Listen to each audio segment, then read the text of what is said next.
probably a roll call here of all of our board members to make sure we're all on. I'm trying fast and furious to read names here, but I see Mr. Singletary.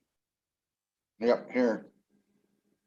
Miss Wareham, I don't see you yet. I'm here. Oh, great. There you are. Ta-da! You pop up whenever you say your name, so it's very helpful. Mr. Mock. Present. Good morning. And Ms. Utterback Norman. Here. Good morning. Okay, great. Let's see. And obviously today is our last day of the hearing, and we still have really a considerable amount of testimony to get through. We probably have more time on paper than there's actually exists time today for us to discuss. So I really apologize to anyone who I have to cut off ahead of time, but we do need to wrap this up by probably 5 o'clock-ish today and leave enough time for board deliberation and any executive sessions the board feels we need to go into in order to make the best possible decision here today. The objectors still have a pretty considerable amount of time left. So Mr. Milliken, I would ask you and your team if there's anything you can cut out or anything that really is county related and not within the jurisdiction of this board to please refrain from that discussion today and leave that for the days when we are in front of the county, when you're in front of the county, excuse me. I believe the division staff has a fairly updated time remaining for everybody. Do you have that on hand, staff, and ready to share? Yes, good morning. Michael Cunningham with the division. Here's kind of where everybody stands in terms of remaining time for the day. The division has 1 hour and 5 minutes remaining for rebuttal and closing arguments. The applicant has 98 minutes. The objectors, and I'll break this down in various categories. So Lower Blue Residents United has 278 minutes remaining. Mr. Jonathan Knopf has 28 minutes remaining. Mr. Paul Lippy has 12 minutes remaining. Mr. Hook has his full presentation time of 30 minutes remaining. Susan Knopf has her full presentation time of 15 minutes remaining. And finally, we have 15 minutes allocated for party comment. Okay. Thank you very much. That's for the objectors, that's a total of 378 minutes. Okay. So I'm not that good at math. Let's see, 378 minutes. We're looking at about 5 or 6-ish hours here.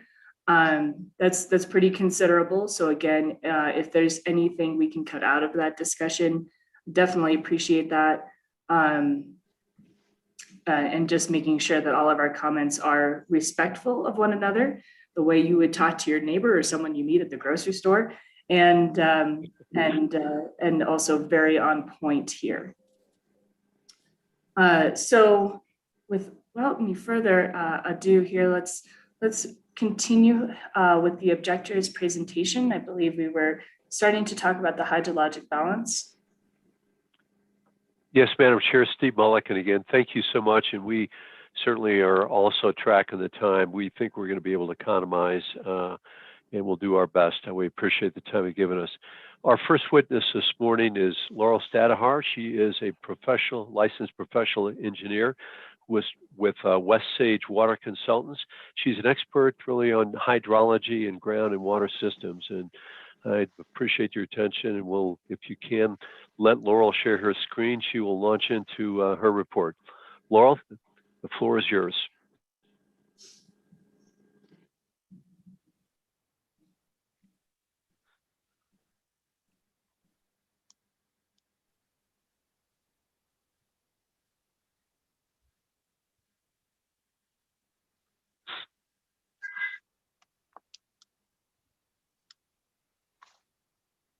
Excuse me, before we start again, I have a tendency to forget this, but anyone and everyone who is going to testify today, could you please raise your right hand and let's get you sworn in.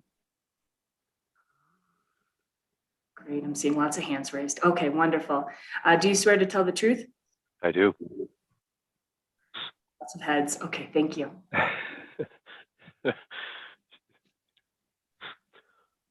All right, Laurel, I think you are on. All right, good morning. I just want to thank the staff and the board for giving us the time to present with you this morning. I am going to give a brief overview of the surface water, groundwater, drainage, and wetlands issues that we see with the proposed gravel pit plan. As Steve mentioned, my name is Laurel Stadjahar. I am a water resources engineer and have over 25 years of experience. I'm currently the principal with West Sage Water Consultants. I previously was an associate with Bishop Brogdon Associates for over 13 years.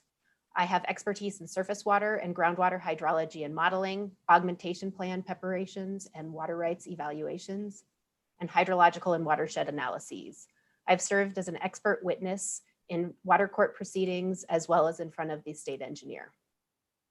I'm a registered professional engineer in the state of Colorado, and I've served the water community on various boards and committees throughout my career.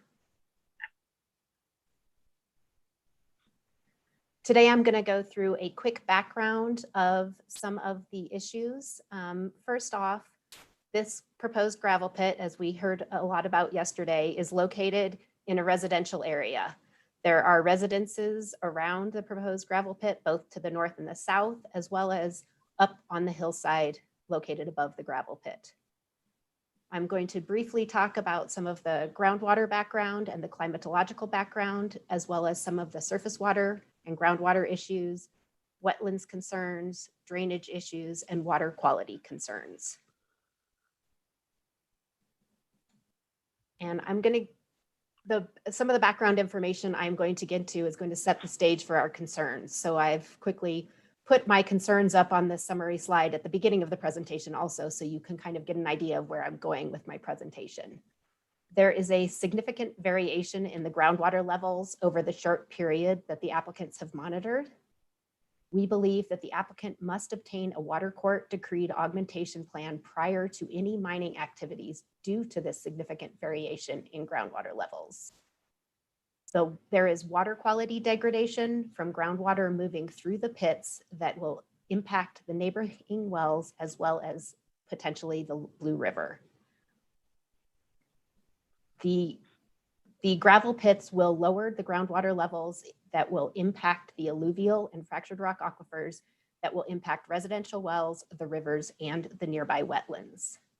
We also have drainage concerns with the southern berm and the newly excavated drainage ditch. So some of the general background in the area. This is an area that has hillsides on both sides. The precipitation hits the hillside, percolates into the ground system, recharges the fractured rock and alluvial aquifer. The water flows through the alluvial rock or the fractured rock aquifer to the stream and to the alluvial aquifer. This graph shows some of the fractured rock systems that are in the area. Kind of a typical wells go into the fractured rock. So they are, as you heard one of the residents speak yesterday, there are pockets that have water and pockets that don't. So it's a very fragile system. The water in the area, the precipitation flows some in the small area above the bedrock, but a lot of it through the fractured rock aquifer, recharging the alluvial system and then to the river. In general, the groundwater levels in the area have seasonal and year-to-year variation, as you heard Tom Hessman state yesterday.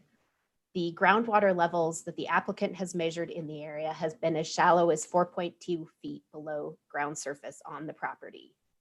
Their water level measurements have shown that they vary by 16 feet in wells that are located adjacent to the proposed excavation pits.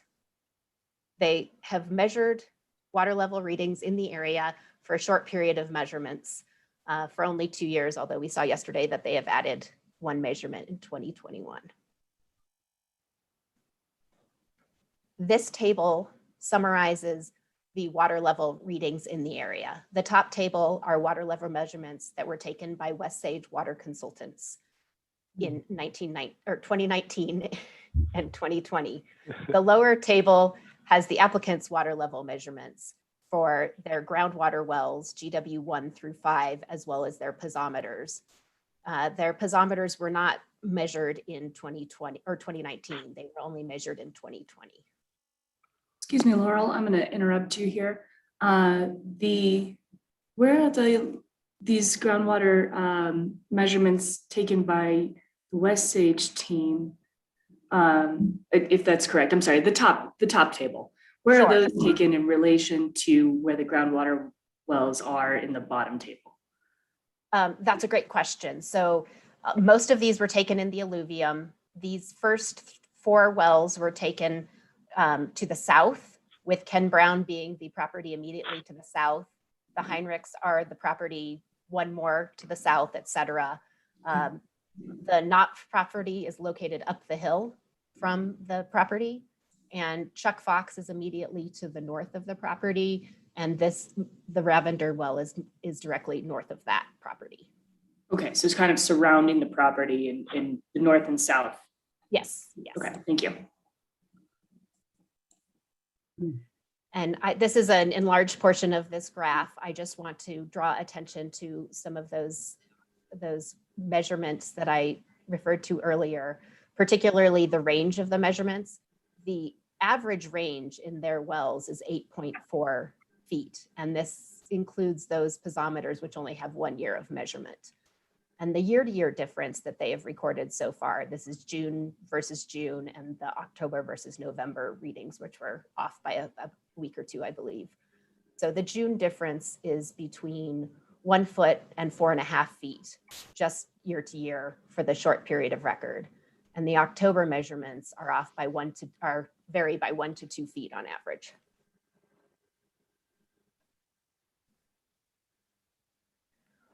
So this is one of the applicant's maps, and I've just overlaid some of the water level data on it. So the yellow measurements are measurements taken by West Sage Water, and the red measurements are taken. I'm going to switch to my pointer because I think it's easier to see. The red measurements were taken by the applicants. So as you can see, the water level elevations, I may have skipped a map, sorry. There we go. These are the water level measurements below ground surface. The water level in piezometer 4 here is 4.2 feet. And again, keep in mind that was only taken in 2020. And then these show the depths to water level around, this being one of the homeowners to the north, 12.8 feet, and the homeowner to the south, 6.3 feet. One more question on that last map. Sure. In your kind of expert opinion here, I'm looking at the groundwater 4 measurement in the southern portion there. I see that the red measurement is 11.1 feet to groundwater, and just on the other side of the property line, it's 6.3. That's a pretty considerable difference. There is. Keep in mind these measurements are taken at different times of the year. Okay. I didn't know when the applicants were going to be taking their measurements. I went out and got a few measurements to see what we thought was going on with the groundwater system, just sort of as a baseline. Most of our analysis we have actually based on the applicant's measurements, but we wanted to sort of get a background for the area. And I'll show you on this next graph why this doesn't look so different, or next map. This is about 500 feet away, 400 feet away from GW4 to GW to the water level in the Browns well. Okay, thanks. So this graph shows, and these are the shallowest measurements. They aren't necessarily all taken at the exact same date, but these are the shallowest measurements in these wells. So these show the elevation of those water level readings. So as you can see, the shallowest measurement for this well is 82.17, and for this well is 82.18. So they're more similar in terms of the actual height of the groundwater below just the height of the groundwater. The surface does vary a bit in this area. So this also shows the groundwater flow direction that we heard about yesterday from the applicants. The applicants have stated that all of the groundwater flows to the northwest direction. And we agree that this is the case at times, but as per their own water level measurements, we also believe that at times the groundwater flows in a more westerly direction.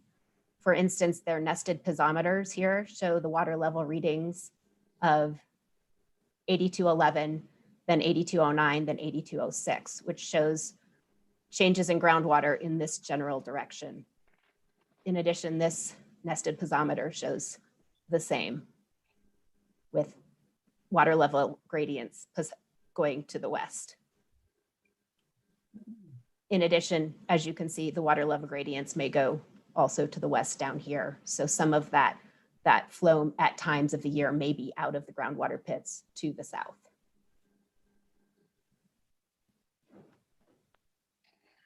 This graph shows the elevation of all of the water level readings in the various wells.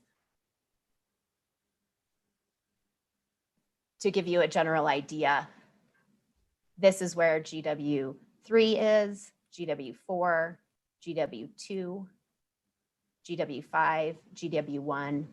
This is the Fox's property. Malik's is up here off of this map. This is Brown. This is Heinrich. And Knopf is located right about in here off of the map. So from these water level measurements, you can see that there's a bit of a difference between Cohen and the rest of the property. Acorn Creek flows in between these.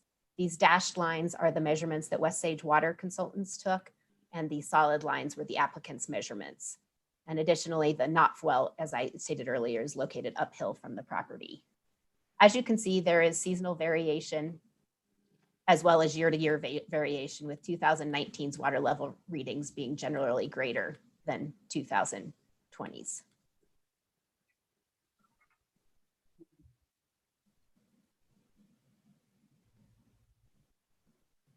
This graph is a subset of those elevations. This shows the south wells, so the ones that are closer to the south pit. The red dashed line on here is the estimated water level for the applicant's south pit. As you can see, there are water level readings that are above the estimated water level in the pit, and significant fluctuation for various wells in and near the pit.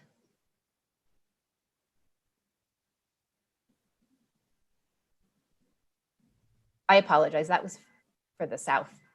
Maybe I did say south pit. Okay, this is the north pit, and this shows water level readings. These wells are a little bit to the south of where the north pit exists, and these are the wells that are located closer to the north pit. This is their estimated water level reading. Again, these piezometers are based on 1 year of data, and as you can see, the piezometers follow some of these groundwater levels from some of the groundwater wells, which makes sense and likely would have been higher in 2020 than the applicant's estimated levels or stated levels. So to give you a little background on some of our concerns with the short period of record of these water level measurements, I'm going to give you a quick background on the climatological information. The water level records, our measurements were only taken in 2019 and 2020, which, as the applicants have stated, were average to dry years. And in reviewing the snowpack information, that is what we have found. There is a wetland survey that was done, as we discussed yesterday, and that survey was completed in 2018, which was a relatively dry year compared to the snowpack. So I'm going to briefly talk about some of those hydrological and snowpack records with regard to the locations near the site. The snow water equivalent records were looked at for Middle Fork Camp, which is located to the east of the property. This is the property here in red. And then the Summit Ranch, which is located a little closer to the property and located to the south. This is the snow water equivalent for the Middle Fork, which is the one to the east.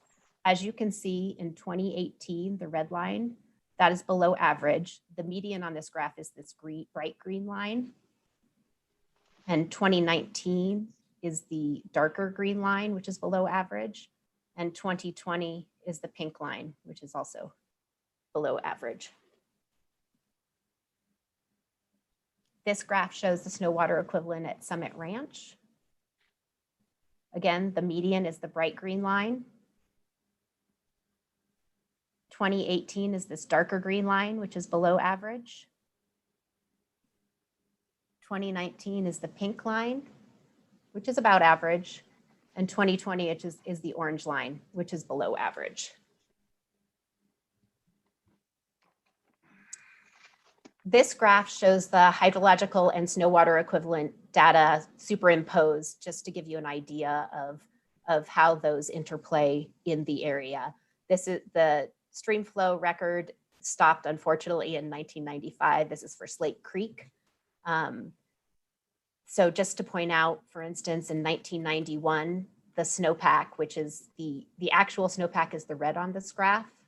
The yellow is the average snowpack. The blue is the actual stream flow, and the green is the average. So you can see snowpack was about average, as was stream flow.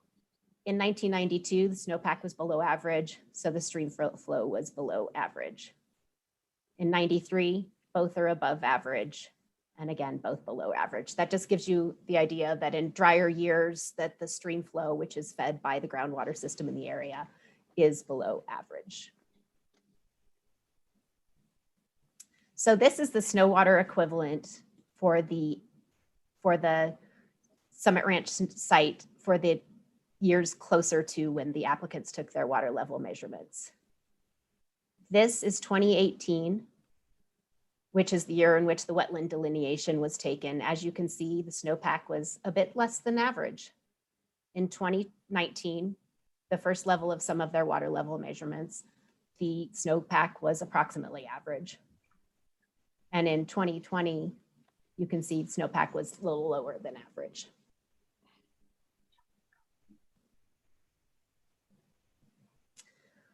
So I'm going to discuss some of the concerns we have with the surface water issues, given the background that I've just given you with some of the water levels in the area and the climatological background. There are surface water impacts that are based upon the groundwater connectivity at this site. In the shorter term, as they get into phase 2, there is the fill of the wet mine space plus evaporation. That we calculated the first fill volume to be approximately 832 acre feet total. We based that on the 26 acres of pit, approximate 40-foot depth, which could be greater or less in this area. There are depths to bedrock of 24 to about 60 feet in this area. So this is sort of an average, and they have to keep above that shale line as they discussed yesterday. And then about 80% gravel. So at that quantity of 832 acre feet total, that is approximately a third of the alluvial capacity, which I'll discuss a little bit later. But that 832 acre feet is not a nominal value. It could be used to irrigate over 400 acres or serve 1,600 single family homes. They've stated yesterday that their depletions during phase 2 are approximately 160 acre feet per year. In the long term, they also have that evaporation replacement that we heard about yesterday. The evaporation is going to be about 66.6 acre feet per year. That doesn't include any evaporation from their augmentation pond. We've based this on their 26 acres of exposed groundwater, as well as their SWSP evaporation rate of 2.56 acre feet per acre. If you add in the evaporation from the augmentation pond, there's 74 acre feet of evaporation every year. One of our other concerns with surface water is, as we'll talk about further when we get to the groundwater section, is that they will expose groundwater in phase 1. And if they do so without an augmentation plan in place, then surface water in the area flows will be reduced to the surface water in the area, which will cause injury to existing water rights.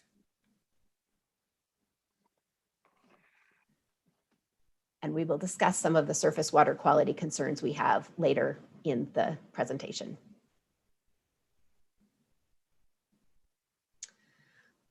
As I indicated, there are water rights concerns in this area. This map shows some of the water rights in the area. The red dots on this map are decreed augmentation plans for existing wells. These don't include all of the residential wells. Some of those wells are exempt and do not have decreed augmentation plans, but these wells have decreed augmentation plans. In addition, as you can see, there are springs that are located immediately uphill, as well as springs in this area that are fed by the fractured rock system. And all of these flows flow down through this area to the alluvium. In addition, the Green Mountain Canal is located right here. It is located immediately adjacent to the property where the mining will be. If the applicants expose groundwater in the first phase, there could be significant impacts to these water rights.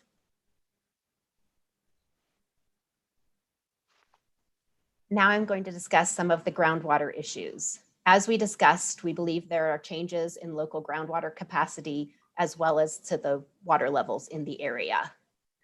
We have discussed that there will be, the first fill will be about 832 acre feet.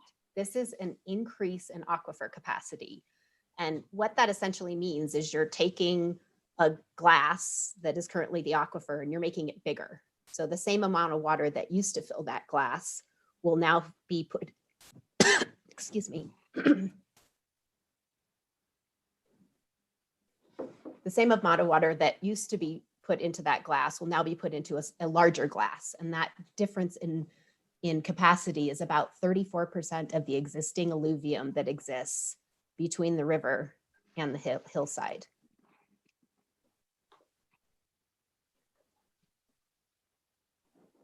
That will likely lower groundwater levels in the area due to the increase in capacity. Same amount of water that has historically gone to fill that alluvium will now be going to fill a larger space.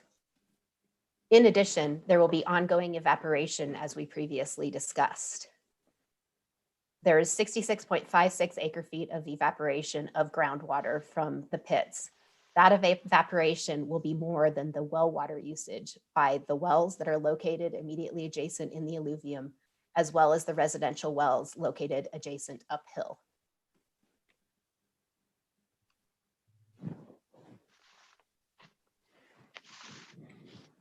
So as we've discussed, we have serious concerns with some of the groundwater levels in the area.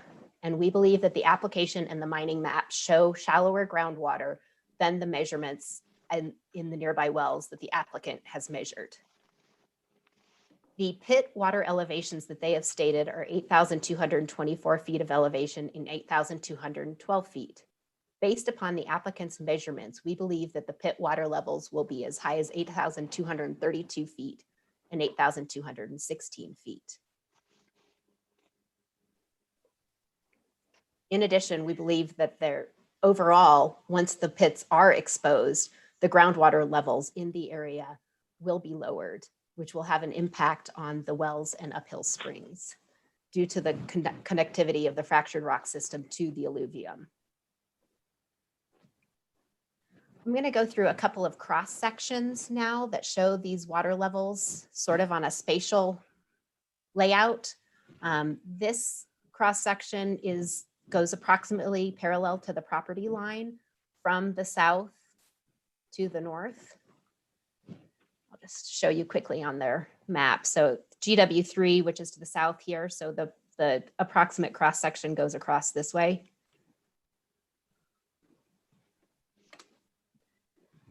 So on these graphs, the brown line is the ground surface as it exists before mining.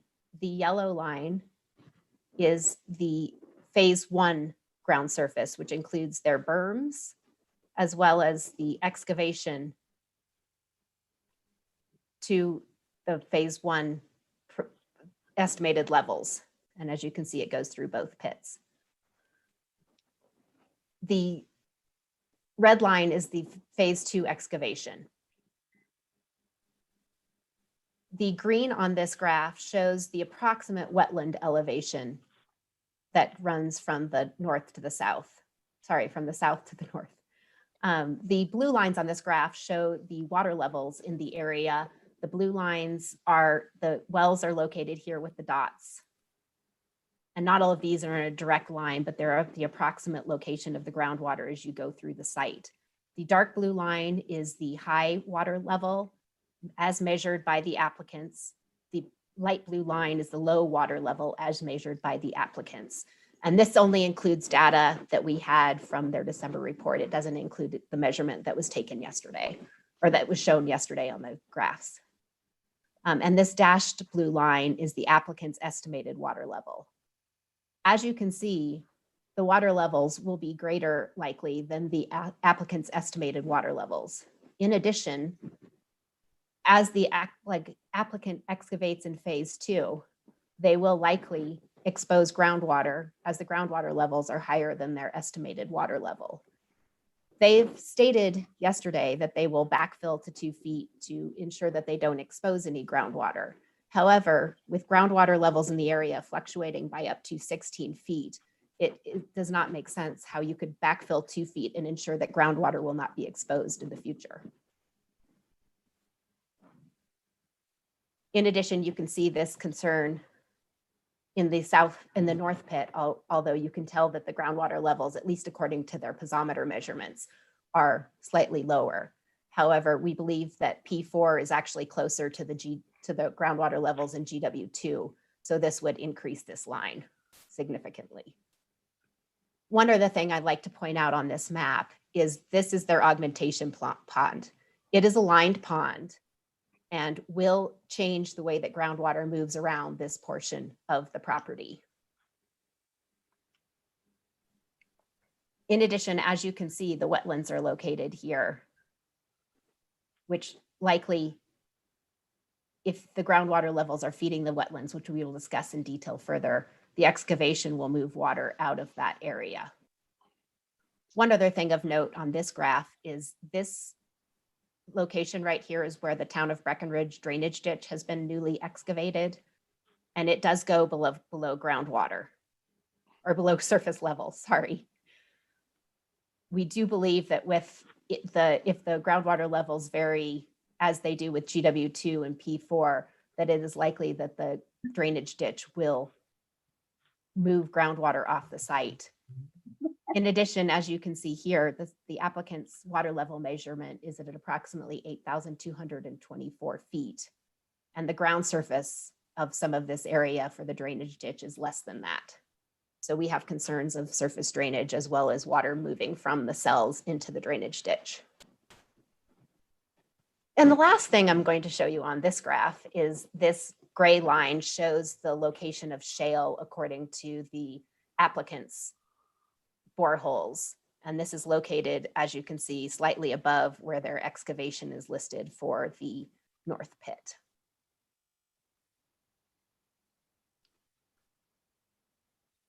One thing we heard the applicant say yesterday is that they'll backfill once groundwater is hit. We just want to point out, this is the same graph I showed you earlier. This is for that south pit. Say this is the groundwater that they encounter. So they backfill 2 feet above here, and this is the year they're excavating. That's the high water in that year. Well, if one of those years is a higher year, you can have significant groundwater above that 2 foot level. So that is our concern with their excavation in phase 1.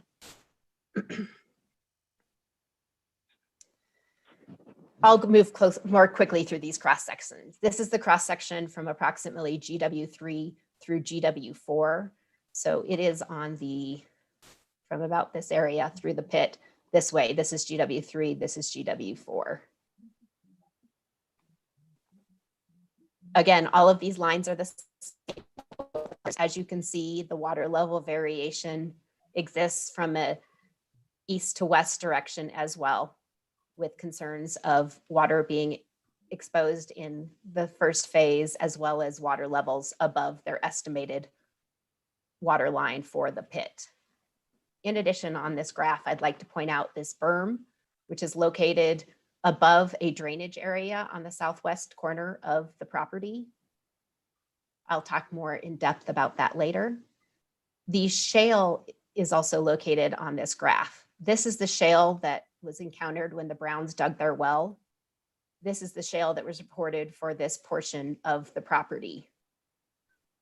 there is about 400 feet distant difference between these two wells. And yet this is a variation, a significant variation in the shale depths in the area. We are very concerned that the applicant may encounter shale as they are digging due to the high variation on the property.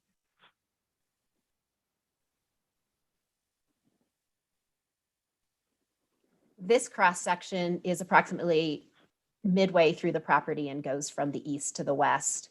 It shows a lot of the same things as the other. I'll show you really quickly on this GW2 is in this area and it goes across the south pit over to approximately here. This shows a lot of the same things that we've shown on the other graphs. This is their estimated water line. It's a little bit lower than their measurement in G2. As I showed you on those graphs, P4 and P5 vary very similarly to GW2. So we believe that these water levels are really above that. Keep in mind, these piezometers will all be removed once they start excavation in phase 1, and they will no longer be taking any of these groundwater level measurements. And they have no groundwater level measurements on this part of the property. So the only other point of reference we have is the river. This cross section goes from east to west across the north pit. The dots on here are groundwater levels. However, they aren't in this exact location. They are further south along the property, but give you an idea of what is happening. This goes from approximately this level to there.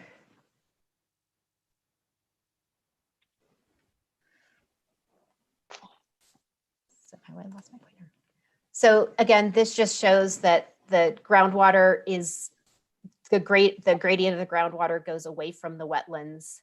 Again, we believe these piezometer readings are higher due to the variability similar to the groundwater levels in the area. And we believe that they may be as high as 8,216 feet of elevation in this area.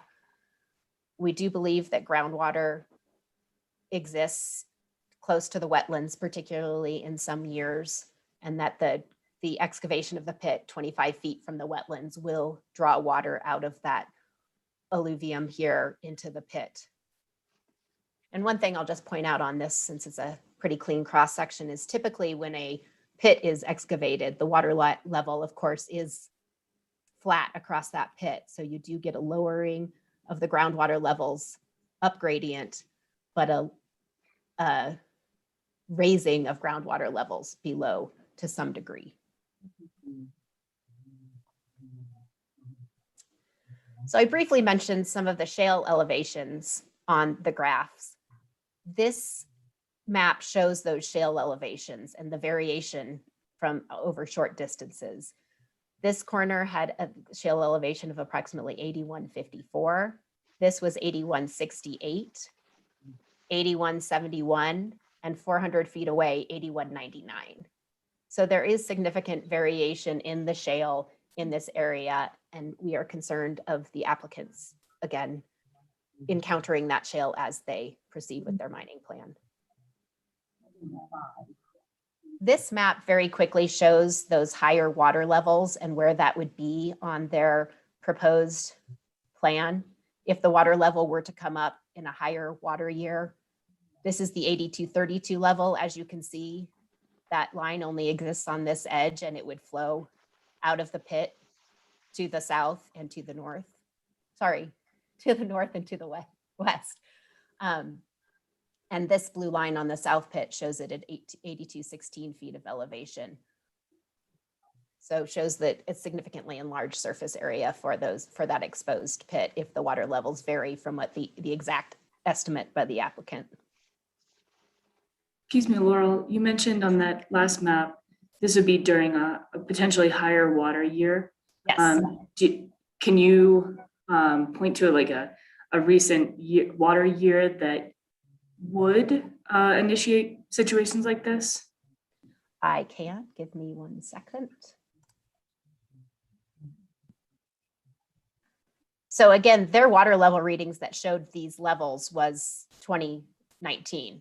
So they were higher than their 2020 levels. But as you can see in 2014 and in 2011, there were higher than average. And if you look at the period of record, there were definitely more years above average. As you all know, we have had not the best snowpack for skiing lately. So Yeah, thank you. Just want to catalog that variation within the record. Thank you. absolutely.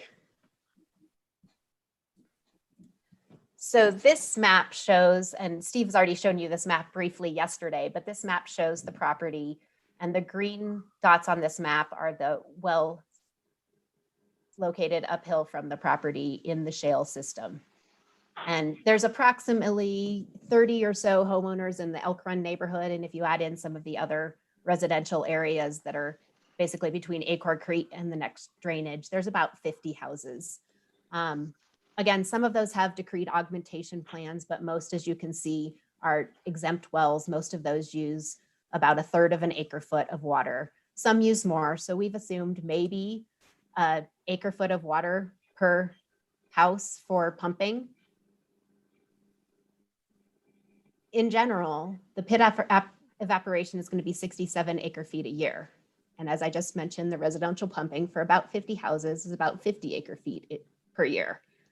Now, keep in mind that all of these residences are on a septic system. So notwithstanding some of the ones that have higher flow rates and use it for some outdoor irrigation, but assume that higher 10% consumptive use for all of those residences, we're only talking 5 acre feet per year that is actually removed from the groundwater system. And the applicants are proposing to remove 67 acre feet per year, which is over 10 times the amount of consumptive use by those residences. This is a cartoon I quickly drew to kind of give a general lay of what's going on in the area. This is the Blue River. You're sort of looking north at a very simple schematic at a cross section to the north. This would be the alluvium. This would be approximately where the wetlands exist. This is the shale that underlies the property as well as goes up the hill. There's some very small fill above the shale, as is seen on some of these well logs that exist for the homeowners up the hill. There's some wells in the alluvium also. And as you can see, again, I've put some approximate, just sort of illustrative lines about what water levels naturally fluctuate in the system. And the fluctuation can be pretty great in this fractured rock already, but it does vary. And the only pore space that exists are these fractures. And this is a very simple cartoon of how this works. But these wells get water by coming into contact with these fractures in the system. So it's a very fragile system. And one other thing I want to point out is this fractured rock this bedrock does come into contact with the edge of the shale in places. For instance, one of these might produce a spring in this area as the water moves through the fractured rock and comes to the ground surface. And as we know, there are springs uphill of the proposed mining site. In addition, this fractured rock comes into connection with the alluvium in this area. This is called mountain block recharge. And so the system moves water from this fractured rock system into this alluvial aquifer. So just simply what happens when the gravel pit goes in is it takes a chunk of the alluvium out and creates an open water system. This will lower groundwater in the area. As we discussed, this is making essentially your glass bigger in the bottom. And so these groundwater levels will be lowered in this area as well as uphill. And it's difficult to determine exactly what that water level change will be because of the extremely complex fractured rock system as well as the complex way in which it interacts with the alluvium. But it is likely that lowering this groundwater table and increasing the capacity of the alluvium by 1/3 will lower these levels potentially to the point where some of these wells go dry. And particularly in lower water years, they do go dry. One of the big concerns we have with this is there's no real easy solution if this happens. These are homeowners that rely on the fractured rock system for their drinking water. And the only solution really is to re-drill wells. As we heard yesterday, from Nancy Duplan, that can be extremely expensive. So I'm going to talk briefly about some of the wetlands concerns we have on the property. As we heard yesterday, the wetlands exist in this northeast corner of the property, and the mining activities will impact the wetlands, we believe, partially due to the increased water capacity, which will lower the water table as we discussed, and the dewatering that will occur from groundwater being moved into particularly the north pit from this area, which is only 25 feet away in this location. I'm going to go through some aerial photography now that shows that we believe that the delineation may not have been adequate. It was done in a dry year, as I showed you from the hydrologic data previously. And so a lot of the aerial photography shows that there is a larger vegetative area. So we saw this map yesterday. It's the applicant's approximate delineation in green. This is on a 2017 photo. So it shows that there's a bit more vegetation outside of the delineation area, which was done the delineation was done in August of 2018. And we know that 2018 was a dry year. And in addition, in August, the water table is naturally lower in that area. From the well that's located here, it's lower by about 11 feet. So this map shows you the wetlands location on the parcel from the National Wetlands Inventory. This was done based on 1980s aerial photography, and you can see the extent is fairly large. And as we discussed yesterday, it does go to the north off the applicant's property. In addition, there's an area down here that shows wetlands that's on the southwest corner.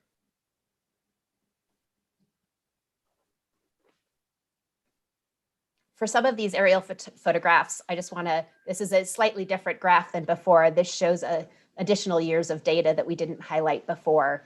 Again, the median is this green line. For the aerial photography, 2011 is this blue line. So it was a greater than average snowpack year, so lightly greater than average groundwater. 2015 is shown here in orange. 2019 is pink. 2018 is this dark green line.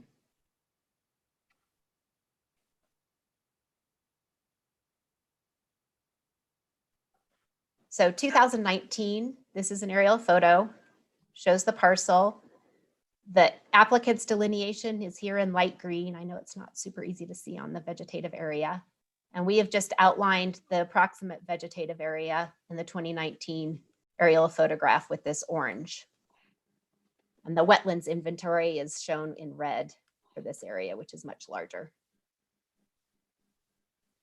This is a 2015 aerial photograph. As we discussed, that was a relatively dry year, and you can see the vegetative area has shrunk a bit. This is also, this map is also, or sorry, aerial photo is also a little bit later in the season. This is October, whereas the previous one was September. And this is August of 2011, which shows vegetative area even greater than that shown in the 2019 aerial photo. And just something to point out, that drainage ditch we talked about yesterday, which they believe is the full cause of these wetlands, comes across approximately here. And you can see it coming across the property there. This is all up gradient of that area.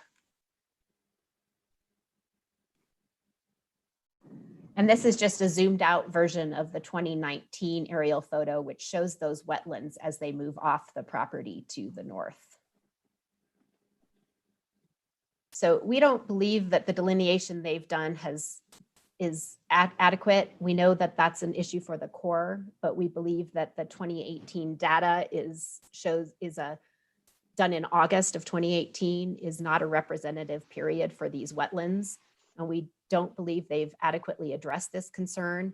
We believe the mineable area should be reduced in order to ensure that the wetlands are avoided entirely. So this, I'll talk now briefly about some of the drainage concerns we have with this area. First, the town of Breckenridge drainage ditch we talked about earlier. There's not any good detail regarding the actual elevations of this drainage ditch on any of the information provided by the applicants. So it's not easy to tell this is the easement shown in yellow, but it's not, you cannot determine what that actual excavation depth is.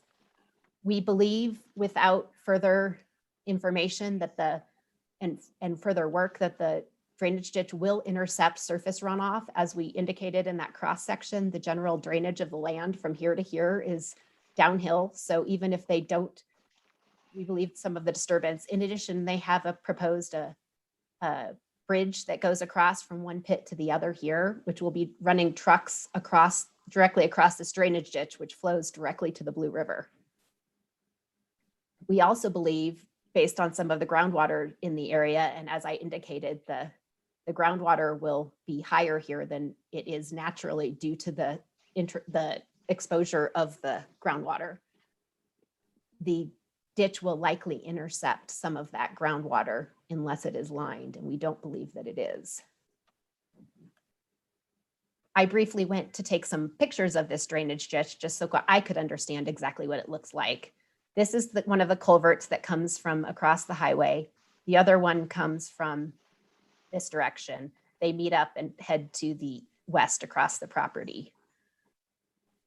This is a close-up close-up photo of that drainage ditch. This is the fence line for the property. And according to the applicant's mapping, this elevation is approximately 8,226 feet. And this appears to be probably 1 to 2 feet below that level already, the lower part of that, which would be 8,224 feet, which is their estimated depth of groundwater in the pit that exists here. This photo shows the drainage as you look east across the property from the highway. And this photo shows the close-up of this section that's further back in here. And this is the area, keep in mind, this drainage ditch gets lower as it goes.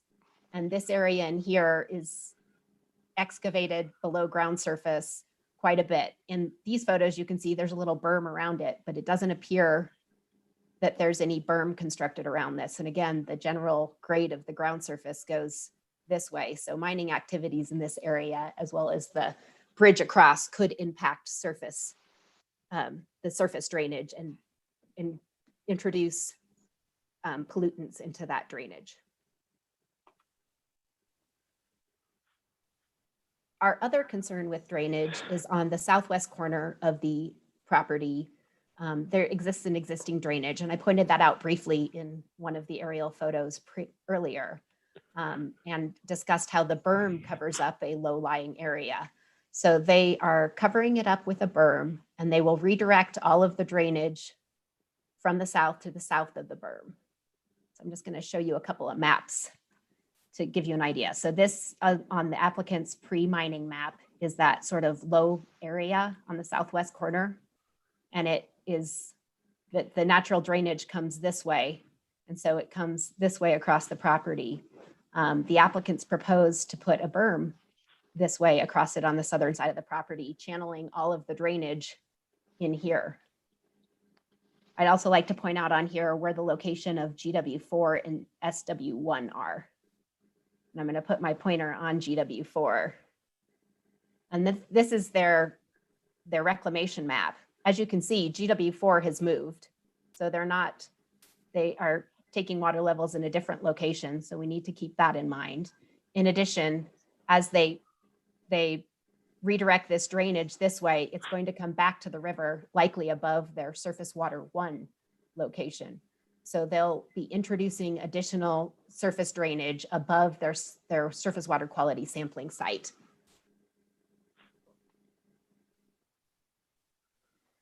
And this just is back to the photo that looks directly east along the property fence line. And this is that lower area.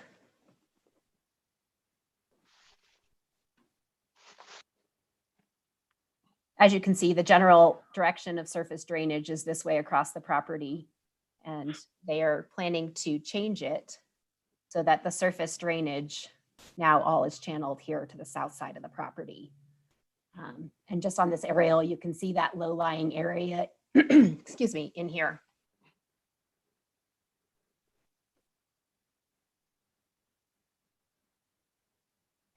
So we do not believe that the reclamation plan is adequate as filed.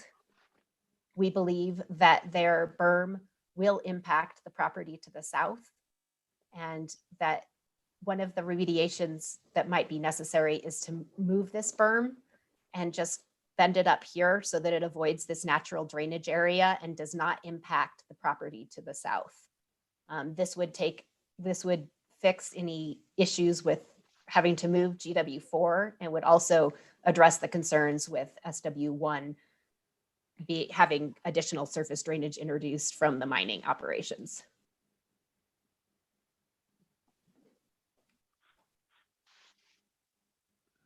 Now I'm going to talk as quickly as possible about our water quality concerns.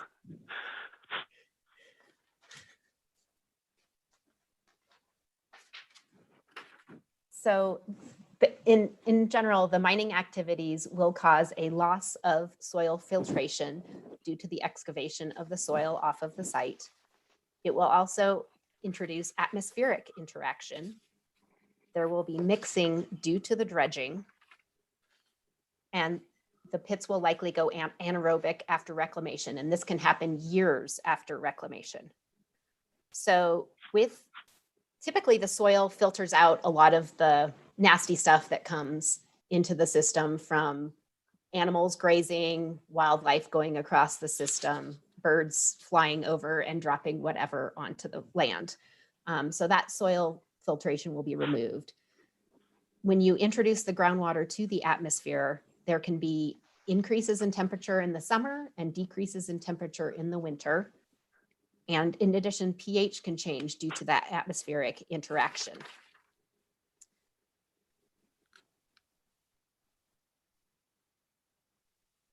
The surface water quality could be impacted. As we discussed, we're not entirely comfortable with the water levels that the applicant has stated, that there may be some surface interaction if their water level readings aren't sufficient or accurate.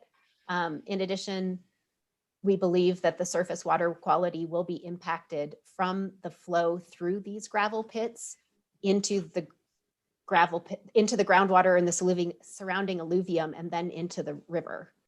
And there will also be flow, potentially surface flow, but also potentially groundwater flow into that drainage ditch that will immediately hit the Blue River.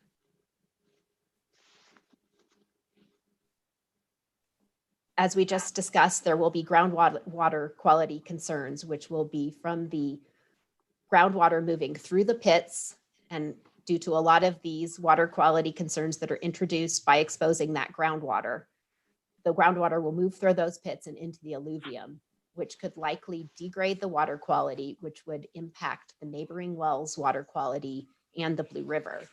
And these neighboring wells, there's a few wells there in the river bottom near this proposed gravel site, and they rely on residential wells for their water supply.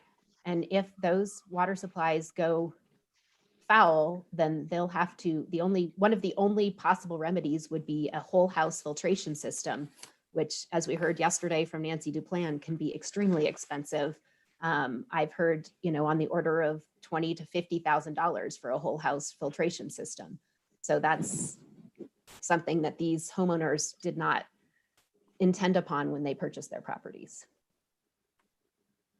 So these next two photos just show you what happens when those gravel pits can go anaerobic. These are taken from pits near Fort Collins. This is in 2016. And due to the water quality in the pits, there was a fish kill. You can see the dead fish in the pit as well as along the lakeshore. And in addition, there are algae blooms that occur in this pit.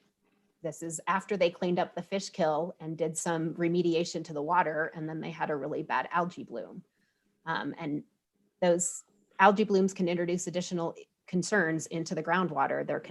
The exposure of the groundwater can introduce pathogens, it can introduce bacteria or algae into the groundwater that would then get into those neighboring wells. So in summary, we believe that there is significant variation in the groundwater levels, as we discussed. We believe the applicant must obtain a water court decreed augmentation plan prior to mining due to the significant variation in groundwater levels. We believe the water quality degradation from the groundwater moving through the pits will impact neighboring wells and the Blue River. And we believe that there will be lowering of groundwater levels, and that will impact alluvial and fractured rock aquifers, including impacting residential wells, the river, and wetlands. We don't believe that the applicants have sufficiently addressed drainage concerns, particularly with the southern berm and the newly excavated drainage ditch. We don't believe the application is adequate as submitted. We do believe there is significant impact to the hydrology in the area.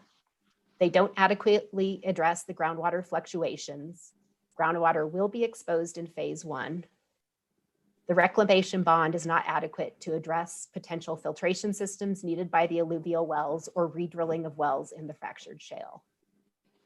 If approved, we request that the board require an augmentation plan before any excavation occurs. We request that the board require surface water and groundwater quality to be monitored in perpetuity. As we discussed, that those groundwater pits can go foul years in the future, long after reclamation has occurred.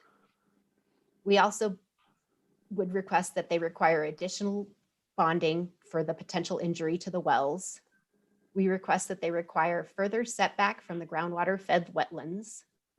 We request that they require a berm on the southwest corner to be modified to avoid the drainage and allow for appropriate surface water monitoring and maintaining GW4 at its current location. And we also request that the board require the applicant address the impact of the drainage ditch.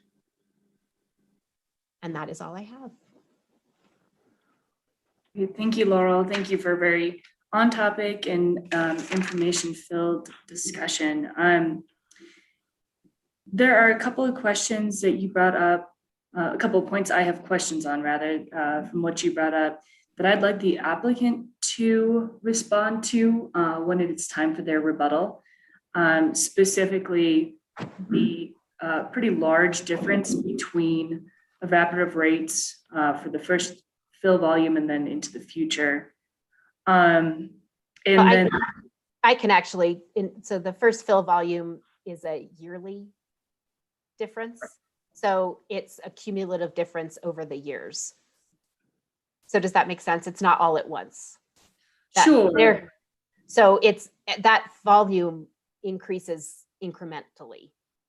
Does that make sense? So that 160 acre feet is an incremental increase in the capacity each year, with the maximum at their maximum level being that 832 acre feet. Okay. Okay. Yes. So that might clarify that for you. Okay.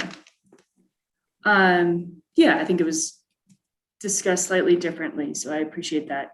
And then the difference between the height of the shale levels, I think, is pretty important too, especially as it relates to groundwater quality, that hopefully they can address during their rebuttal period. Are there any other questions from the board? I do see the staff hand up as well for Laurel regarding her presentation. Yes, John. Am I unmuted? You're good. Huh? Yes, we can hear you. Okay, you clarify again for me that 66 acre feet a year evaporation losses. That's a lot of I mean, no wonder people want to blow up Lake Powell. That's a lot larger, but yeah, except, here we are at 8,200 feet too. Our whole strategy is we store high and to mitigate the evaporation loss. Man, that's a lot. Is that accurate? 66 acre feet, is that? that's based on the applicant's evaporation and their rate from their SWSP and the exposed groundwater at their estimated water levels. So that's, they've taken into account icing with that evaporation rate. So and it's from the NOAA evaporation index. And that seems high. it seems pretty accurate to me. Okay, well, you know a lot more than I do. Explain to me a little bit about, the people that are supplied by the frac storage, how you think they may be negatively impacted by this particular tip or Sure. effort. So the groundwater flows through the fractured rock into that lower alluvial aquifer. If you would, the aquifer is kind of like a bathtub with the various fractured rock being pipes located all over the place, but very discrete locations, but some of them drain into that bathtub. So if you make that bathtub bigger, you're going to lower the water levels everywhere, including in those pipes to some degree. And it's a very complex system. So it's difficult to tell exactly what that impact will be, and it'll vary based on exactly which fractures those wells are completed into. So what you're saying is water usually go to the lowest point, and that's what happens when there's a bigger hole, and that more water is going to go there more quickly. Is that kind of Yes, that's what we in believe. in a dumb guy's terms? Will that work? Yes, in a nutshell. I wouldn't call it dumb at all. Okay. And Thank you. just and to clarify too, you said it's a total of 74 acre feet of evaporative loss, including that augmentation. Sure, but that augmentation pond, keep in mind, is not filled by the groundwater. It's lined, so that depletion is not from the alluvial system, but it is a depletion that will be needed to be replaced in their augmentation plan. Okay, thanks. The aug plan will have to cover it. Okay. Right. All right. Any other board questions? I have a question if I'm not interrupting. Not at all, please. I noticed the town of Breckenridge letter is dated August 25th, 2020. It's on page 88. And Laurel, you showed what looked like to be some pretty recent ditch work in there. Those photos were taken, I believe, last week because they didn't do the excavation until over this, maybe late last fall. I can't remember exactly when that excavation was occurring. So it occurred since that most of this information was provided, but I think it occurred prior to their December report. I could be wrong on that timing, but they, it would have been nice to see what those elevations exactly were for that drainage ditch. Okay, and did the applicant do that work, or did the town of Breckenridge have a contractor come in and do that work? I am not entirely sure, but I would believe that the town of Breckenridge had the contractor do that work. Okay. And yeah, I was just wondering because they sort of looked like they weren't going to assign the requested documents without guarantee that, the water rights in the decree weren't damaged. So I just didn't know what the alignment was with some of that work being done, since typically the construction season up there in the winter is not that feasible. So I was surprised to see it was done already. Thank you. Right, and I do think they did it late last fall. I know about when it happened, but I'd have to look that up. Okay, thank you. One more question, if I could, and it's sort of off subject, but it relates. Do you realize why, and have they figured out why, and what are they trying to do to regain their gold medal status on the Blue River? Why is that changed? I mean, I know that doesn't really apply here totally, but it does if we don't turn it around. To me, wildlife is a great barometer of our own health, and if they live well, maybe we live better. So, and maybe you're not the person to ask, but I want to know that answer if I can. I mean, I've read part of it. I'm going to suggest you ask that question of Mike Mitchell, who is much more well-versed in the aquatic resources in the area. Okay. Okay, thank you. I'm going to go to DRMS staff and then Mr. Nuff. Thank you. Michael Cunningham representing the division. Just a couple of quick questions for Ms. Stadgehart. You had put up a few photos of a mine site with the fish kill and the algae blooms. And I believe those photos are also in the board packet on page 802 through 805. Can you identify that site for us or locate that? You said it was near the town of Fort Collins? Sure. So it's in the Fort Collins Natural Areas site. It's to the south and east a little bit along the Cache La Poudre from the town of Fort Collins. And it's called Pelican Pond, that specific pond. There's other ponds in the area that don't have this issue, but a lot of those have outlet works or inlet works, so they have refreshing flows in them. But that pond in particular has no inflows and no outflows, so it just sort of sits there and stagnates. I see, this was a permitted, this work occurred under one of our permits? I am not entirely sure. Since the town of Fort Collins took it over long after mining had been completed, they were trying to put together an augmentation plan for it, which is how I was involved in this. And so this was for water court application and was not related to anything before the Mineland Reclamation Board. Okay, thank you. And presumably, since they pursued an augmentation plan, this is a unlined pond? Yes, it is not. There's various unlined ponds in the series, but some of them had inflows and outflows. Okay, thank you. Okay, thank you. Mr. Knopf? Yes, good morning. I just wanted to provide some input. I have dated photos of the Breckenridge ditch work. It was in mid-November of 2020. Thank you. That's it. Great, thank you. Okay, any other questions or comments? Madam Chair, if I may. Yeah. Ms. Jahar, I appreciate the testimony here and you being with us. Question here. You point to the significant variation in groundwater levels over a short period of monitoring time. And I think some of your recommendations, perhaps maybe a water court decree prior augmentation plan, water decree augmentation plan prior to mining is such. If the monitoring period were extended, can you comment on the better data? Would this kind of help sort things out? Not completely just because of the variations in the fractured rock and the other existing wells, those type of things, or would we have to hit a certain number of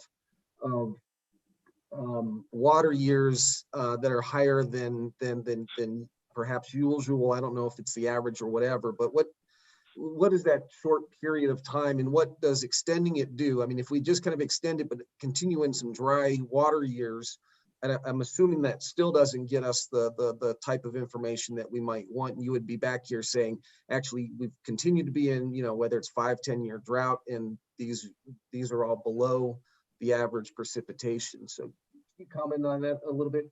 Sure, and pretty much exactly as you stated. I wish I could tell what the snowpack was going to be like in the years in the future. I'd know where to buy my ski passes, but the variation in the climate is significant. I can pull up a slide that I had really quickly. It was in the original packet, but it shows the period of record of that snow water equivalent. And you can see there are some highs that are some years that are significantly higher. And, a lot of that mid 1990s had higher. And then there's various years that are above average in here. There's a lot of low snowpack years too. And I know that we're in a drought for this year. So I don't know that extending it for this year will really help the matter. Thanks. Madam Chair, I did have another question, but just had a moment. So I might bring it back up. I think staff could also help out with this. Actually, I know what it is now. Thank you. Sorry about this. So the applicant mentioned that if they do hit the groundwater, they would then turn around and backfill. And just wondering, can you backfill as necessary if you do hit the water in a way that does repair any potential impacts to surrounding wells or water quality? I mean, can that actually be repaired? And maybe staff, I don't know if we've got some other examples or if there are other concerns in when we have hit the groundwater and have had to go and backfill, if that has rectified the situation and kind of been accommodating is to the degree that's necessary. So I think that you asked if backfilling will address the water quality concerns that we raised. Is that what you? Well, I think that my question is it does backfilling What I'm worried about is the long-term impacts if we go below the water levels or we do hit the groundwater. And if I understand it correctly, the applicant is saying that they would then go ahead and backfill to back out of the exposed water. If I'm correct in that, does that actually rectify the situation? So if they truly backfill and keep groundwater being not exposed throughout the site for any potential high water year, I think it's fine. But I don't know how you guarantee that based on their water level readings that exist now, much less the variation that could exist if you had a period of record that included lower years and higher years. And this is Michael Cunningham with the division, if I may, just to add on. That is a common commitment that is made in a lot of our permits that are going to expose groundwater. So we see this pretty routinely. Mr. Mock, I can't readily think of an example where we've been in a situation where somebody's had to backfill. I think it occurs, and it's usually over a small area. They're able to remedy that.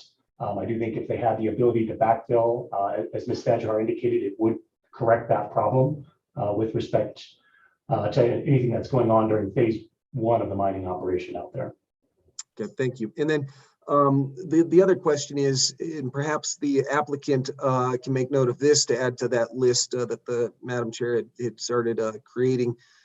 What impact would it be to go after a water court decree an augmentation plan prior to mining? And so I'll leave it at that. Thank you.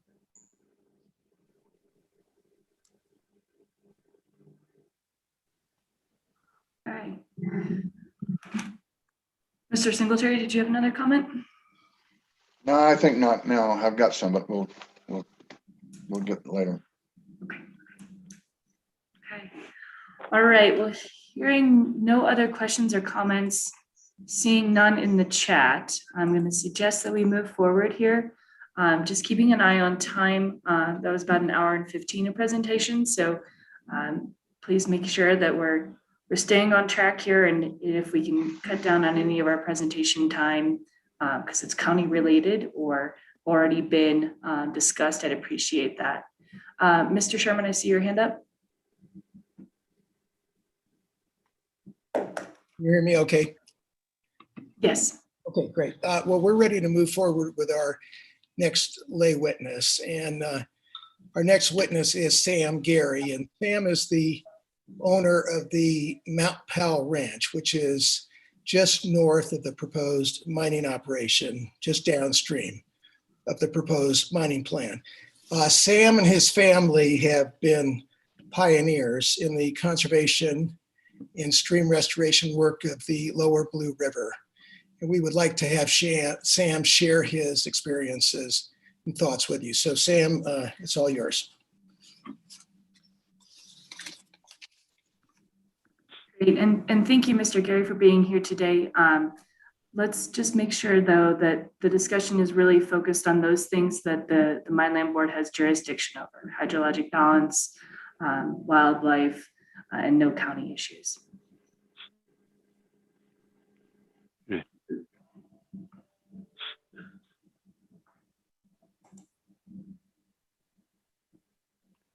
About now, can you hear me? There we go. Now I can hear you. Thanks. Okay, great. Good morning, everyone. My name is Sam Gary Jr. I'm speaking to you today on behalf of the Lower Blue Residents United. And I'd first like to thank the board for giving me the opportunity to speak today. As Harris mentioned, I'm the owner and the operator of the Mount Powell Ranch in the Lower Blue Valley. This is my 42nd year of managing and operating Mount Powell Ranch as a legacy agricultural and conservation property. In the summer of 1981, my family donated a conservation easement on the Mount Powell Ranch. This was a new concept in 1981, and this easement represented only the second conservation easement ever to be granted in the state of Colorado. Purpose of this easement was to forego the right of subdivision in any and all commercial development and to manage the property in perpetuity as an agricultural entity with an emphasis on sustainability and preservation. Over the following years, we have participated directly or indirectly in the donation of 6 additional conservation easements. We've worked together with our good neighbors at Brush Creek Ranch and Benson Ranch, all of us to forego the right to develop the properties. And in the process, have created one of the largest single blocks of protected and preserved land in the lower Blue Valley. Approximately 1,600 feet north of the Peak Materials property adjacent to Highway 9 is a sign on the Mount Powell Ranch, which proclaims the beginning of the Lower Blue Conservation District. This district is a result of over 40 years of effort directed to preservation, conservation, and stewardship. This is a legacy that we are all very proud of. For the past 40 years, Mount Powell Ranch has partnered with neighbors and agencies, including the National Forest Service, the Bureau of Land Management, Colorado Department of Transportation, Colorado Parks and Wildlife, Colorado State Patrol, and Summit County Law Enforcement. We have in addition participated with the community groups, including the Summit Foundation, Friends of the Lower Blue River, and Lower Blue Residents United. Also, during the course of the past 40 years, we have engaged in projects which include forestry, fire mitigation, irrigation, wildlife habitat improvements, fisheries improvements, and wetland habitat development and protections. Perhaps the most cherished and important feature of the Mount Powell Ranch is the nearly 5 miles of Blue River corridor, which traverse the entire length of the ranch from south to north. Beginning in 1999, Mount Powell Ranch initiated river studies on the physical, chemical, and biological factors in the Mount Powell reach of the Blue River. The studies sought to define the existing conditions in the river to aid in the development of a master plan for a restoration project. These studies showed that the river in this reach had excellent water quality in terms of nutrient content, purity, temperature, oxygenation, and so on. The studies also include strong, healthy populations of macroinvertebrates, essentially showing that we had ideal water conditions for trout habitat. In the winter of 2000, Mount Powell Ranch applied for a U.S. Army Corps of Engineers 404 individual permit, which was subsequently granted the following spring. In-stream work began in 2001. The goal of this project was to build on the high level of water quality and strong macroinvertebrate populations and to reverse nearly 90 years of irrigation diversion, bank stabilization, highway and bridge building, flow manipulation, and other historical activities which had degraded the hydrology and streambed geometry of the river, limiting the habitat and the fishery potential in this reach of the river. Over the next 7 years, we recontoured and restored the stream bed and riverbanks throughout the ranch, covering over 4 miles of river. Again, in 2005, we amended our permit to include another half mile of rehabilitation on the downstream end of the project. And in addition, we received permission that year to reactivate a flow from the river through an abandoned oxbow system, reconnecting the river with the historic floodplain. In the process, creating a total of 7 linked ponds with high exchange rate flows and creating nearly 20 acres of new wetlands. The cost of this effort was well over $2 million. The results of this work were immediate and very, very gratifying, exceeding even our most optimistic hopes for outcomes. Fish numbers now exceed the gold medal standard by a considerable margin, and fish that are nurtured in the Mount Powell Ranch have traveled well beyond the ranch, extending these benefits downstream all the way to Green Mountain Reservoir and upstream through and including the property owned by Peak Materials, which is now being proposed for open pit mining. In total, as much as 8 miles of the Blue River are now benefiting from the effects of this restoration effort. These 8 miles contain 2 public fishing access points, and this entire stretch of the river is accessible to floaters during adequate flow periods. Benefits of this work are not just limited to the fishery. Today, the restored river corridor is home to breeding pairs of bald eagles, peregrine falcons, blue herons, great horned owls, red-tailed hawks, sage grouse, dusky grouse, and numerous species of migrating waterfowl. The corridor also hosts breeding pairs of river otters, bears, mountain lions, elk, moose, and mule deer. This river reach now serves as part of a critical wildlife habitat corridor, which connects both sides of the valley and allows sanctuary and unimpeded movement of wildlife through and across this corridor. Through this private effort, we have preserved and enhanced an important connection between two extensive tracts of public land linking the Eagles Nest Wilderness area on the west to the Blue Ridge on the east. At Mount Powell Ranch, we are very protective of the water quality, and we've taken extraordinary steps to preserve it. We have fenced livestock out of the river corridor in order to protect the banks and riparian areas. We have foregone the use of fertilizers and herbicides in the river corridor. We are the largest private water user in the Blue Valley. We annually irrigate with nearly 200 CFS of senior adjudicated water rights, which first irrigate our hay meadows, but then are returned to the river with high nutrient content and in strong support of in-stream flows. The shallow wells which furnish the water for our homes and ranch facilities are taken from the valley-filled gravels in the same strata that Peak proposes to mine. Water analyses of these wells exhibit a high degree of purity, which is also seen in the numerous free-flowing springs that return to the river throughout the River Ranch corridor. To date, 3 successive generations of my family have enjoyed the privilege of being a part of this incredible preservation effort. My siblings and I learned the value of land stewardship and hard work, participating in working cattle on the summer permits, as well as branding and sorting cow-calf pairs every spring. My children grew up working on the ranch during summer breaks, irrigating, fencing, and learning the value of hard work and the responsibility that comes with the privilege of owning such a special property. Today, as we celebrate over 40 years of stewardship and conservation, we're getting ready to welcome the 4th generation of our family to this special property, but we are deeply disturbed and troubled by the Peak Mine proposal occurring as it is just located just 1,600 feet away from the edge of this extraordinary legacy and multi-decade commitment. I feel that the mine activity not only threatens the fragile corridor that we have worked so hard to preserve, but also the way of life, the values, and the priorities that we have taught our children to value. I'm concerned that the mine will discourage future efforts for private conservation and river habitat work on the part of our neighbors. Why should new generations consider future conservation when they see the benefits of prior efforts being compromised and diminished before their eyes? On a technical level, I'm most concerned about the threat to the water quality that we have worked so hard to protect. I'm not a chemist or a biologist. You will hear from experts in these fields during the course of this hearing, but I am a geologist, and I'm deeply concerned at the prospect of this mining activity immediately upstream from all of this habitat work. It's perhaps a simplistic point of view, but I picture the Blue River corridor as being 2 different but related water systems.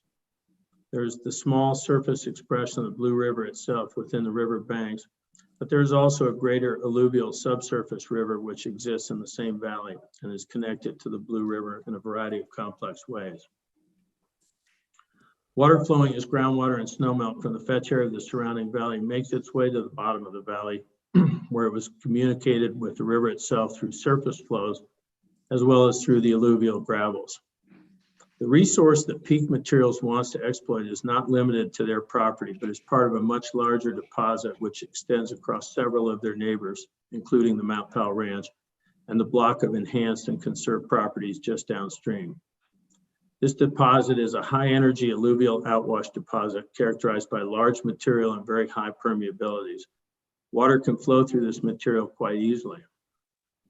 The deposit at the location of the mine is in direct fluid communication with many of the neighboring properties. There is no reason to expect or believe that the effects of the Peak property mine will be limited to their property, but rather there is a high level of certainty that these impacts can extend onto adjacent properties. The mine itself is in the water table. The water table is actively moving. I will leave the details of the effects of these fluid communications to the expert witnesses in chemistry, water quality, invertebrate biology, and fisheries. But the point I would like to make to you today is that this mine does not exist in its own world. Its effects are not limited to the property that it occupies. The effects that it creates can spread to the surrounding properties through the shared permeable geologic medium, and I believe it will over time begin to affect this special corridor and this resource, which is so central to all of us who call this valley home. This river is the thread that binds us all together in our shared love of this place, and the activity represented by this mine is fundamentally incompatible with the delicate and fragile nature of this resource, which we all love, which my family and neighbors have worked so hard to preserve and enhance. I want to thank the board for their time today, and I hope that they will carefully consider the impacts of this mine, particularly in light of the values of the residents of this valley and all of the efforts which have gone into protecting and enhancing this special place. Thank you again for your time today. All right, well, thank you very much. We appreciate hearing from you and getting your perspective from the valley. Are there any questions for Mr. Gary before I move forward? Okay, hearing none and seeing no hands, I'm going to say let's move forward. Thank you for your time. Thank you. Thanks. Madam Chair, I just wanted to say I appreciate the time for that testimony. Our next witness is Mike Mitchell. I do want to let you know that we're doing a good job. I think we'll be able to economize on some time, and I'm very sensitive to that.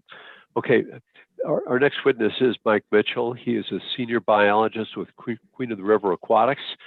He is the guy I referred to in my opening statement as kind of the doctor of the river. He knows the Blue River, he knows rivers, and he's going to talk to you about some of the scientific aspects of what's going on here. If we can share his screen and unmute Mr. Mitchell, we'll get going.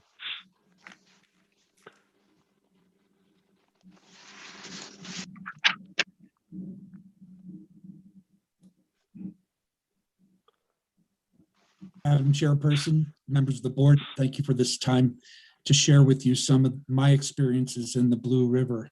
My name is Michael Mitchell, and I'm a senior fisheries biologist for Queen of the River Fisheries Consultants. My education is my first degree is in organic chemistry. After about a year of being out of school and seeing the laboratory I was in, I decided I'd trade it in for a fishery degree and get a laboratory like this to work in. And I was lucky enough to get a bachelor's degree and then a master's degree from Colorado State. And I've hung my shingle now for 38 years. All of those years I've had experience in the Blue River Valley, researching and managing fisheries and aquatic habitat. I am not anti-mining. I have 20 years of experience in the Blue River Valley with actual restoration projects, and I have 35 years in the mining industry with both molybdenum, sand and gravel. I've worked in gold, silver, and copper and coal mining, helping to illustrate the interaction of mining activities with associated aquatic environments. And I'm here though today in opposition to this application, representing the Lower Blue River United, because it's really the wrong proposal in the wrong location with the wrong mining plan and the wrong reclamation plan. This is a picture of Maryland Creek in 2011, and it shows what we are concerned about. I know many of us think about the pictures that the proponent showed of gravel pits 10 and 15 years later as being gentle, nice lakes along a river corridor. But this picture is the one I want you to remember as we discuss some of our concerns. This is the active dredging process that'll go on for 10 years. It's hard to imagine that we're going to put that in the middle of this. This is the Hilliard property, and it shows that the entire spectrum of what the conservation efforts in this valley have sought to preserve. You can see that there is virtually no dwelling in this valley that isn't going to have to look upon that mine and deal with the various effects that mine provides throughout the life of the mine. We might ask, well, when you're looking at managing a river, how do we know and how do we manage a healthy river? Well, the way we do that is understanding how it functions. This is a picture of the river continuum concept, and it helps us understand physically, chemically, and biologically what we need to know. That the Blue River is a headwater stream. It essentially is in a confined river valley. When we stand on the banks of the Blue River, we can see both sides of the valley all the way up to the Continental Divide, all the way up to snow-capped peaks. It has a very narrow floodplain that's associated with a riparian thin green line that runs along the river bottom. That thin green line is 3% of the surface area of Colorado, yet it's essential to 85% of the species, wildlife species in Colorado. Being a headwater stream with steep slopes, steep valley confinement, small watershed floodplain areas, it doesn't in and of itself have its own energy supply. All of the energy that enters into this river comes from the floodplain, from the riparian zones, the leaves, the sticks, the various skeleton of old trees. All of them need to be brought into the channel via communication with wind, precipitation events, as well as flood events. Once that green material grown from this miracle of sunlight energy being produced into vegetative energy, it enters the channel, and there's a very sophisticated, very complex community of organisms that graze and shred and collect this material, making themselves available to higher level predators such as additional macroinvertebrates. The byproducts of what they decompose, microbes used to grow additional algae, additional macrophytes or plants, and so this energy flow goes from vegetative to the river, brought up through macroinvertebrates, and ends up in the fish flesh that we all look at and envision as a healthy river. Pardon me, let me get back over to the right arrows. As Sam had mentioned, in about 1999, after realizing many years of watching the Blue River slowly but surely degrade in its fishery quality, see the kokanee salmon runs that used to come up from Green Mountain diminished, he contacted us and asked if we might come in and help him define what the problems are. So, and I won't go into great detail because Sam did an excellent job explaining to you the process, but based on developing existing conditions, we came up with a master plan. It took a number of years to actually get through the U.S. Army Corps of Engineers. Those of you who are familiar with that process, an individual permit is about as difficult to get as it gets, and it involves public hearings like this one. And over 6 years, once 3 years of planning, design, and approval was done, we placed 12,000 boulders in 125 different structures over 3.5 miles of channel, and we moved about 100,000 cubic yards of material, connecting all of that together with a thalweg channel, or a channel that made sure fish could pass through the entire project, and then developed better pool habitat, better pool frequency. We preserved all of our riffle macroinvertebrate producing areas. And that was followed up now with 15 years of contiguous intensive fisheries and macroinvertebrate management. Again, as Sam mentioned, we created a tremendous amount of improvements in the river, not to mention, this is a picture of our oxbows here about 10 years after we restored them. It's a pretty good example of what excellent revegetation for grazing land, especially targeting wildlife, looks like when it's done. So what was our magic formula? Well, we took that river continuum concept. We paid attention to the very important aspects of the connections between all of those items that make a healthy river. We returned this land and river to its floodplain. the state of Colorado saw the value in what we did, and the Colorado Water Conservation Board has actually granted us a injury with mitigation administrative decision that allows us, when the in-stream flow becomes the senior water right on this river, we're actually allowed to continue to share that flow and pass them through these reclaimed oxbows.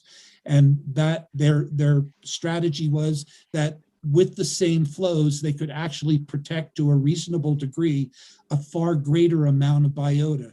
These ponds represent juvenile habitat for young trout. They represent spawning areas outside of the channel that isn't as affected by the flows in the river. And it also represents overwinter habitat for those young fish away from the kind of predation that goes on out in the main channel. But it wasn't just for fish. It was for, as Sam mentioned, there are now nesting bald eagles, otters, moose, and a lot of high quality rangeland. It didn't just happen on the river that was restored, but it goes up and downstream, as Sam said, including quality fishing in the section of river that's adjacent to the mine. So why should we be concerned? Well, I'll skip over this because there are a lot of things in there that you're right, Madam Chairman, that this is more of a county than it is your jurisdiction. But I do want to point out that these pits that they're proposing are within 300 feet of the river.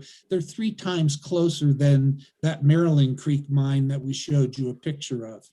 This mining is going to penetrate the groundwater table to a maximum of 49 feet as far as we can see from the plan.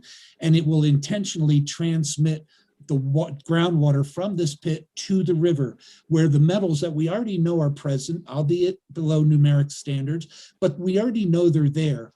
And when they're there and they're introduced into the pit, they're actually going to experience conditions that change the solubility of those metals in water. As Laurel had mentioned, these pits are going to warm in summer, they're going to be cool in winter. The pH will change. You might have noticed in the initial picture that there was a slight green tinge to that pit they were working in. That was a planktonic algae bloom. That algae robs each day during photosynthesis bicarbonates and replaces them or carbon dioxide and replaces them as bicarbonates at night. So pH shifts diurnally. The chemicals that are in those fine materials that are going to be left behind and washed out as a consequence of the dredging that occurs, those are going to stay behind, and they need to reach an equilibrium now with that new groundwater pit that we have out there, and it will be continually mixed with the aggregates and the fines due to the dredging process. These alluvial fines will remain in the processed sediments as well as be in the dissolved solute that is the water in that gravel pit, and these sediments have not been proposed for testing. How are we going to know where we might go if we don't know where we start from? We need to test the sediments in the alluviums, the fine materials that are in these pit sediments, and we need to test them in the river to make sure we're not increasing their concentrations there, because those might not show up in a water quality sample taken somewhere downstream from this site, but they might stay in the sediments where, if we have a condition change, such as salinities, changes in alkalinity in the river, perhaps they might redissolve. We have seen that many times from back in the days when we used to wash alum out of our water treatment plants into the river, and then all of a sudden, boom, 10 years later, the pH in the river changes and kill fish with aluminum. The surface water testing protocols have been accurately called out by this committee. There isn't any way, first of all, that just because we're at the property line above and the property line below, that we're going to find whether that mine has an effect on that river. And we're going to talk about it in a little bit here. The surface water testing protocols need to include the mixing of this groundwater through a very complex system called the hyporheic zones of the river in order to make sure it's representative. The compounds that are washed from these aggregates led to drain on the banks and eventually washed in with the stormwater management plan that has already been illustrated by the proponent. Those will end up in the lake to interact in that equilibrium perpetually. And remember, this is connected to the river via the alluvium. The reclamation plan proposes that it is being done for grazing land, yet approximately half of it is standing water. Those standing water pits are 49-foot deep, steep-sided 2-to-1 to 3-to-1 slopes that are like a big giant glass sitting out there. They will thermally stratify in our temperate environment.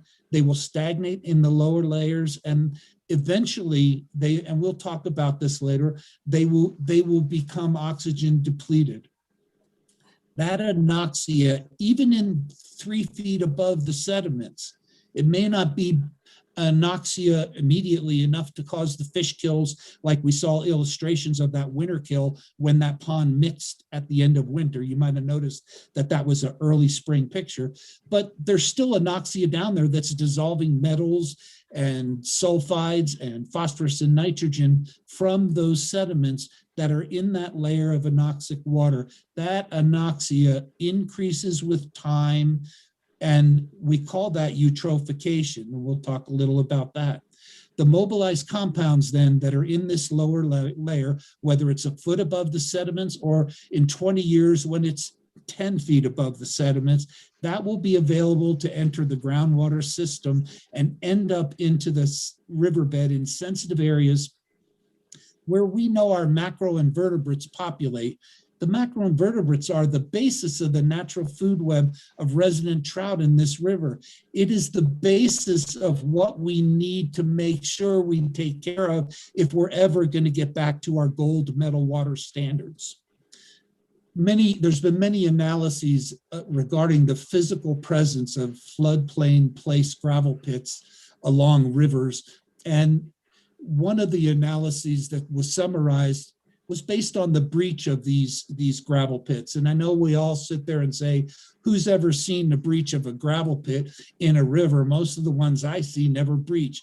Well, I would have invited you to come to Longmont in 2013 and watch the river bounce, the St. Vrain River bounce back and forth, changing its flow patterns between the town of Lyons and the Weld County downstream as that flood progressed for 3 days. This analysis identified that there are 3 different areas that are impacted by these breachings that change the quality and health of a river locally, downstream and upstream, and 6 different categories where that occurs. In the aquatic habitat row that you see on the bottom there, you can see almost all of it has to do with habitat degradation, losses, and changes.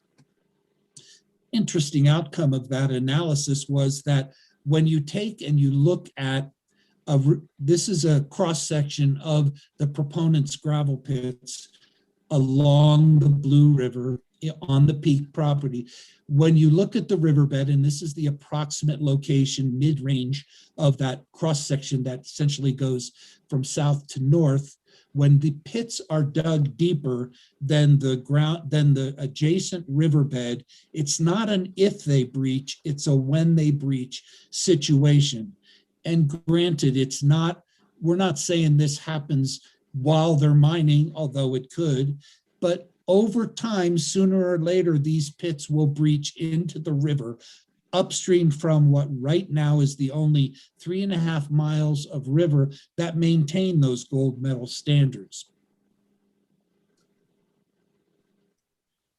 Not to take you to science ABC for very long, but let's talk about what factors are changing in these pits. You saw the obvious physical change to water quality that was occurring in the photo that I showed you, but if we look at how we make sweet tea, and that'll help to illustrate the effect of temperature.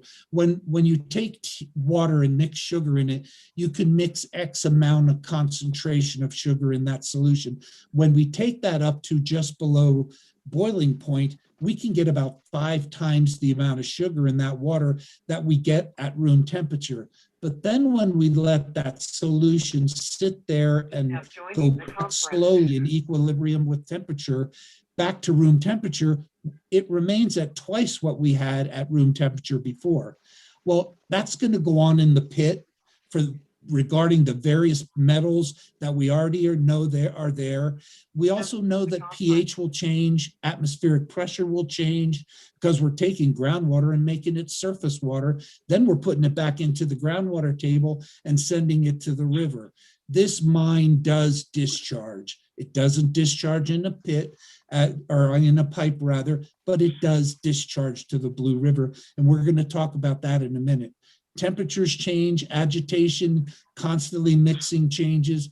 And as these pits get older, even through the mining process, the oxidative state in that pit, especially when it's allowed to lay fallow, is likely to change as well.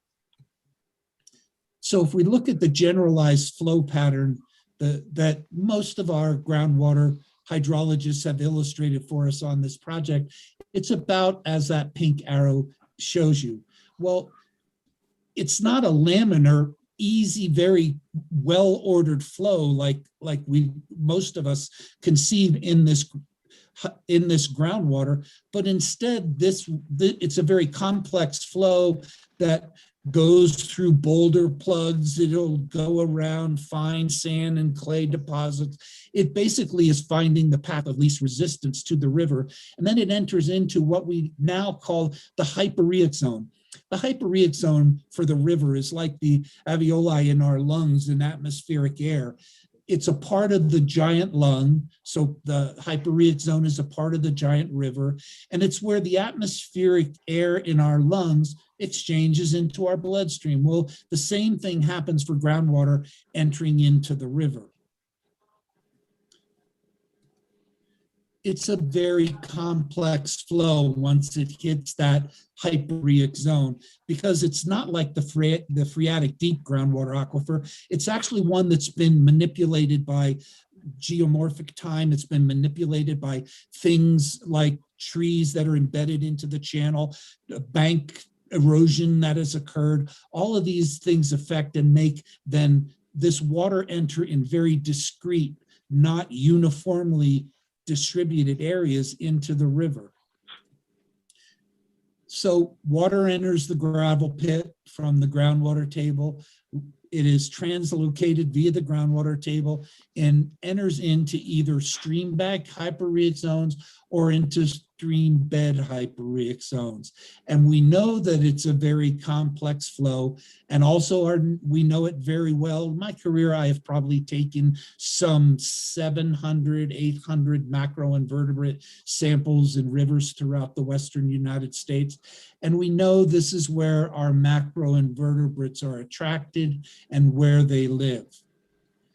We know that these hypereic zones don't act as a uniform area of introduction. For instance, this is a infrared of the Yukon River. You can see that we have water temperatures that are over twice the level of where in neutral hypereic zones as we have in areas where we have high upwelling. We know that algae prefers upwelling zones as opposed to neutral zones.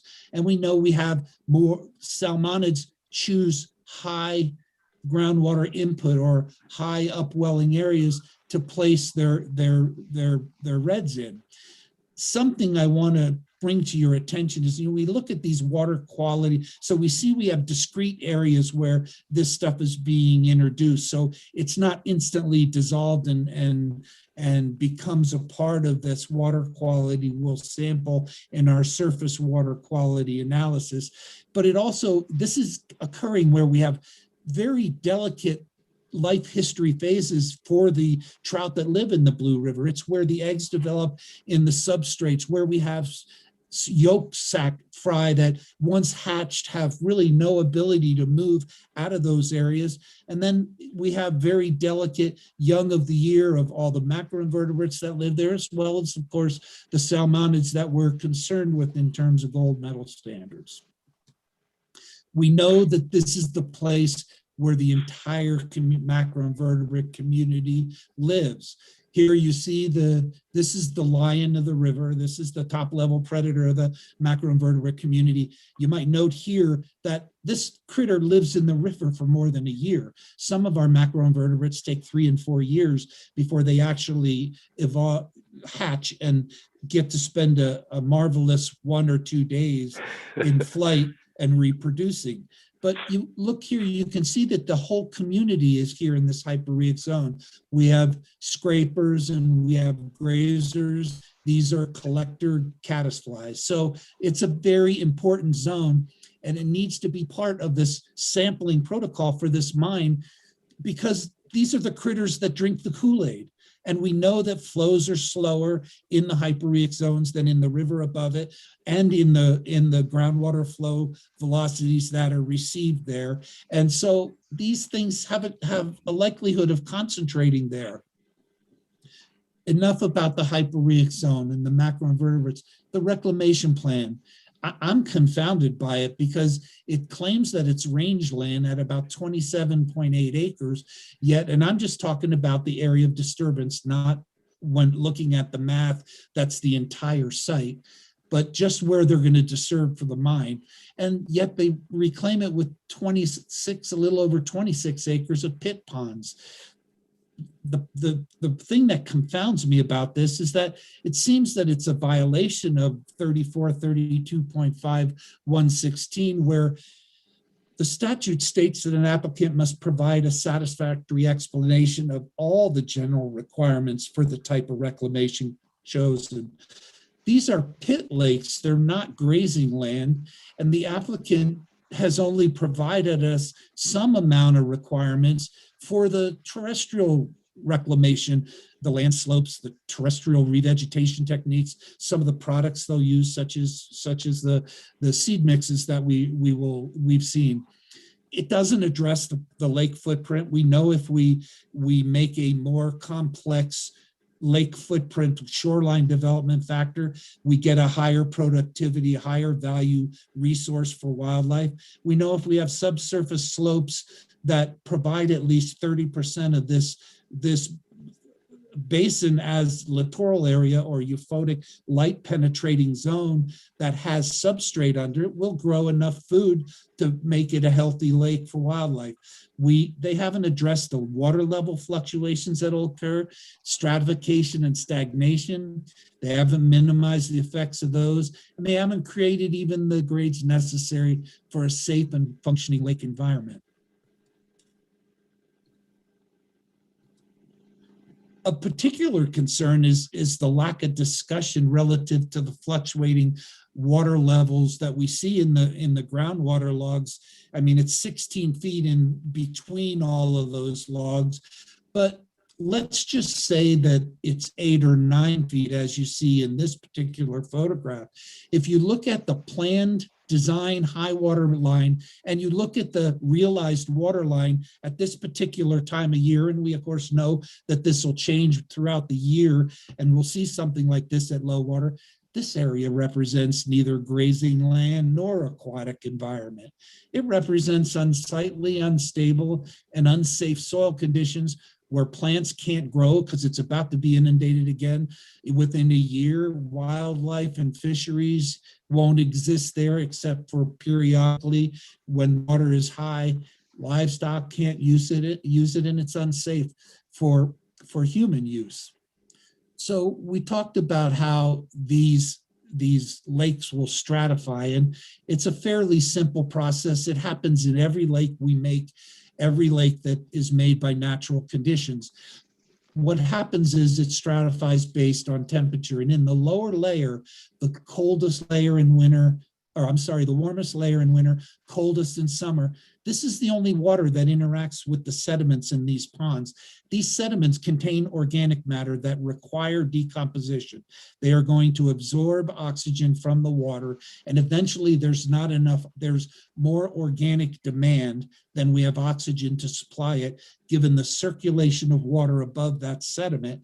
And so what happens is we end up with anoxia being created, higher sediment oxygen demand than an oxygen supply in the hypolimnion, and it goes anoxic. This creates different chemical conditions that assist in dissolving the things we don't want in the groundwater that, again, in an open pit, end up being translocated to the Blue River. Another closed loop system that develops in these pits, and I have been involved, there isn't anyone in this room or on this Zoom call that's probably taken more vertical temperature depth oxygen profiles in gravel pits than me. And they all stratify in various ways, but they all stratify with the hypolimnion. And what happens over time, what happens in 20 years and 30 years and 40 years is we start to create a closed loop degradation process. We call it eutrophication. The sediments in the bottom rob the oxygen from the water. This allows phosphorus and nitrogen to be distributed. It circulates into the upper water column during turnover, fall, winter, and the occasional high wind event. And that grows more algae, which sinks to the bottom, requires more oxygen. So what happens, it then provides more nitrogen, phosphorus. So what happens is the anoxia happens sooner when the stratification occurs. It occupies more volume of that water, and it ends up lasting longer. Another big problem in many of our lakes in Colorado is the onset of blue-green algae in these, what we call now harmful algae blooms. Blue-green algae, for instance, in any water supply, creates, when they die, they create a geosmin 2-MIB, methyl isoborneol, and these compounds are, once they get into the water delivery systems in a potable water system, we can't get them out. You have to disinfect the entire system, and it usually takes multiple times. So all of the distribution system becomes compromised. And to give you an idea where those compounds start to cause problems for us, basically it's a teaspoon in an Olympic-sized swimming pool. It's parts per billion of geosmin 2-MIB that cause, I recently restored the town of Berthoud's surface water supply in order to get rid of and reduce these two compounds so we could at least go back into using Carter Lake water, which is fairly free of geosmin 2-MIB, and reclaiming their water system. It was a multi-million-dollar investment. So in conclusion, this proposal is the wrong location. And I'll skip talking about the gold medal standards, but the chemical operations that are going to occur in that pit, translocated via the open groundwater table to the river, are going to affect the 3.5 miles of gold medal waters downstream. And I know we look at numeric standards and we say, well, if we stay below those, we're fine. Well, those are LC50s, some of them are LC90s even. We've already killed half of the fish that are out there, killed half of the macroinvertebrates. If you're a river manager, you're worried about 10 LC10s and LC20s because that's what affects the health of the river. And it physically disconnects the floodplain from the river when we put a gravel pit there. And this proposal, albeit it's outside of the 125-year floodplain, it's still within the FEMA floodplain, which is the special floodplain management area, that area above 100-year floodplain that goes out to the 300-year floodplain. We may not look at that in Colorado right now, but believe me, across this country, they're looking at it. This is the wrong mining plan. The alluvial deposits are not inert. They will interact with the groundwaters that are in this pit, and we're going to create conditions that are altered from the groundwater table, and that groundwater flow is going to end up in the river. The surface water and groundwater monitoring program is ineffective without including the sediments in the alluvium where it comes from, in sediments in the pit lake where it's constantly being required to reach equilibrium with, and then of course what it looks like at the hyporeate zones in the river as well as the surface water. We've got to move these surface water quality testing stations downstream so we can be assured that this mixing occurs. We need to add aquatic macroinvertebrates and a very detailed study to the permit monitoring requirements. We need to include the critters that are drinking the Kool-Aid. We know that these are sensitive critters. We have the science, we have the techniques, and we know that they're receiving essentially the full dose of the effluent that comes out of these pits.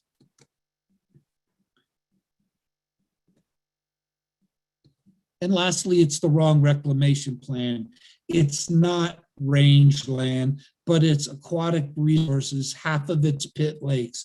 These pit lakes actually they don't represent grazing for livestock, wildlife, or humans. As they're proposed, they don't minimize as they're supposed to with considering what the restrictions are, the harmful effects of stagnation, anoxia, harmful algal blooms, and the transmission of the stagnant filed waters to adjacent wells, the groundwater in the river.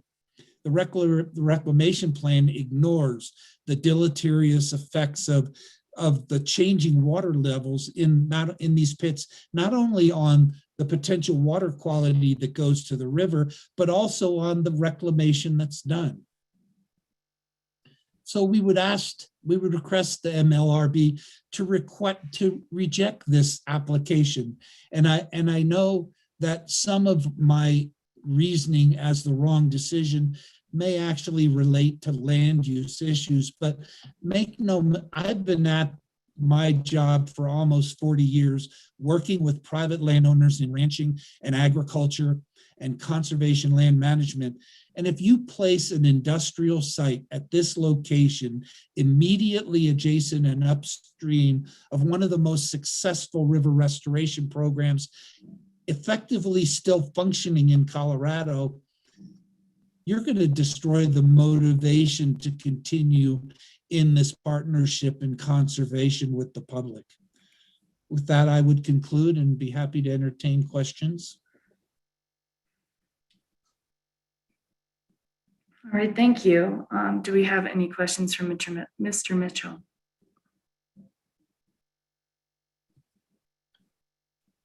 Looks like Mr. Mock has a comment.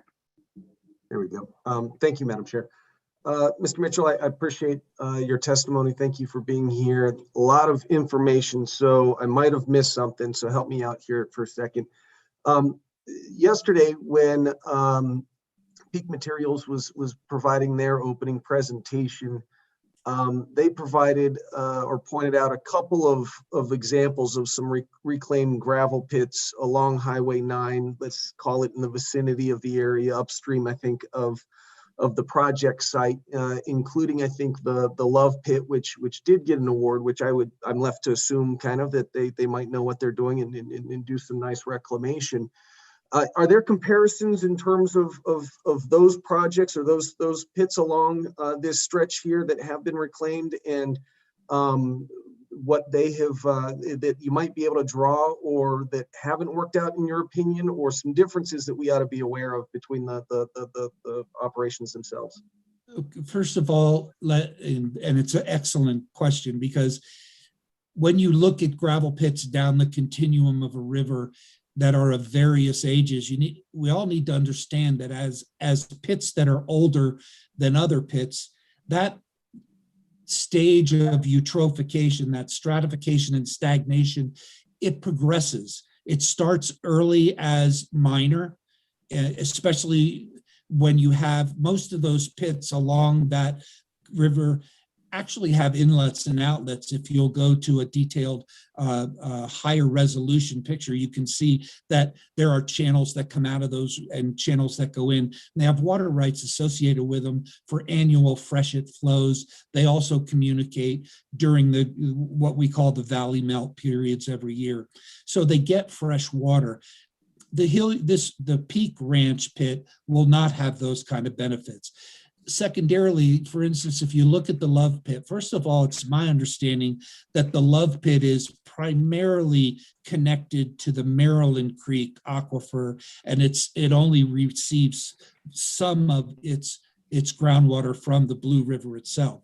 So it's really one of those places that's bringing water into the river through that pit, rather than the river bringing water, it receiving water out of the pit or from the upstream groundwater table. All of these pits have management going on in them. And I have been to some of them and talked, especially the ones that were located more northerly in the area. I've actually been called out to talk to them about the functioning of the lakes and the fact that they've noticed that the fisheries are changing, and are there things that they could do to mitigate some of the changes. I haven't gotten vertical depth oxygen profiles in them, but I am sure that part of the problem was they were realizing that not as much of the total volume of those lakes were available for the creation of fisheries as others. But one of the things that they all had was very steep sides and had very little food production going on. And that was part of the problem that the fisheries were having, is there wasn't enough nutrition in there for them. And so they needed to start looking at how they might resolve those issues. So realize that we look at those ponds, and if we just because we see a beautiful sod mat to the edge of the pond, and just because we see a blue watercolor that looks a lot like the river next door, it doesn't mean that standing water environment is healthy, nor does it mean that that river is healthy. And there are things going on both places that we need to be aware of. There is really not enough, there isn't any data that tells us that there is nothing wrong with those ponds, or that there is something wrong with those ponds. I would just tell you that the normal lake behavior that gravel pits go through, especially when they are deeper than the river next door, results in stratification, stagnation, and over time, you end up with a lake that reaches the end of its lifespan, stagnates, and starts having and realizing fish kills. Thank you.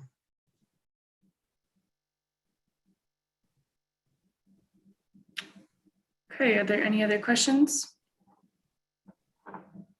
Yes, please, Nell.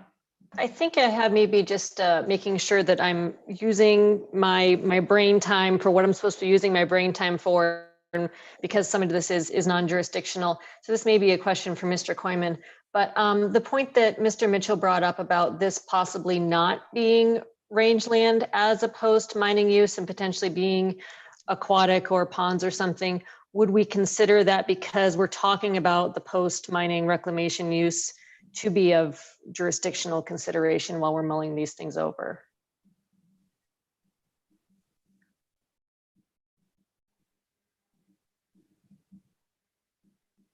No, I think, I mean, the applicant can probably address your concern and rebuttal, but if I understand the testimony,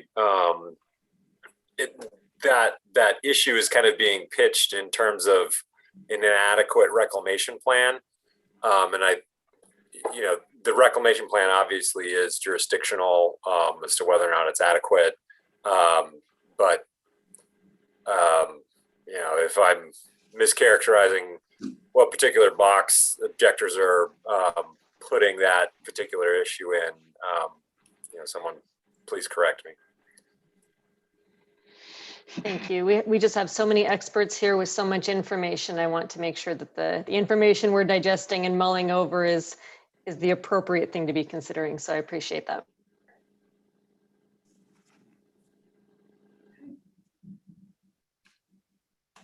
Okay, I'm not seeing any other questions at this time. I'm not seeing any in the chat. So I think, hang on one second, Mr. Sherman. I'm gonna request that we take a 5-minute break here. I think everyone needs some coffee, tea, walk around moments, make sure we're still fresh and focused. As we move forward into your next witnesses, let's try to make sure that these are unique points that are being posed. Looking at some of, I assume that Mr. Allward might be your next witness here, and Some of his points are very similar to those that have already been raised. So let's try to make sure that these are unique points. And again, as always, just remaining jurisdictional. So I've got 11:17 on my computer here. Let's take a 5-minute break and get back here at 11:22. And we'll talk then.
Okay, well, thank you, everyone. I apologize about the short breaks today, but like I said, we got a lot to get through and want to make sure everyone has a chance to fully share their opinions and their points. Mr. Sherman, I think you had your hand raised before the break.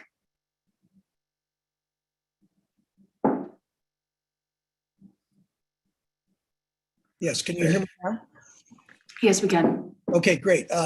Before Dr. Allware testifies, we wanted to have our last final lay witness testify.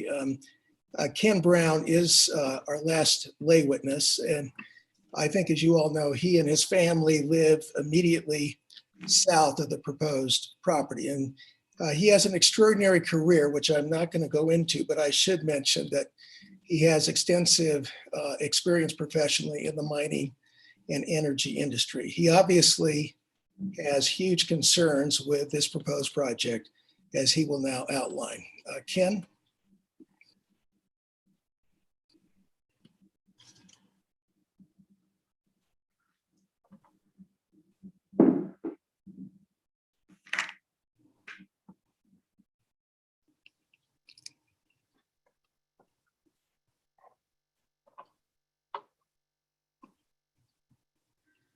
Hold on just a sec.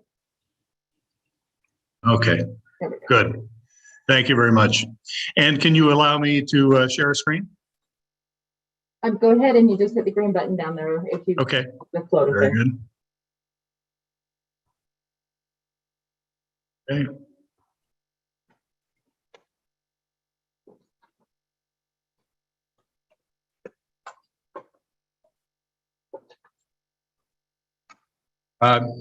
Thanks very much, and good afternoon to the members of the board, and my thanks to everyone who's been presenting the last couple of days. There's a lot of information here and important things to be considered.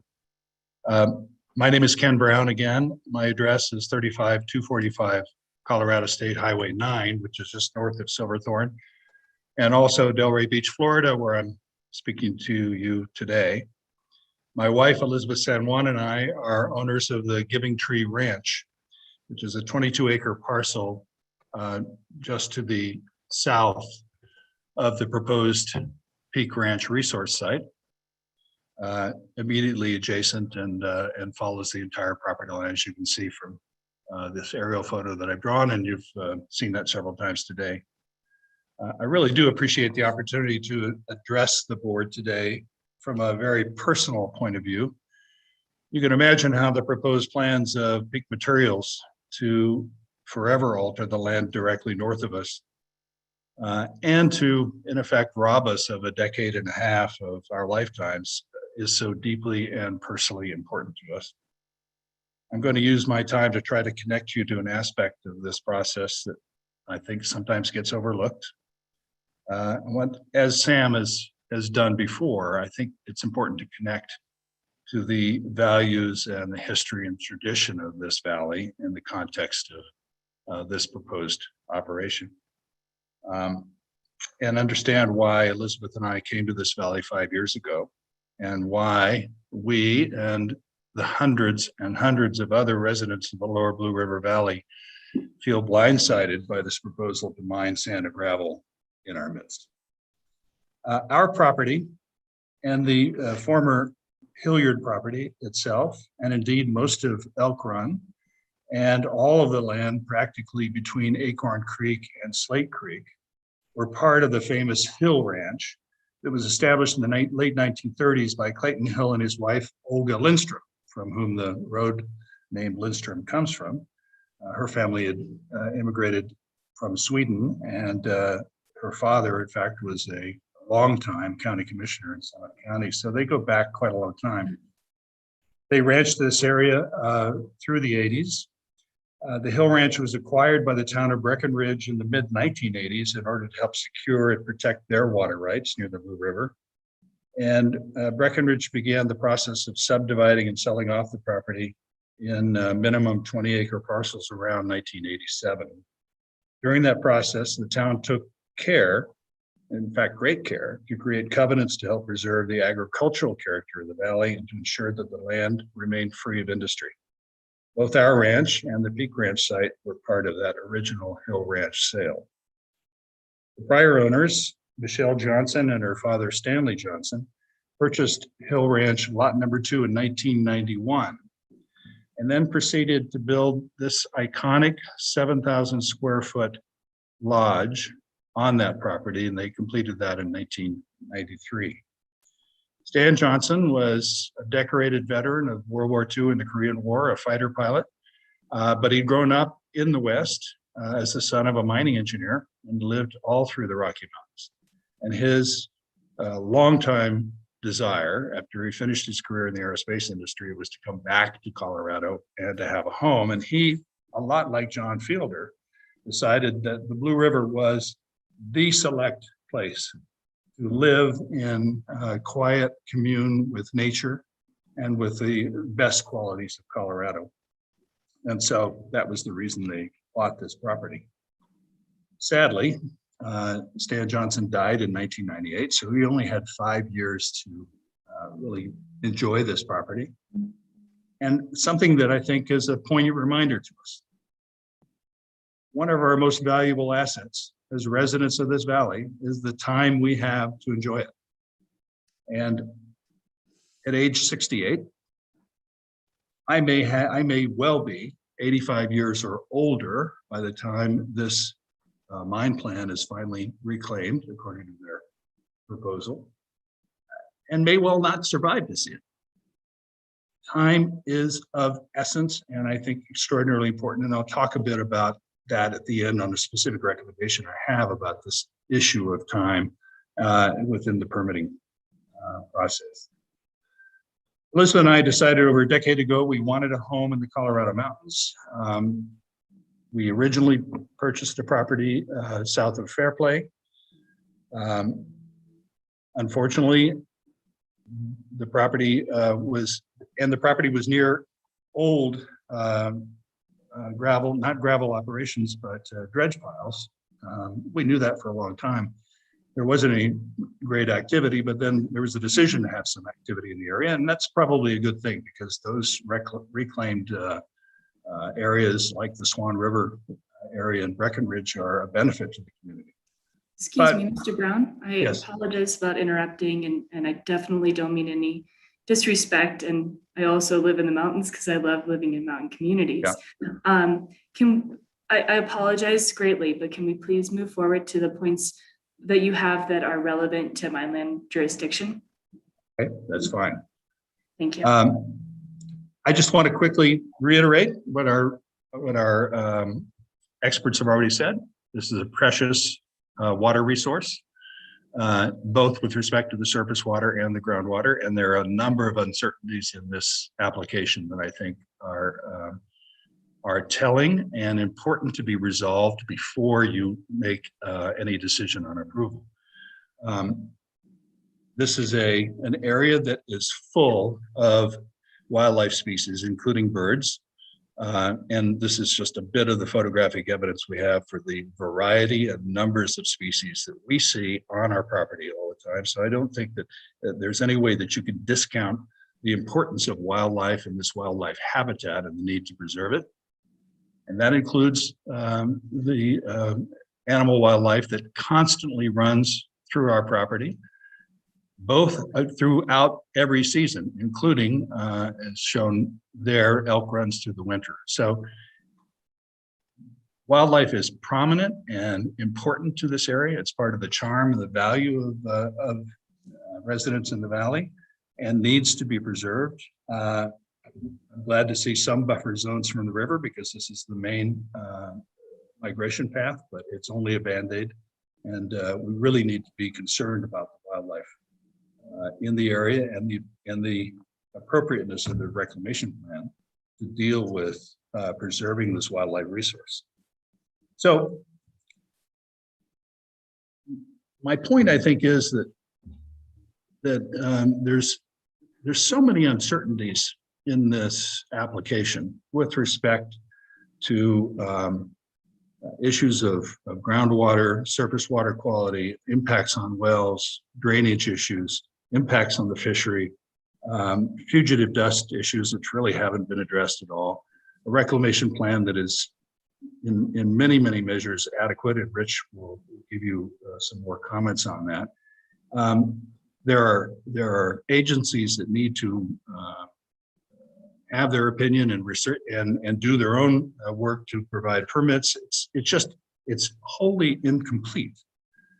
And rather than approve something that's incomplete and rely on the promises of the applicant to fix all of these issues after issued, I think it's more appropriate to remand this application back to them and get these issues resolved and get the information on the table now.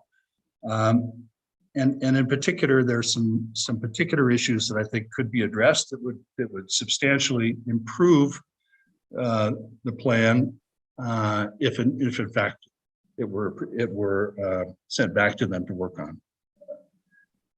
While setbacks are not necessarily in your purview, I think that it's very clear from a lot of the presentations been made that it would be very appropriate to have a much larger buffer zone in the southwest corner of our property, both because there's a wetland meadow there.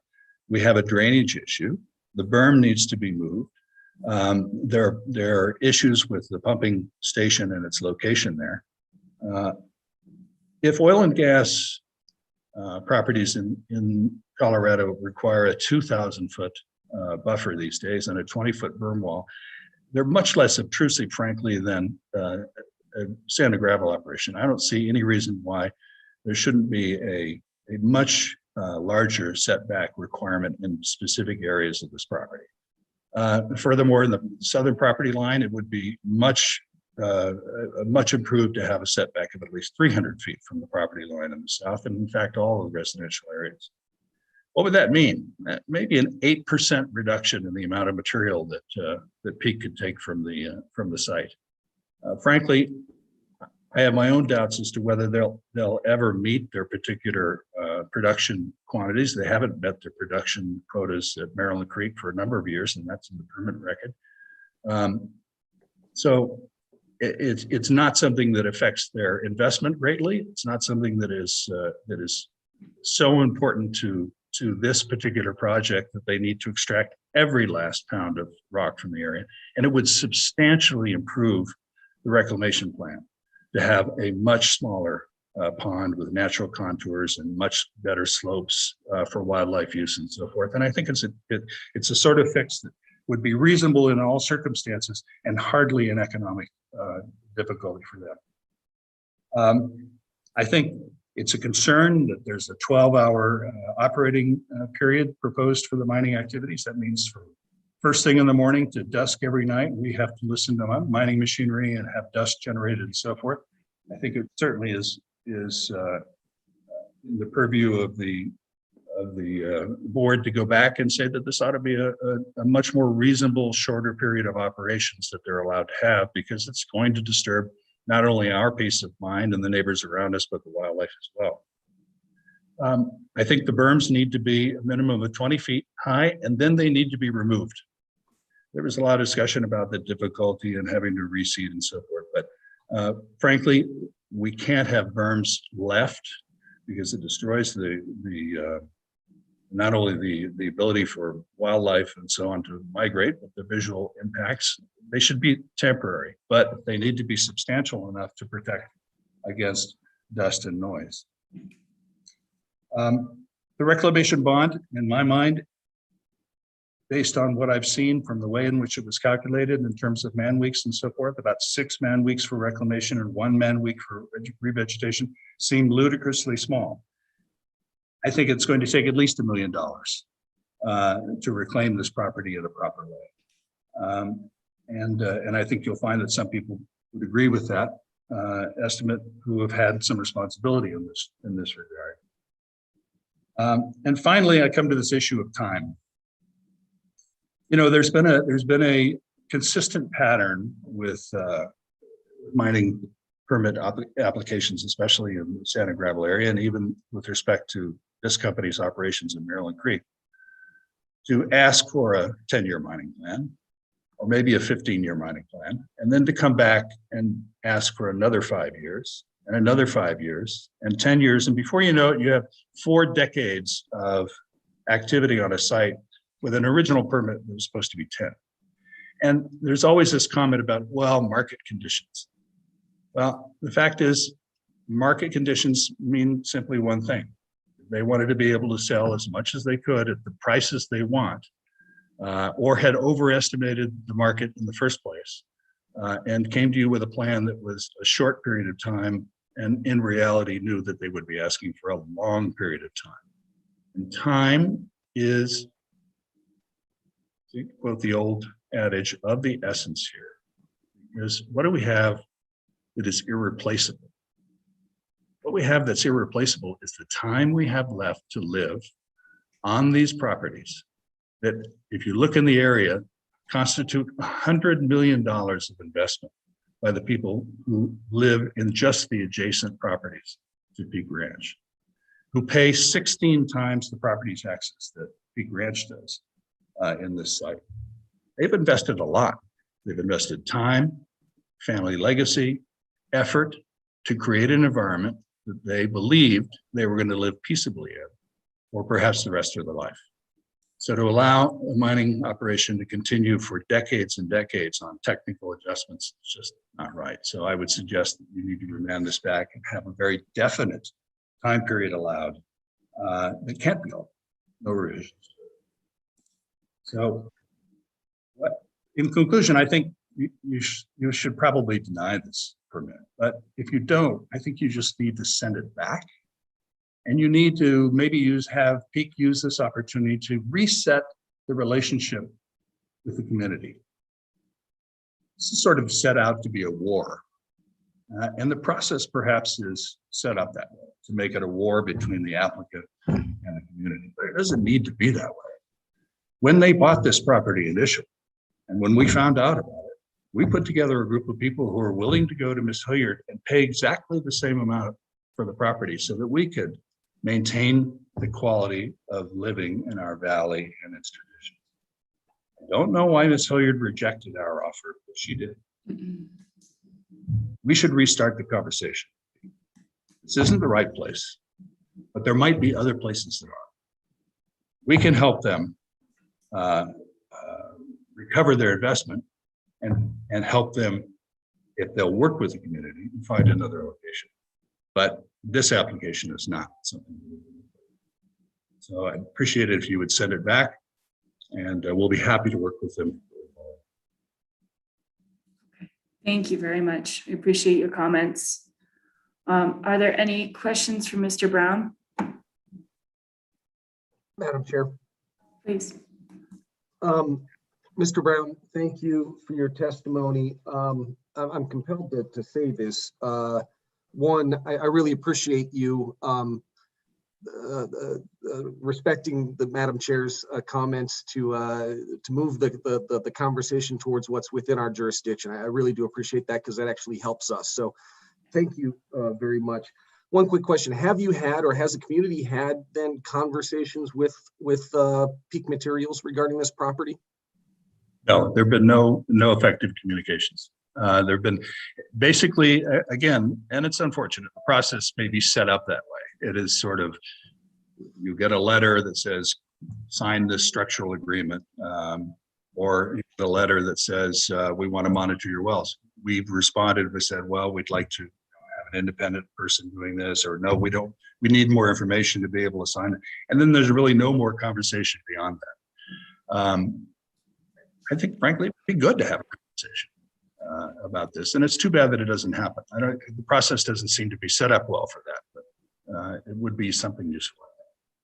And then if I can just continue real quick, what I also respected, and I just, again, compelled to say this, especially for those that are going to be testifying, what I appreciated was your recommendation of working with the applicants, and even the suggestion of remanding this. And that's a question I've got probably for our attorneys in terms of the process. I don't know that we've done that since I've been on the board, but I was a former county commissioner, actually, neighbors in Clear Creek County. And so I'm very sensitive about the dual role here between the county and the local jurisdiction and some of these questions about fitment within the community, but also then to our jurisdictional issues. In yourself and even Mr. Mitchell and Ms.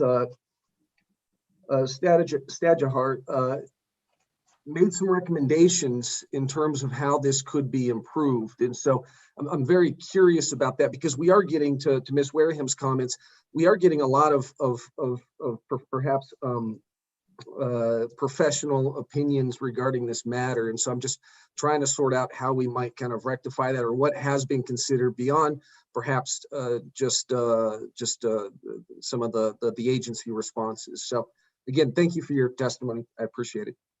Thanks.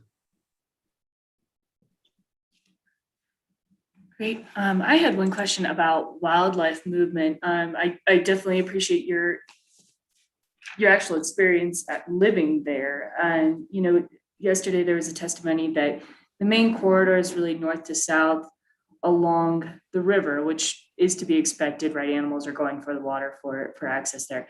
But are you noting other animal migration tracks kind of through the east to west corridor in that area? Or do animals kind of stick to the river and avoid the road as much as possible? They're not really moving between that upper terrace and the floodplain. We get a lot of movement beyond the river through the old irrigation paths that come through our property further to the east. So they're quite likely to move through the middle of the property, again, primarily north and south or northwest, but they do move that direction, and they'll move wherever there's one of the things that was interesting is the pictures that Mike Mitchell and John Fielder showed. I think it's probably a John Fielder photograph that showed the rangeland from the view of his house, showed that it's actually a very, pictures the applicant showed a pretty desolate looking piece of property, but there's actually a lot of vegetation all through these properties. And the animals move very well through it, and coyotes and fox especially will move through the pastures east, west, and all over the property. Mountain lions as well. Yeah, they like the river corridor, but they're not confined to it. And my wife is just pointing out that the snow tracks show movement of animals during the time when there's snow. You see tracks moving east and west all the time from our house. Sure. Okay. All right. Any other questions? Okay. Hearing none and seeing none, I think we're good to move forward. Just as Sam Gary has a question. Oh, I'm sorry. Thank you. Yes.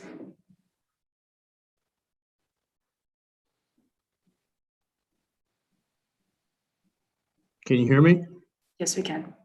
I'd just like to address the question about wildlife movement across the highway, whether it's north, south, or east, west. I have 40 plus years of experience and a much bigger reach of the valley floor. We spend a lot of time looking at the wildlife and tracking their movements. As a very general comment, all of the ungulates, all of the deer, elk, and moose typically winter on the east side of the river. The west side is higher in elevation, collects more snow, more difficult for them to find forage in the winter. So most of the animals will move across the river, usually in November into December. They'll get on the south-facing slopes on the east side of the valley where it's bared off or blown off, and they return across the river from east to west.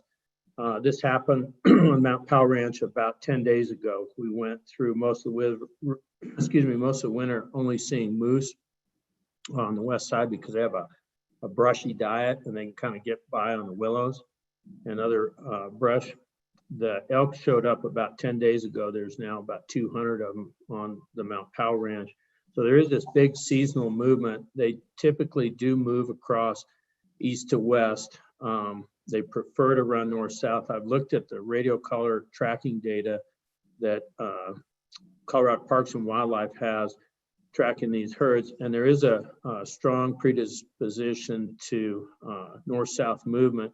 I think that's influenced to a large extent by the presence of the highway, which serves as a barrier. And you see evidence of this in wildlife vehicle strike data.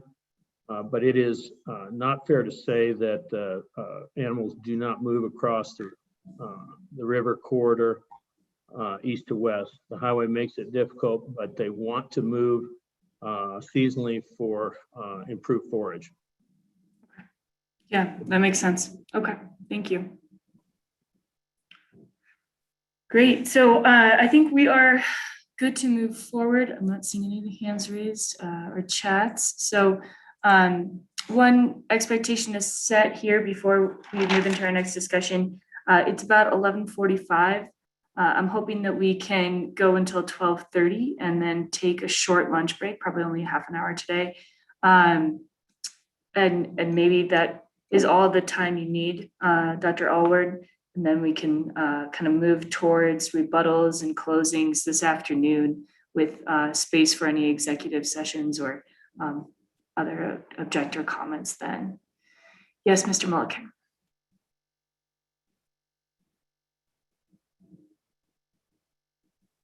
Thanks. I was just going to introduce Dr. Albert. So if you're ready, we'll do that.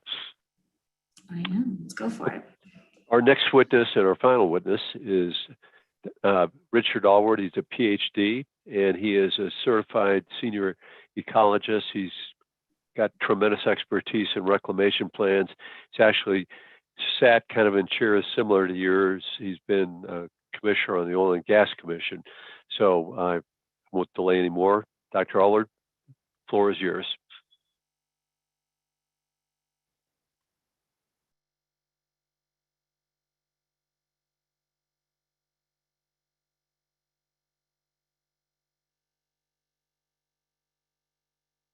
What's his first name?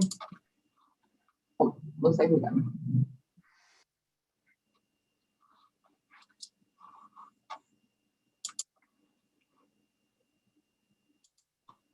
All right, are you seeing my screen now? Yes. Okay, great. So I guess it is still good morning, Madam Chair, members of the board, and Director Brannon. And Madam Chair, in my testimony, I may briefly overlap with what some of my colleagues have brought to your attention, but I think my testimony will help clarify how our concerns fit in with the jurisdiction of the MLRB, and I will do everything within my power to be done in time for lunch. My name is Richard Allward. I'm the owner and senior ecologist of Arid Lands LLC, an environmental consulting company in Grand Junction. Over this 18 years, I've been active in assessing the impacts of proposals for developing oil, gas, coal, uranium, gravel, as well as water storage projects, and additionally wildlife habitat and riparian ecosystems. I'm a science advisor for Clark County, Nevada, and I've held research appointments at CMU and the Nelson Mandela Institute in Tanzania. I've been a practicing ecologist for over 30 years since I began my career at a nature reserve while serving in the Peace Corps in Swaziland. I've served on the Colorado Oil and Gas Conservation for 9 years, the state agency that regulates oil and gas development in Colorado.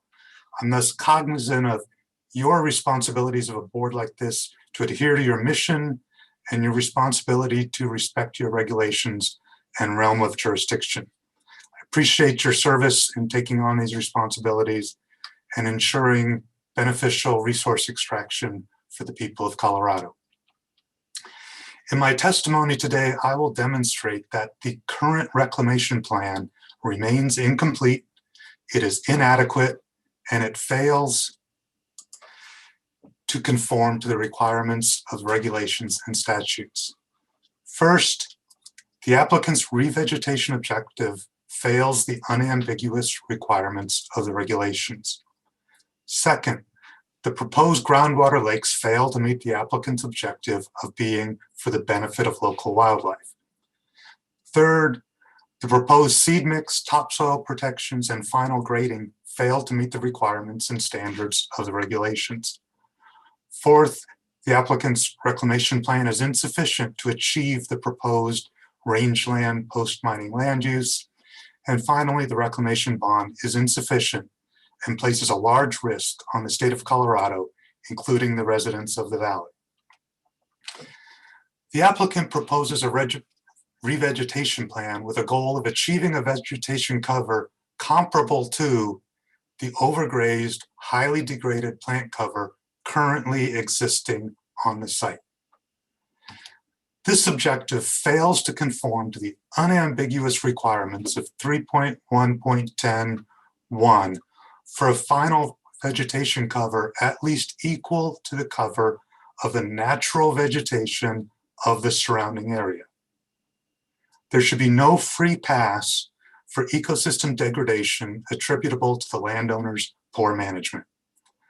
Since the revegetation plan does not conform to the rules requirements, it's grounds to deny the permit. On the subject of the lake design, the applicant has explicitly stated that reclaiming 1/3 of the affected area to groundwater lakes is for the benefit of wildlife. At a minimum, the applicant should be held to the standards of this self-identified objective emphasized in several locations throughout the application.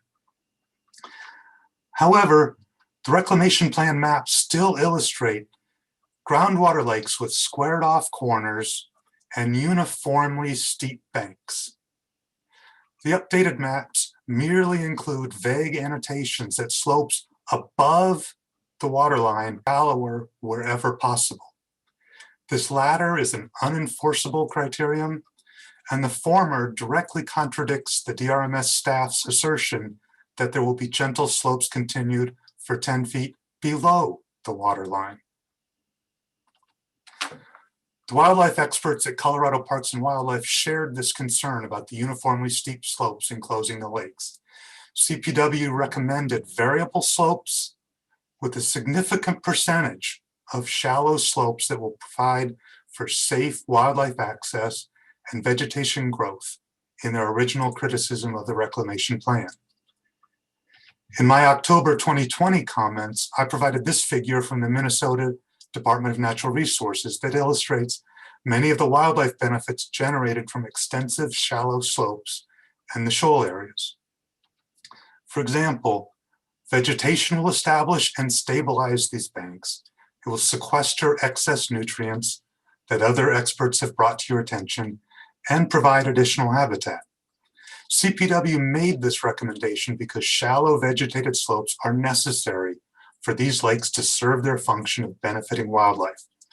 Peak made assurances in their December 8th, 2020 response to CPW that shallow slopes will be maintained to 10 feet below the waterline at a minimum. However, these assurances were disregarded 10 days later when they submitted their revised application. It's very disappointing to all of us that these CPW recommendations have not been implemented in the reclamation plan we have before us. My last point on this issue is to observe that the requirements of 3.1.81 are unambiguous.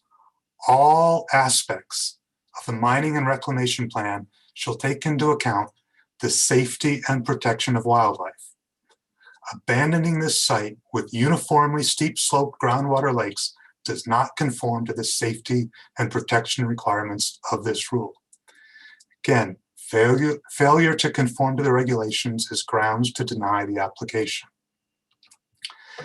Now I want to bring to your attention the deficiencies in the seed mix. Even this revised seed mix does not fully conform to your regulations.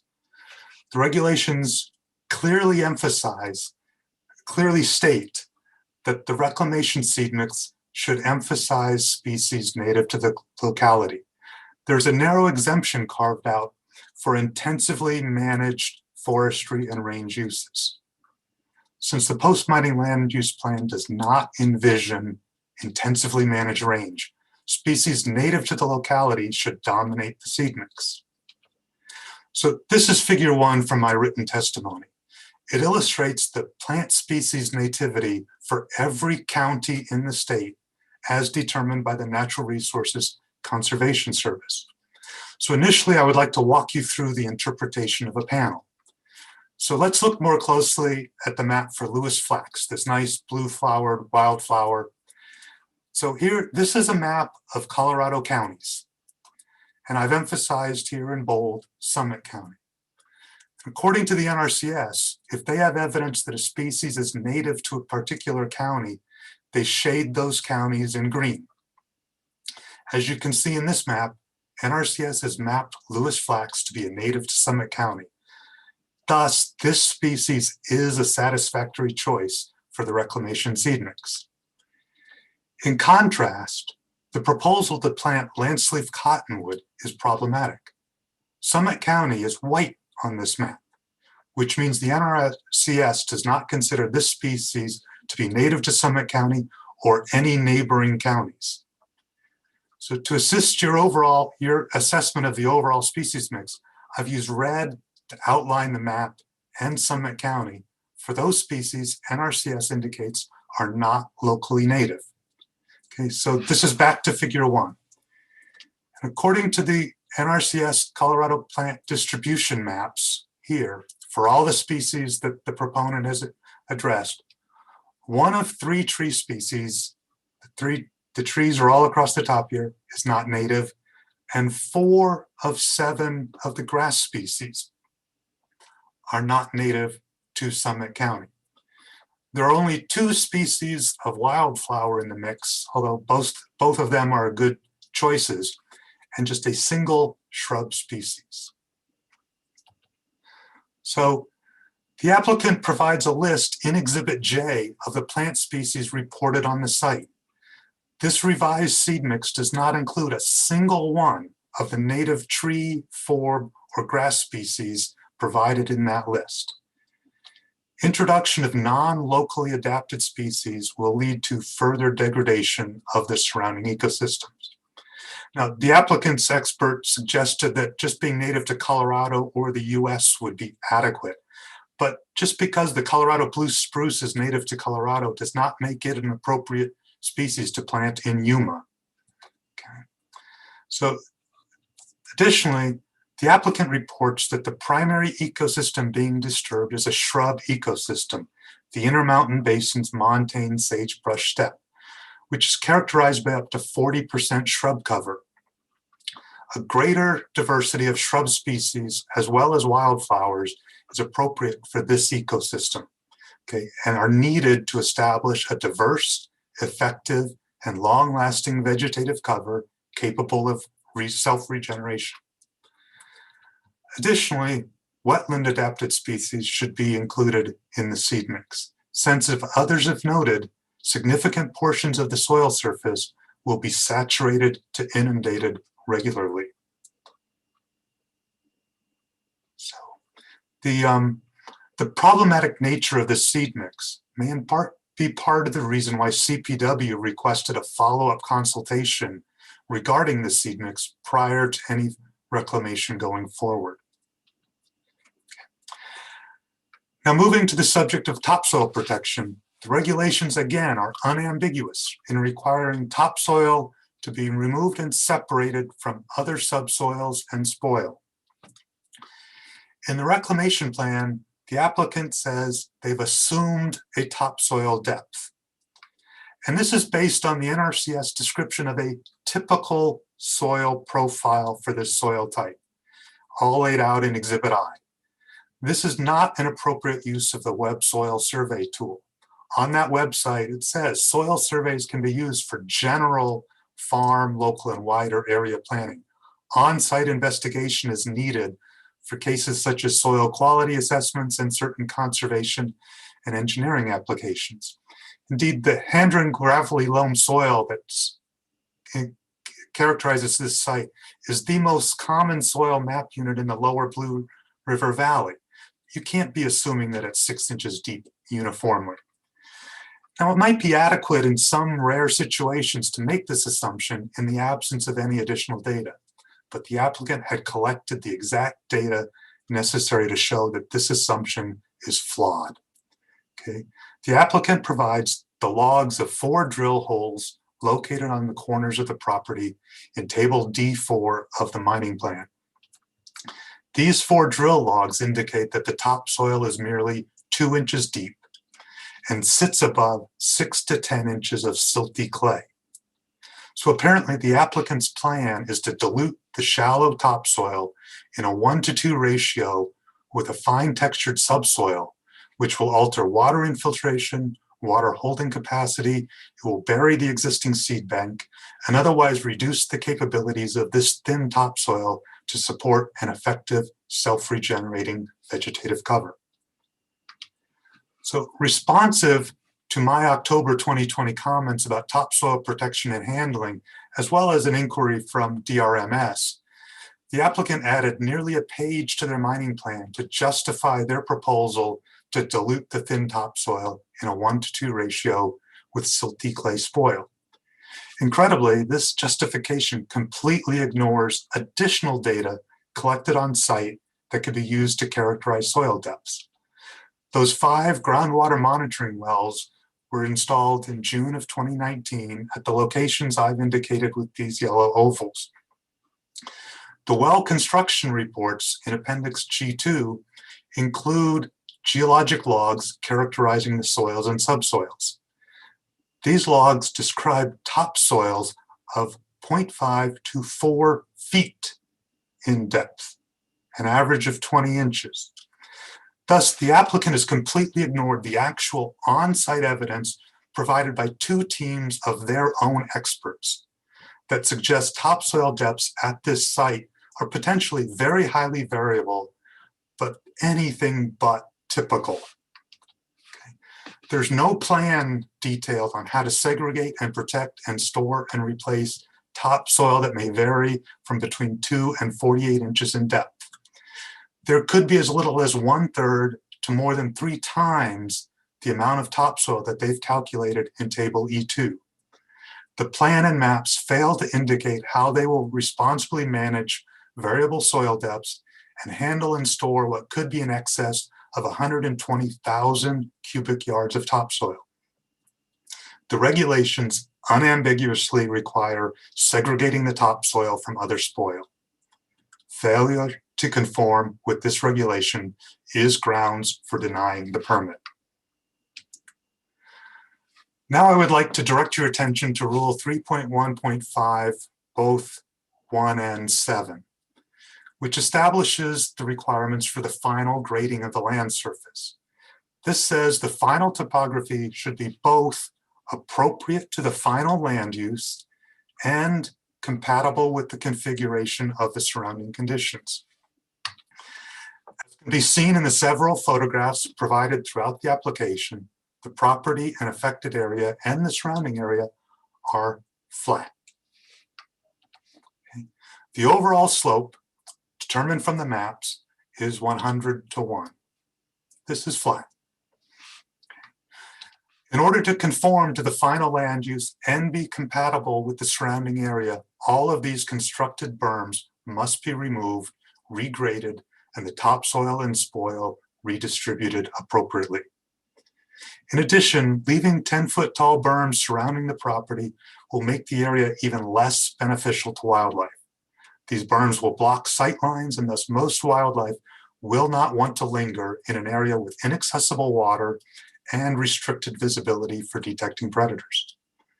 Furthermore, without irrigation, the tops of these berms will be isolated from the natural flow and infiltration of surface waters, reducing their ability to support an effective, self-regenerating, diverse vegetation cover. Finally, this is a rural residential area. It's wholly inappropriate to abandon industrial nuisance mitigation structures in perpetuity following the completion of those industrial activities. So I would like to now discuss how the designated post-mining land use will not be achieved with this reclamation plan. So the table in the lower half of this slide is adapted from the applicant's table E1 in Exhibit E. It is an accounting of the differing fates of the 75.5 acres of the affected area. So approximately 21 acres will be undisturbed. Okay?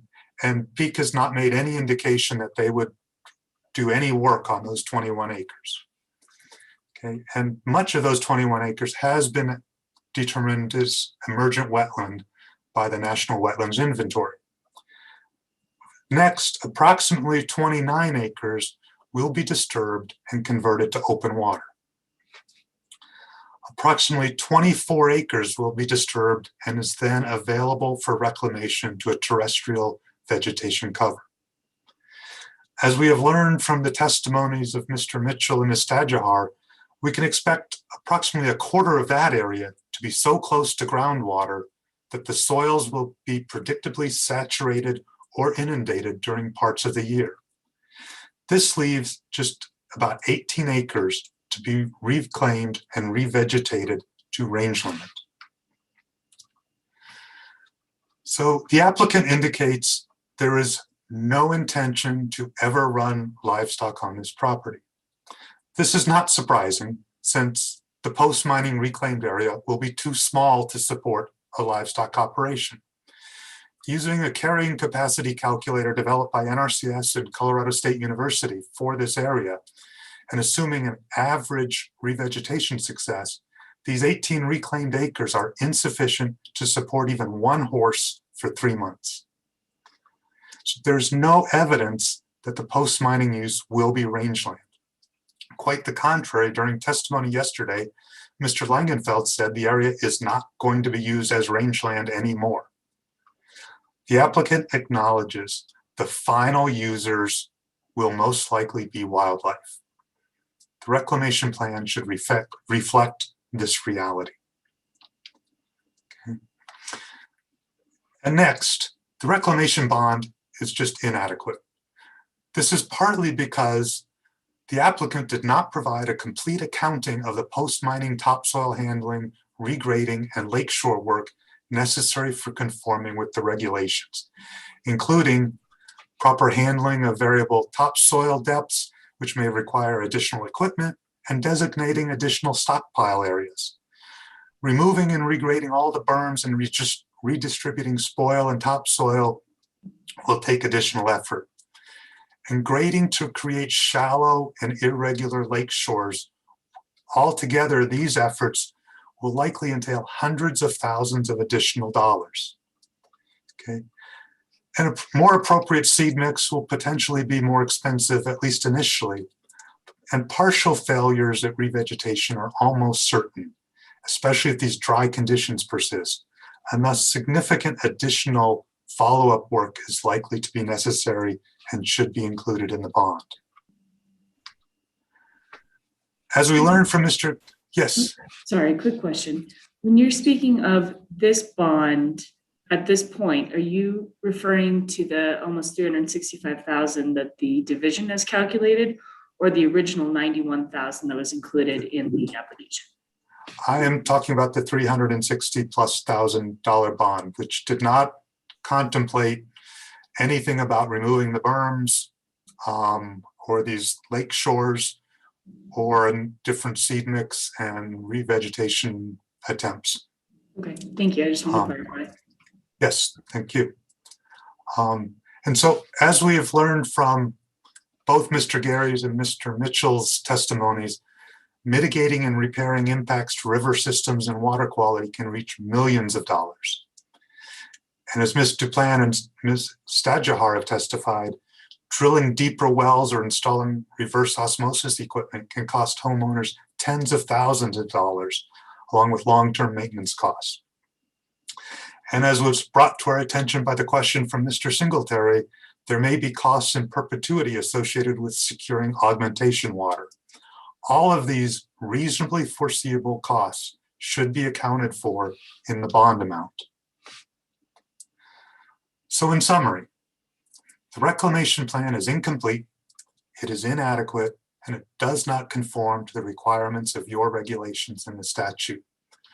I've described key failures in the revegetation objective, in the groundwater lake design, in the seed mix, topsoil protections, final grading, and the fate of those berms. The designated final land use is not achieved, and the inadequate bond amount places too much risk on the people of Colorado. So given the incompleteness of the reclamation plan and the documented cases of non-conformance to the regulations and statutes, you have numerous grounds for denying this permit. If you choose to grant this permit, then the deficiencies in the application must be remedied. I've illustrated some of the potential actions with this figure included as Appendix 1 of my written testimony. These remedies include final vegetation cover at least equal to the cover of the natural sagebrush steppe vegetation of the surrounding area. As Mr. Block noted in the applicant's slides 72 and 75, there are great examples of this across the river to the west.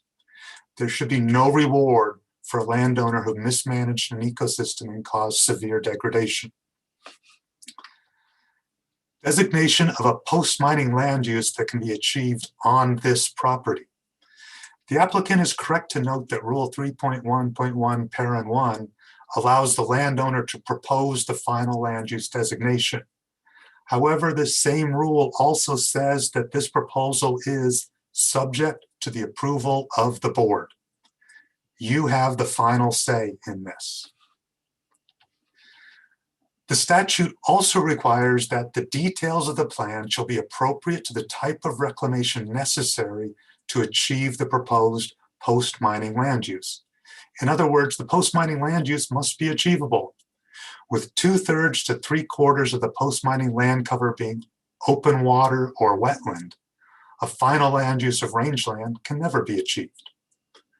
Furthermore, the applicant several times acknowledges that the most frequent and common final users will be wildlife. The board should require an achievable land use designation and a complete reclamation plan that will ensure successful achievement towards this land use.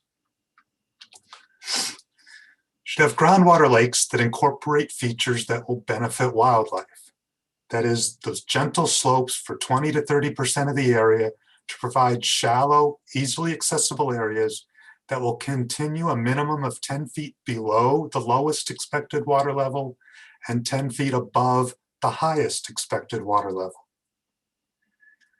And for this issue, as well as the others I brought up, you should require firm commitments from the applicant to specifics with a complete reclamation plan and maps to indicate where shallow slopes will be created and a quantification of the amount of area with shallow slopes with their depths both below and above the waterline.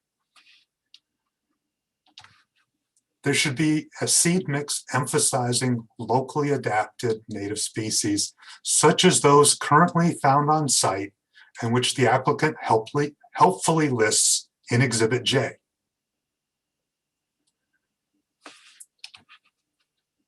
There should be a reclamation plan that accounts for the over 1 magnitude of variation in soil depth and a plan that entails the steps that will be taken to ensure proper separation, storage, protection, and replacement of the topsoil resources. The plan should include removing all berms, which will entail segregating topsoil from any spoil used in the berm construction and regrading to be compatible with the existing 100:1 grade. Should be a recalculated reclamation bond sufficient to protect the people of Colorado from unnecessary risks. Such a bond will recognize the significant unaccounted expenses with topsoil segregation and stockpiling, expenses with topsoil segregation, post-mining burn removal, shallow slope shoreline creation, water augmentation, water quality mitigations, and potentially more. Okay. There should be protection of all wetland and sensitive areas. This application proposes excavations and disturbances 25 feet from and even within a preliminary wetland description in the northeast corner of this affected area.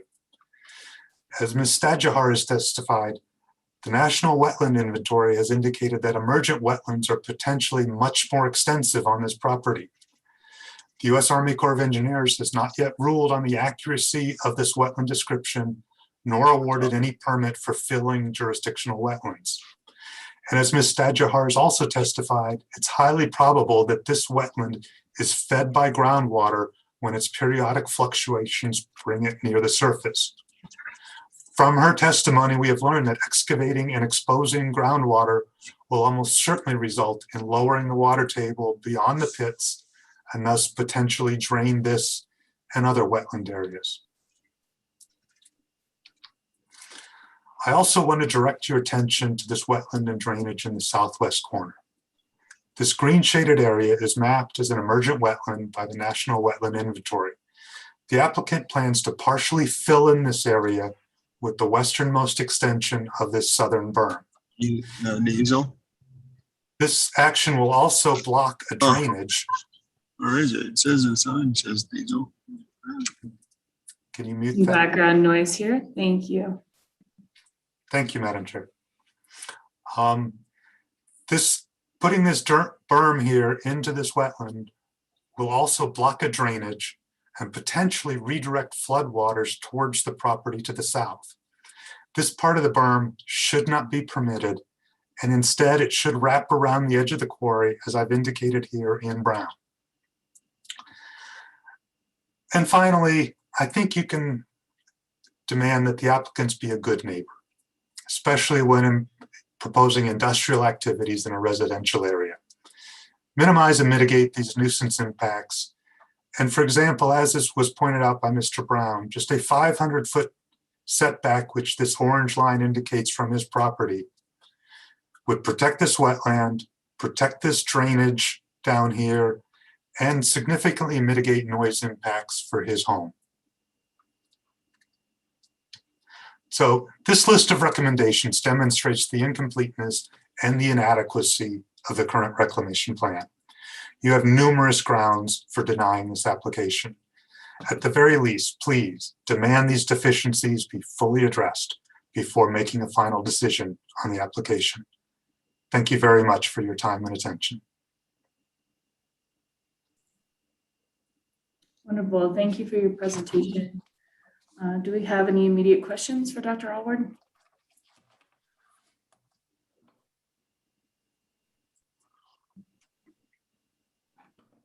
Okay. I'm not seeing any from the board. I'm not seeing any in chat. So I think we're good to keep moving forward. Thank you for your presentation. Thank you very much for your time and attention.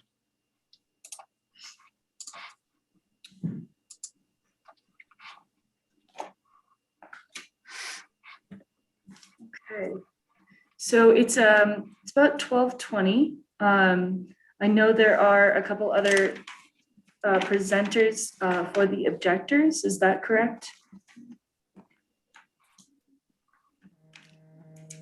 Yes, says Mr. Knopf. Okay. All right. Looking at our allocated time, however, would you like to start, Mr. Knopf, for the next 10 minutes, or would it be more appropriate to take our half-hour lunch break now and you can kind of present as a chunk in the afternoon? Well, Ms. Duncan, I'm ready to start after lunch, but the one hiccup I've got is my expert who's testifying is conducting a webinar right now. She will not be available until 1 o'clock.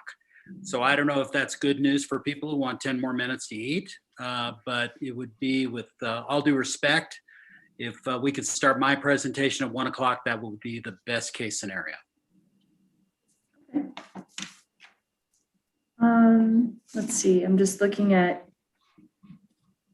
who else needs to present this afternoon and making sure that 15 minutes isn't gonna trip us up.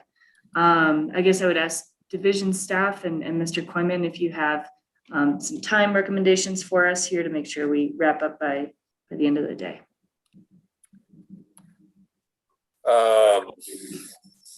Yeah, it might make sense to just slot one of the other objectors into that 15 minutes.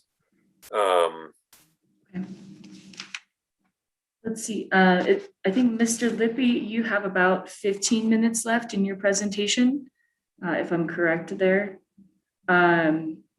Would you mind? Yeah, I was raising my hand. I'm happy to go right after lunch to make Great. things a bit easier if that works for you. Sure. Sure. Is that okay with you, Mr. Knopf? It is. Right now I'm looking, it is 22 past the hour. You wanted to have a 30-minute lunch break, correct? Yeah. So we'll wrap up right around the same time anyway.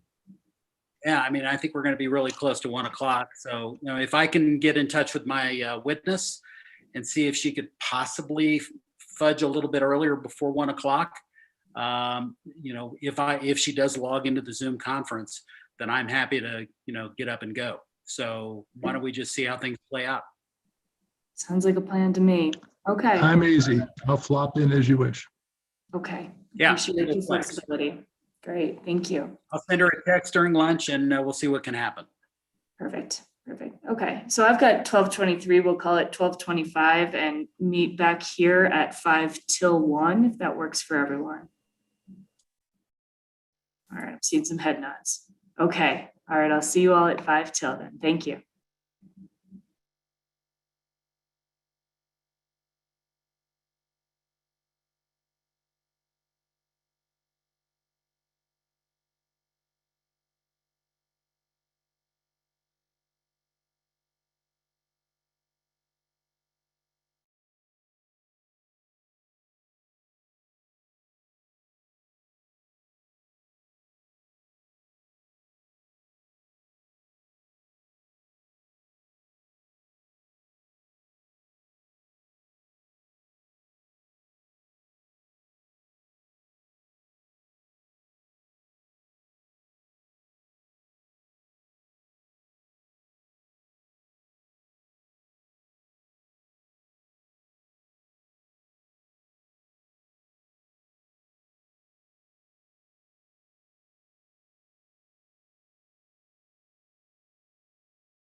Okay.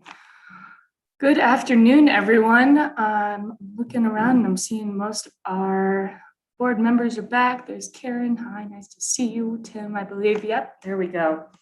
All right, great. Well, let's get started here for our afternoon session.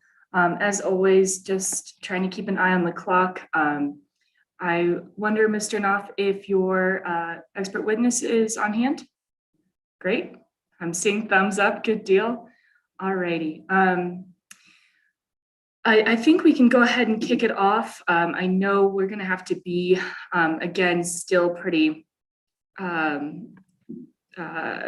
strict on time restrictions. There we go. And again, I'll still have to interrupt folks if there's anything non-jurisdictional or anything that's kind of already been discussed. But with that said, Mr. Knopf, if you'd like to introduce your expert witness, please. Well, I will introduce her here momentarily, and I appreciate your flexibility. I promise we're going to move through this as quickly as possible with regard to the board and their time that they need. So let me get started. Madam Chairwoman and ladies and gentlemen of the MLRB and the DRMS board, I'm Jonathan Knopf, Executive Director of Friends of the Lower Blue River. As an organization, FOBR has been working on behalf of the residents of the Blue River Valley for well over 20 years. More on that in a moment. Our presentation is going to focus on a very important issue facing the valley, and specifically the area adjacent and near the proposed Peak Ranch resource site. We're concerned about the integrity of our wildlife and protecting this important migration corridor. Madam Chairwoman, I know you asked a question about that. I think we're going to be drilling down into that very answer for you in our presentation. You'll hear from a leading state authority on the subject of wildlife migration. Julia Kinch will help you understand the importance and relevance of the stretch of Highway 9 along the proposed Peak Ranch site. I will also share our concerns about the effect of our precious Blue River. So let me begin. I'm going to now share my PowerPoint presentation.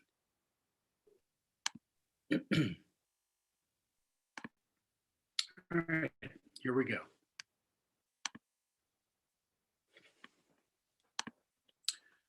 Our organization represents the best interest of all residents living and thriving throughout the Lower Blue River Valley. It is our position the establishment of Peak Ranch Resource will undermine the environment, tranquility, and beauty of this pristine area of our state. Here's some reasons why. The migration of wildlife will be adversely affected by Peak Ranch Resource.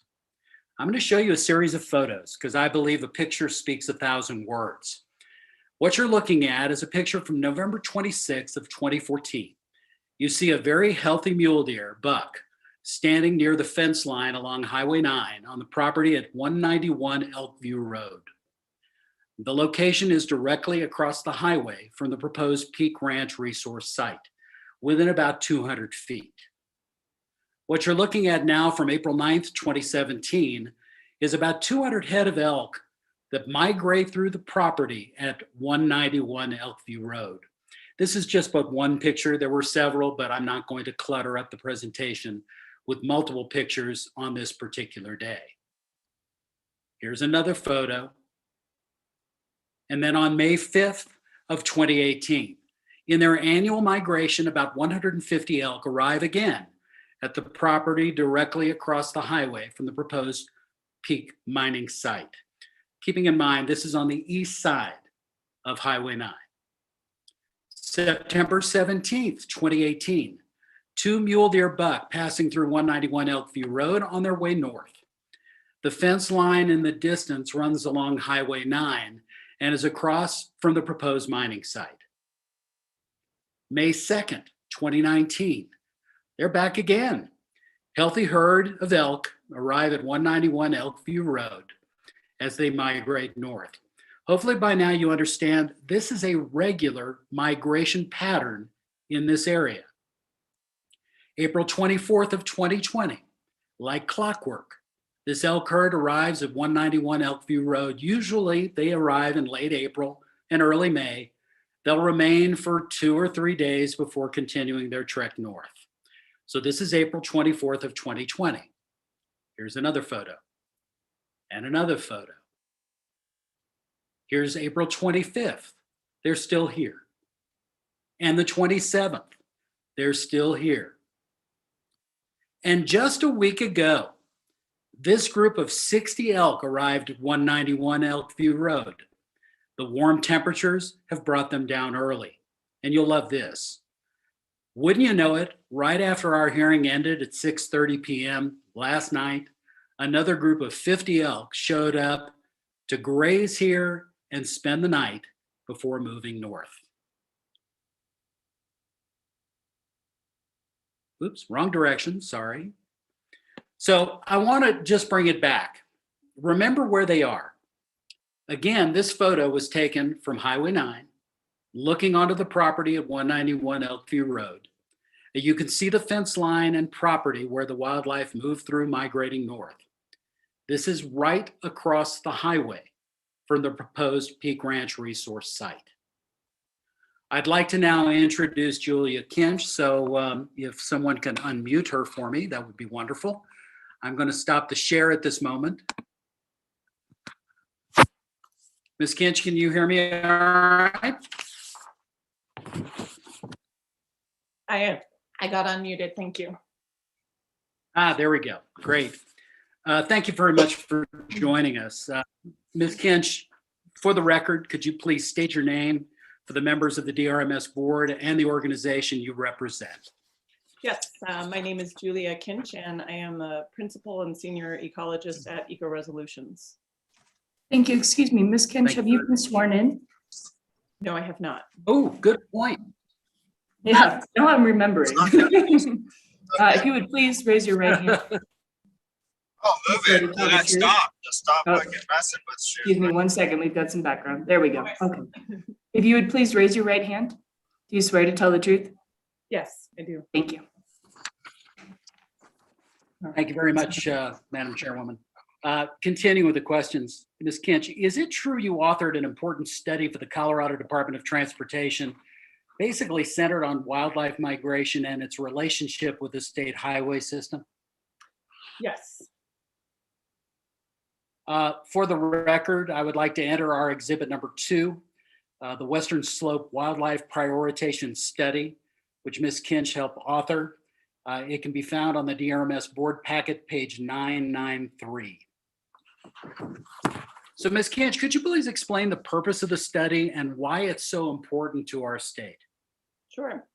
The study was commissioned by the Department of Transportation and Colorado Parks and Wildlife to provide a more landscape regional approach and a proactive approach to identifying important highway segments for wildlife movement and where wildlife highway conflict presents the greatest concern for motorists. So we looked at the entire Western Slope area, study area, which includes Summit and Grand counties, and prioritized area both based on the need to reduce wildlife vehicle collision and the need for wildlife to move across the landscape. And CDOT and CPW are using this to prioritize mitigation projects now. Terrific. In the study, how did you basically rate the areas of wildlife migration importance? Okay. Yeah, as I mentioned, I mean, we were looking at both the safety factors and the wildlife value.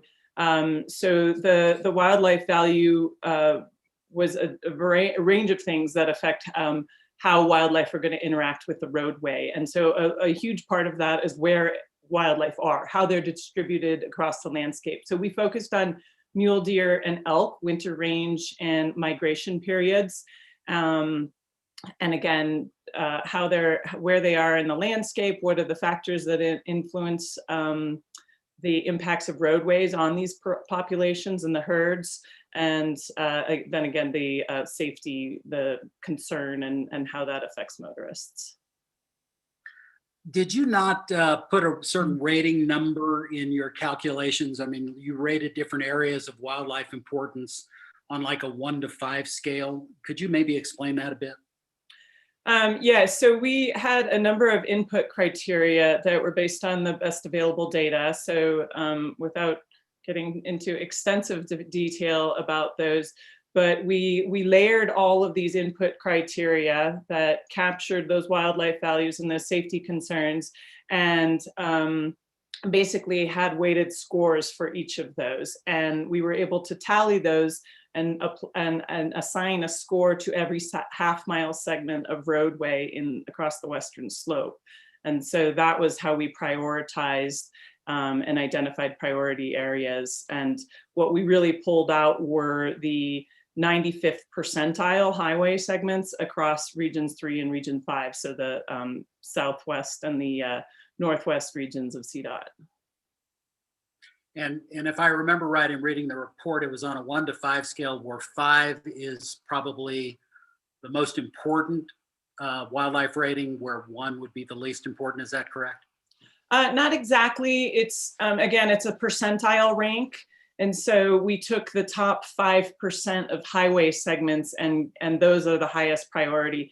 And I think it's I just would want to point out that, again, when we're looking at these scores, there can be very small difference when you're looking at the top 5 percentile between the very highest ranking segment in a region and the next ranking segment. They're all quite important, and at that level, the differences are pretty minimal. Got it. I appreciate that. Let's turn our attention for a moment to the area in question. On Highway 9 from mile marker 112 to 116, which runs along the proposed Peak Ranch resource site. Could you please explain the importance rating in this area with respect to wildlife migration? Yeah, and as I recall, and I'm not looking at the full report results at this moment, but I think it's the segment from milepost 114 to 116 that was identified in the top 5% for region 3. And the segment between milepost 112 to 114 was ranked a little bit lower than that, but still had a fairly high ranking in the region. And I think, again, our study was really focusing on the interface between wildlife movements across the landscape and the roadway. So our rankings are very specific to the roadway itself, but of course, in order to have that interaction moving across the landscape, it's the whole landscape, that broader habitat area and corridor that's really important. So it does, our rankings aren't talking about the whole corridor at that landscape scale, but they do reflect the value of those areas for wildlife. I appreciate that. I want to move to a slightly different area, and this actually harkens back to what the staff was talking about early when we first started the hearings, the Safe Passages program. Is it true that besides your work with CDOT, you're very actively involved in the Summit County Safe Passages program? Yes, that's correct. Could you maybe please explain for the DRMS board what the Safe Passages program is all about? I mean, I'm sure they probably have a sense of it, but why it's so important to wildlife migration? So Summit County Safe Passages was initiated by the Forest Service, and it actually started as a result of a highway realignment project on Highway 9, on the south part of Highway 9 around the reservoir. And the Forest Service and CDOT recognizing, again, that we're trying to have a more proactive approach to where wildlife mitigation occurs, because that's just something they wanted for the county at that scale. And so my team was hired to look at a countywide scale, so different from the Western Slope study where we looked across these much larger regions. This was just focused within the county, and again, going through a process to prioritize highway segments for future mitigation projects, so that if there is funding available, or if the county and its partners want to advance a mitigation project, they know where those mitigation efforts will bring the greatest effort and impact on improving connectivity for wildlife and reducing collisions. Well, and clearly based on the data, this program has been highly successful. All of us in the Blue River Valley appreciate the Safe Passages program and the hard work you've done. I would like to now enter another bit of evidence, exhibit number 3 from our packet. which is going to be the Summit County Safe Passages map of wildlife linkages. Can be found on the DRMS board package, page 1558. I'm actually going to try to share it now and put it on screen, so bear with me a moment.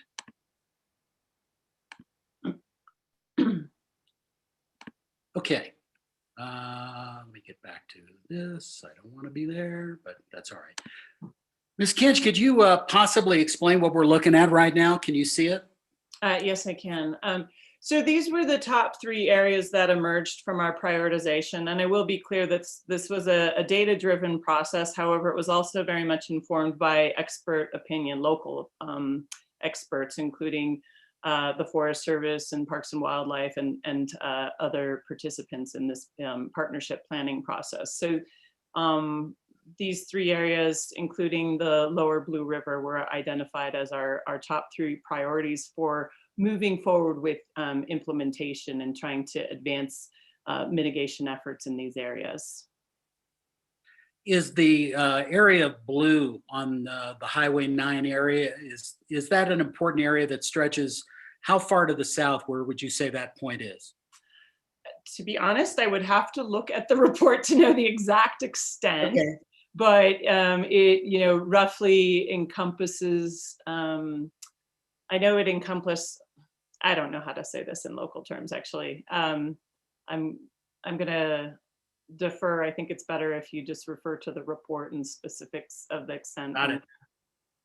Excuse me, butting in here for a second. I assume that you're indicating that this lower Blue River segment includes the area of this site. Is that correct? Are you asking me or Ms. Kinch? Either, but I'm assuming you, Mr. Hanoff, because Yes, we are making the point, and as Ms. Kinch has testified, that the area between mile marker 114 and 116, which is the area adjacent to the Peak Ranch Resource Site, is an important area for wildlife migration. So the answer would be yes. Okay, thank you for clarifying that location. Oh, no, I appreciate that. So I would like to also, for the record, enter exhibit number 4, which is the Summit County Safe Passages Report, as Ms. Kinch has alluded to, which can be found beginning on page 1559 in the board packet. So Ms. Kinch, just a couple more questions. While traffic impact is not necessarily in the purview of the DRMS, the Fact Peak Materials estimates an average of 230 trucks traveling between Peak Ranch Resource and their company base at Maryland Creek on Highway 9. In your professional opinion, do you believe this will create a significant impact on wildlife in the area? Certainly, increases in traffic volumes definitely increase the barrier effect. There's sort of a curve we look at where at certain traffic volumes of moderate levels is where we actually see the most wildlife vehicle collision impacts, as wildlife are still attempting to cross the road, but they're more, just because there's more vehicles, they're more likely to get hit. And then as those, traffic volumes continue to increase, there's actually a point at which the road can become a complete or a near complete barrier for wildlife movement. And so then you've effectively fragmented the habitat and those movements. And I think with traffic in particular, it can be difficult to quantify those impacts because a lot of, for example, when large trucks hit wildlife on the roads, they typically don't experience damage to the vehicle, and therefore it's generally not reported to law enforcement. So the only way we can get an accurate count of those impacts to wildlife is through maintenance reports. And their CDOT maintenance patrols, every time there's a carcass on the roadway, they will pick it up and remove it from the roadway. And there's a voluntary reporting system that CDOT uses to collect data on those. And those data have certainly been improving over the year as more and more patrols are participating in that. However, there's also animals that get hit and die somewhere off of the road, and we're never able to account for those incidents. So The the data reflect a portion of the problem, but they certainly are very important indicators of patterns and collisions. But I just want to emphasize that in some areas where we have higher traffic volumes, where we don't have the data showing that there's collisions, it may be because there is such a barrier effect in place. Got that. Listen, I appreciate that. I'm going to take this opportunity. If there are any questions from the board, Madam Chairwoman, I'm going to make this time up available for them before I continue with my PowerPoint. Thank you. I would just reiterate what you said before too, Mr. Knopf, that traffic is not under the jurisdiction of this board, however wildlife is. So I appreciate the relation there. Yeah, but fine. Sure. Any questions from board members? Okay, I see none in the chat. I hear none. I don't see any hands. So let's keep going, please. Thank you very much. Ms. Kinch, thank you so much for your time and flexibility and your input. Let me go back and share my screen.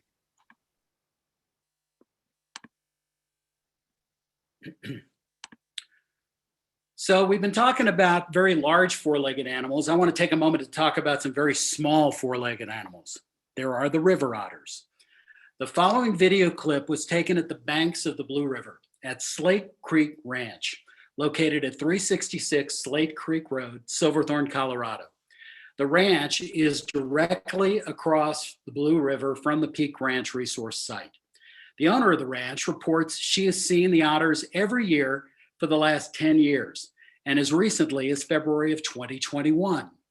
So I'm going to show you a video now. It's taken from the ranch house, so you might hear some noises like dogs and children and people as they react to what they're about to see. Take a look.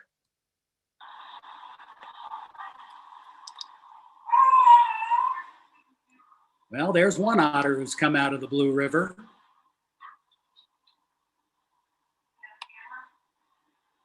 Wait for it. Here it comes. Check this out. Oh my God. Yeah, I agree.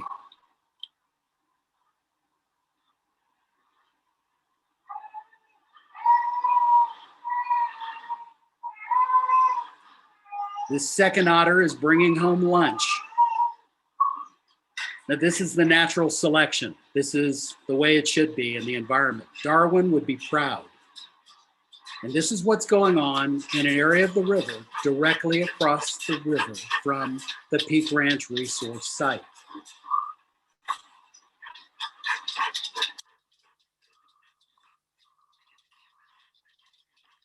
Yeah. So just to kind of wind this down, Friends of the Lower Blue River has a mission to sustain and protect the traditional agricultural character, promote the safety of the residents, livestock, and wildlife, and maintain the environmental integrity of the Lower Blue River Valley.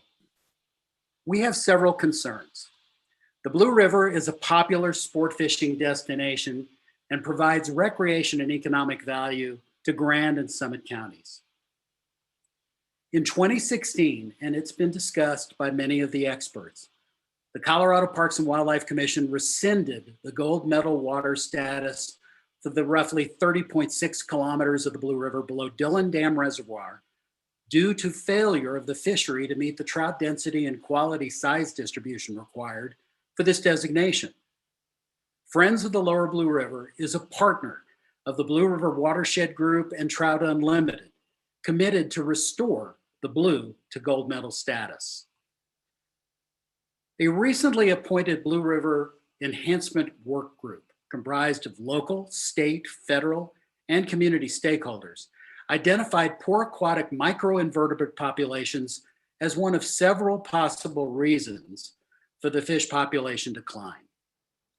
Heavy metals, and many of the experts have referred to this, mainly affect the sensitive EPT, taxa of Plecoptera, Ephemeroptera, and Trichoptera.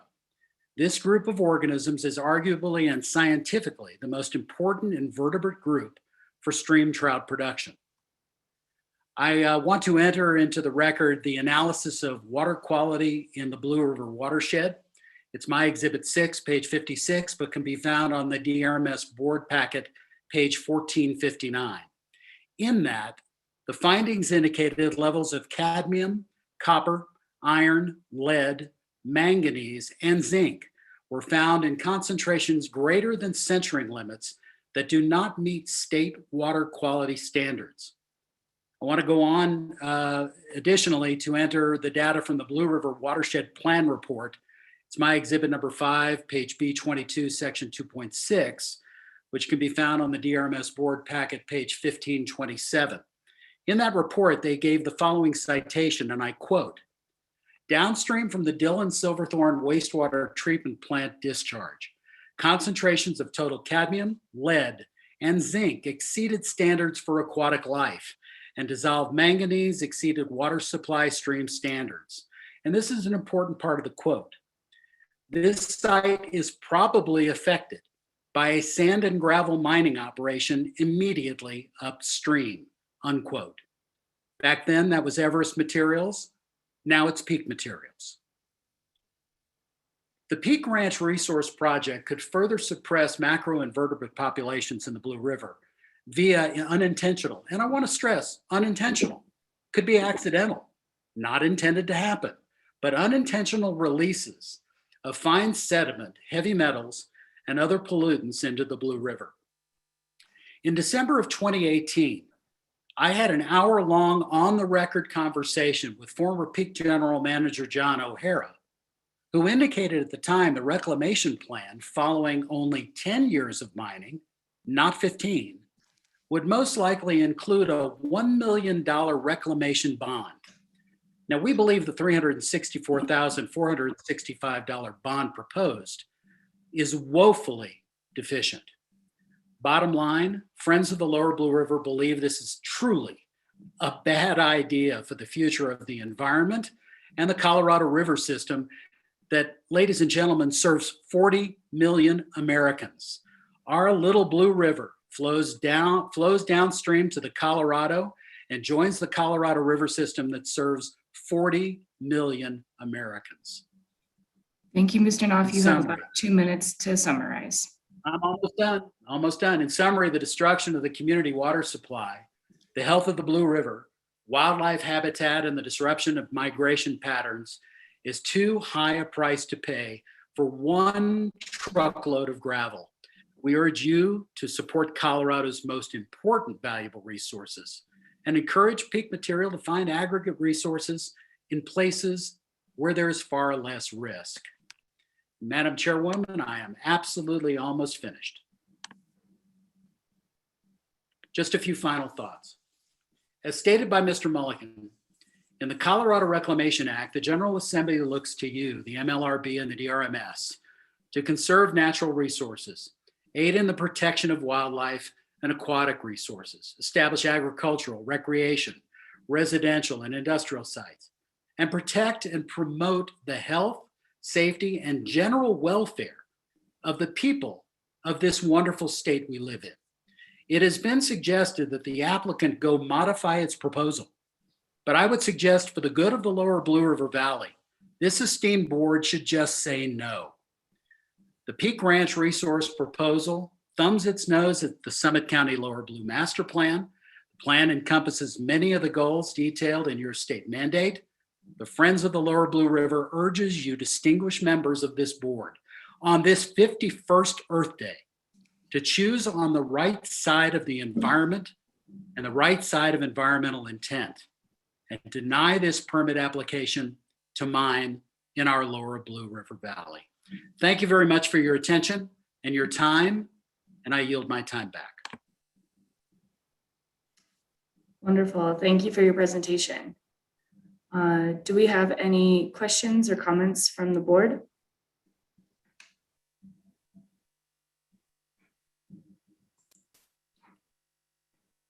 Seeing some hand clapping, but that's not the same as hands raised. So I'm going to continue forward. I don't see questions or anything in the chat either. I believe our next presenter is Mr. Lippy. I think you have 15 minutes remaining in your presentation time. If staff could confirm that, please.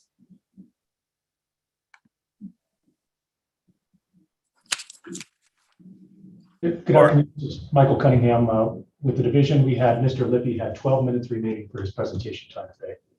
12 minutes, okay. All right, and unfortunately, Mr. Lippy, you heard I will be kind of buttoned in whenever you're getting close to the end there. So please take it away.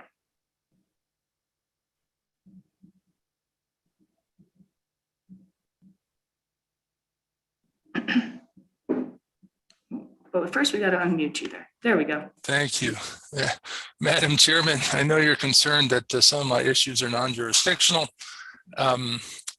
This may feel like the greatest hit series of former state commissioners of one kind or another that you've endured today, so I'll apologize, but let me just say that as a former chairman of a state commission, as well as having represented the state of Colorado, give me the benefit of the doubt for a minute or two that I can fit this within your scope. So I think the two jurisdictional issues I'll address are the adequacy of the reclamation bond and the overall appropriateness of the MLRB process. And if you feel I'm stepping outside the bounds, I certainly will welcome Mr. Fugate, if that's the right way to pronounce it, to opine. So I'm going to make some specific suggestions, and in fact, I will email that to Camille as soon as I'm done, that are not only within your jurisdictional authority, but should make your decision-making process more manageable, because I know how hard it is to sit through so much complex testimony and try to sort it all out. I never was able to do it as well as you seem to. So in 1987, I was appointed by Governor Romer.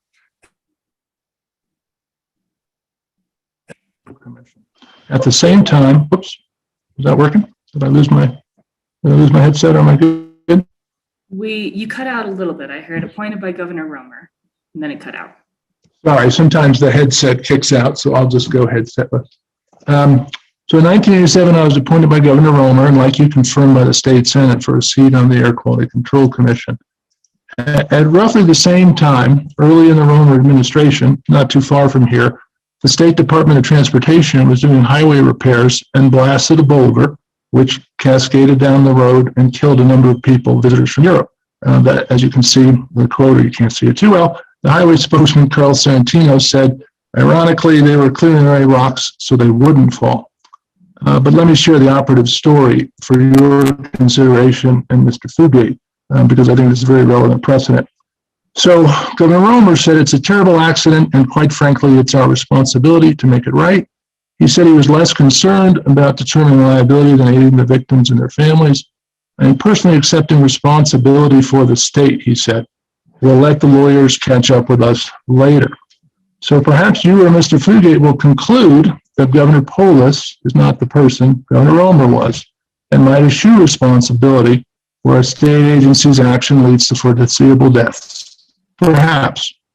But if I were in your shoes, I would for sure want an opinion from the AG that nothing I did here today created liability for the state. So my first suggested action is that the MLRB requests an opinion from the Attorney General that approval of this permit does not constitute making Highway part of the mine, which would clearly put it within your jurisdiction, and does not affect a de facto waiver of sovereign immunity for the state. And bear in mind that this liability for the state in 1987 arose with reduced risk. I don't think there's any argument that putting 213 trucks on Highway 9 will reduce risk. At much the same time, when the Air Quality Control Commission held a hearing about a wafer board plant that affected people in Kremling, they held the hearing in Kremling. Even though folks in Kremling then, as they do now, took an expansive view of their Second Amendment rights. And so, respectfully, that commission confronted a much less comfortable situation than you might by traveling during the time of COVID to a beautiful spot on the Blue River to conduct your hearing. I was in Leadville the other day and stopped by the Mining Hall of Fame and Museum because a friend of mine's father was inducted for developing high-altitude mines in South America in the 1950s, a time when a mining company could develop a mine in a faraway place without much regard for the local people and environment. it seems like the whole purpose of the MLRB is that we don't operate like mining companies in South America in the 1950s. I was struck yesterday by Mr. Singletary's sense of place when he talked about the lower Arkansas River. And to be fair, I was a little struck and chagrined today when Mr. Mock referred to various gravel pits as, quote, in the vicinity of the mine.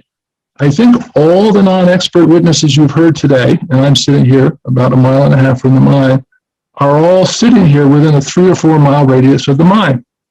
And you are not. This is not a mine in a remote area. This is a mine in a neighborhood. So the thought that you would consider approving this permit without visiting the site as a commission with your staff, which is only an 80-minute drive from DNR headquarters in Denver, seems to me poorly considered, which leads to my second suggestion. The commission members should physically visit the site before approving the permit. And if that requires a budget or a waiver from Dan Gibbs or from Governor Polis because you have limited travel budgets or travel is restricted during COVID, then I would respectfully submit you should request that. So in 1984, I started practicing law in Denver.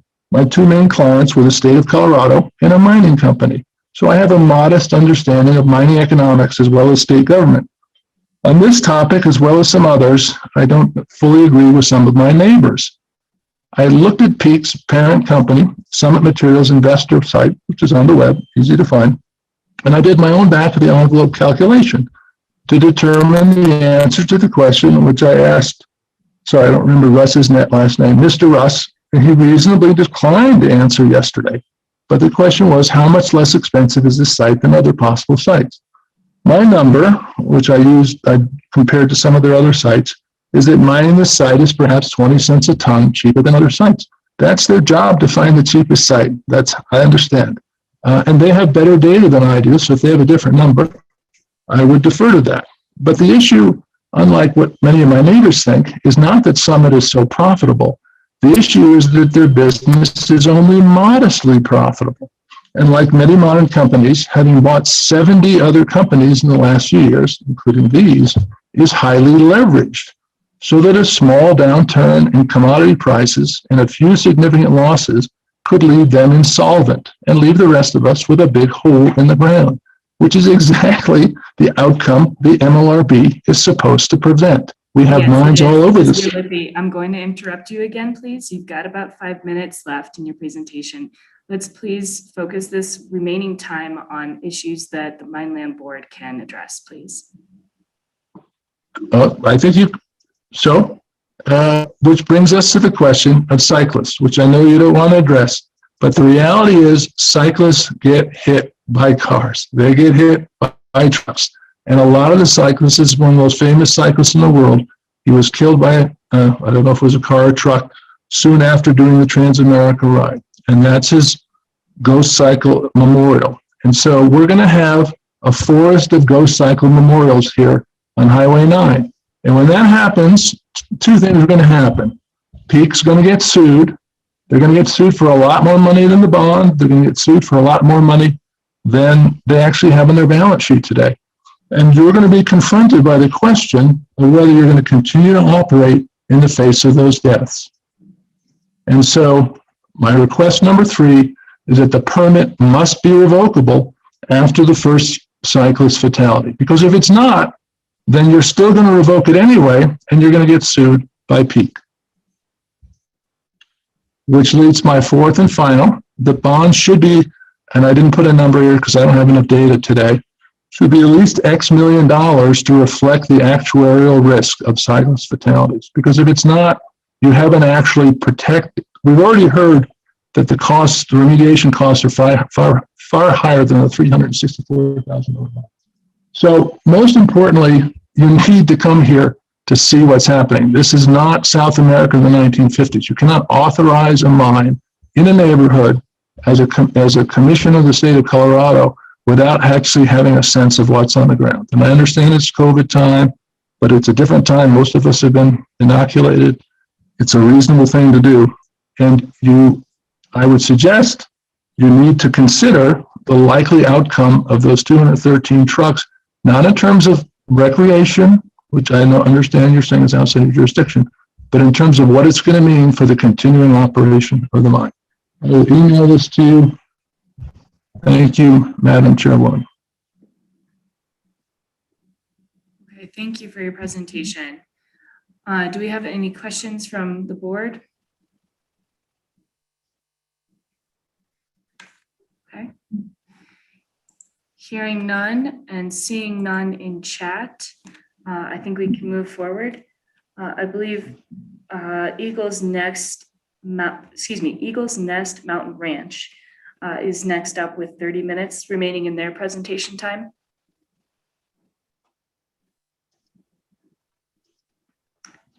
Can staff please confirm that they still have 30 minutes? And I also see Mr. Newman's hand up before we start our next presentation.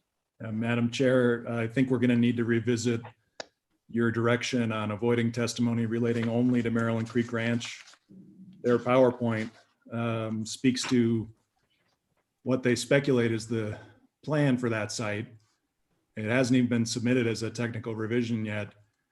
And I just think this is not going to advance the cause here. We need to focus on the jurisdictional issues, and this offsite location, respectfully, is not one of them.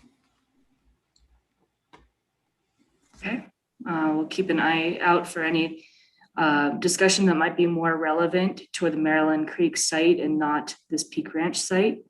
I'm sorry, staff, I think I interrupted you. Can you confirm that 30 minutes? 30 minutes is correct. He has 30 minutes of time left. Thank you very much. Okay, Mr. Huck, please. Yes, please ensure that your discussion today is focused on the Peak Ranch site and not the Maryland Creek or any changes that might be discussed in the future to that permit.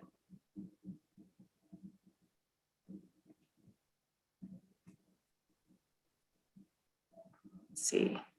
Gotta get you unmuted first, though. Hang on. Lauren, who was that again? I'm sorry, I missed the first name. Rob Hook. Okay, yep, I see him right here. Sorry about that. Thank you. Am I unmuted? You got it. Thank you.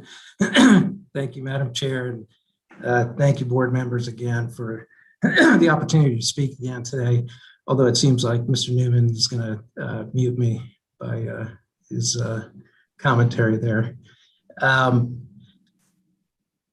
We have a presentation from our expert that does detail information regarding impacts that would occur at Maryland Creek Ranch.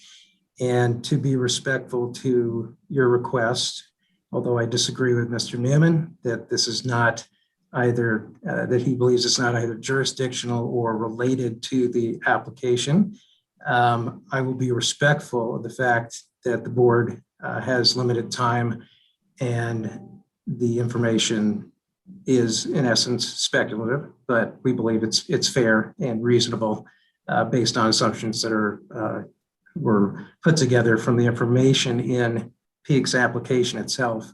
We'll hold off on discussing anything about that. I will introduce my expert here shortly to talk about the Love Pit, which I think is fair game based on the fact that Peak raised it in their presentation.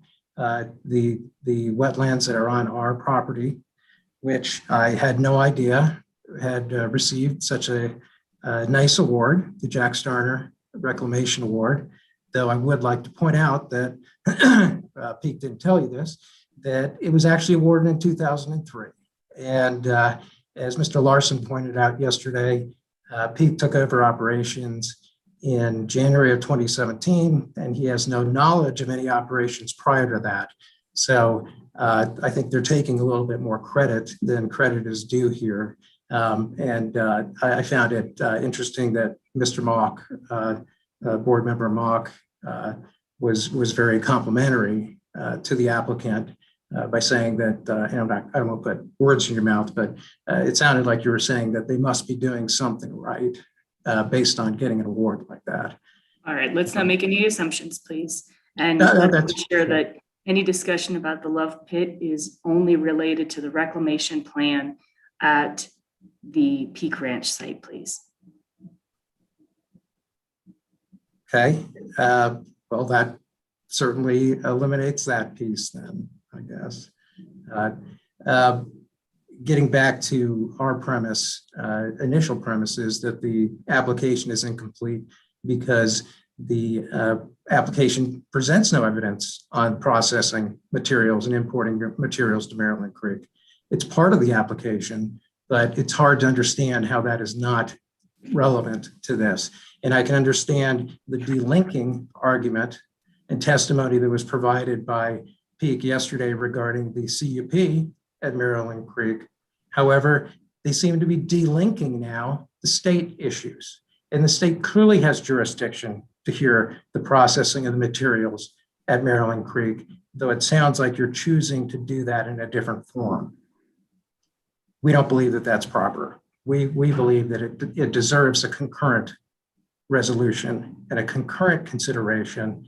And if this board were to approve or not approve, but send this back in some way for additional information from the applicant, we believe, and from an efficiency of time issue as well, that those issues need to be addressed in that remand.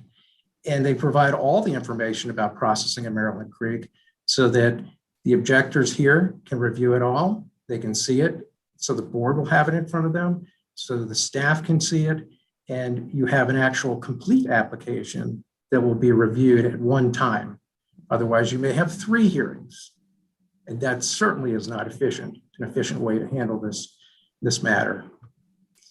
We'll also point out that the recommendation by the staff includes not only recommendations for the requirements that the applicant receive approvals, conditional use permits from the county for both the Peak Resource site and an amendment to the Maryland Creek site, but also a condition that a technical revision be applied for and be obtained by Peak, the applicant. The applicant has stated in their responses to the adequacy reviews that they will in fact apply for a technical revision to address the importation and processing of materials at Maryland Creek.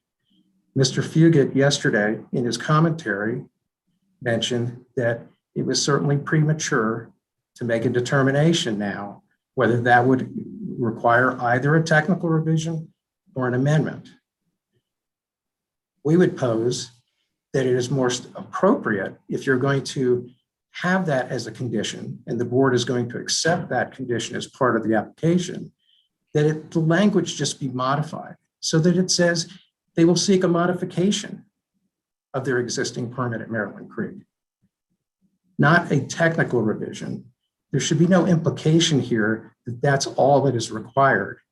And I don't want to provide any opportunity for the applicant to use that later against the staff by saying it's all that was required. And I don't think that's unreasonable, because I think we can all agree from Mr. Fugit's commentary yesterday that it will take a modification. We just don't know what it is yet. And so to clarify that condition seems reasonable and fair.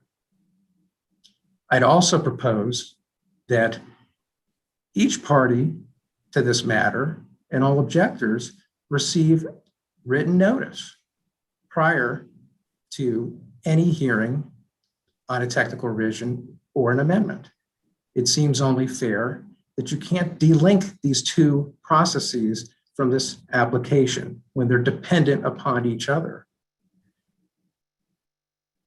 In doing so, it also will fulfill what the applicant has said that they're seeking, and they stated in their motion to exclude this testimony about Maryland Creek, that they wanted to have an appropriate forum for objectors, the division, and the applicant to have their opportunity to raise those important issues. And we feel that would be appropriate as well. And I want to point out that, the recommendations that the staff has made are just recommendations. And I understand that the board will typically give great deference to those recommendations. They're your experts, right? And that's fair. It's a fair statement. But they are just recommendations. And the recommendations have essentially allowed us to get to the point where we have not been able to present testimony related to the processing of the materials at Maryland Creek because of the conditions of, we'll delink. You can delink. We can go here first, then we can go there. I've seen no evidence or testimony that says that there's an appropriate avenue of delinking the two state processes here.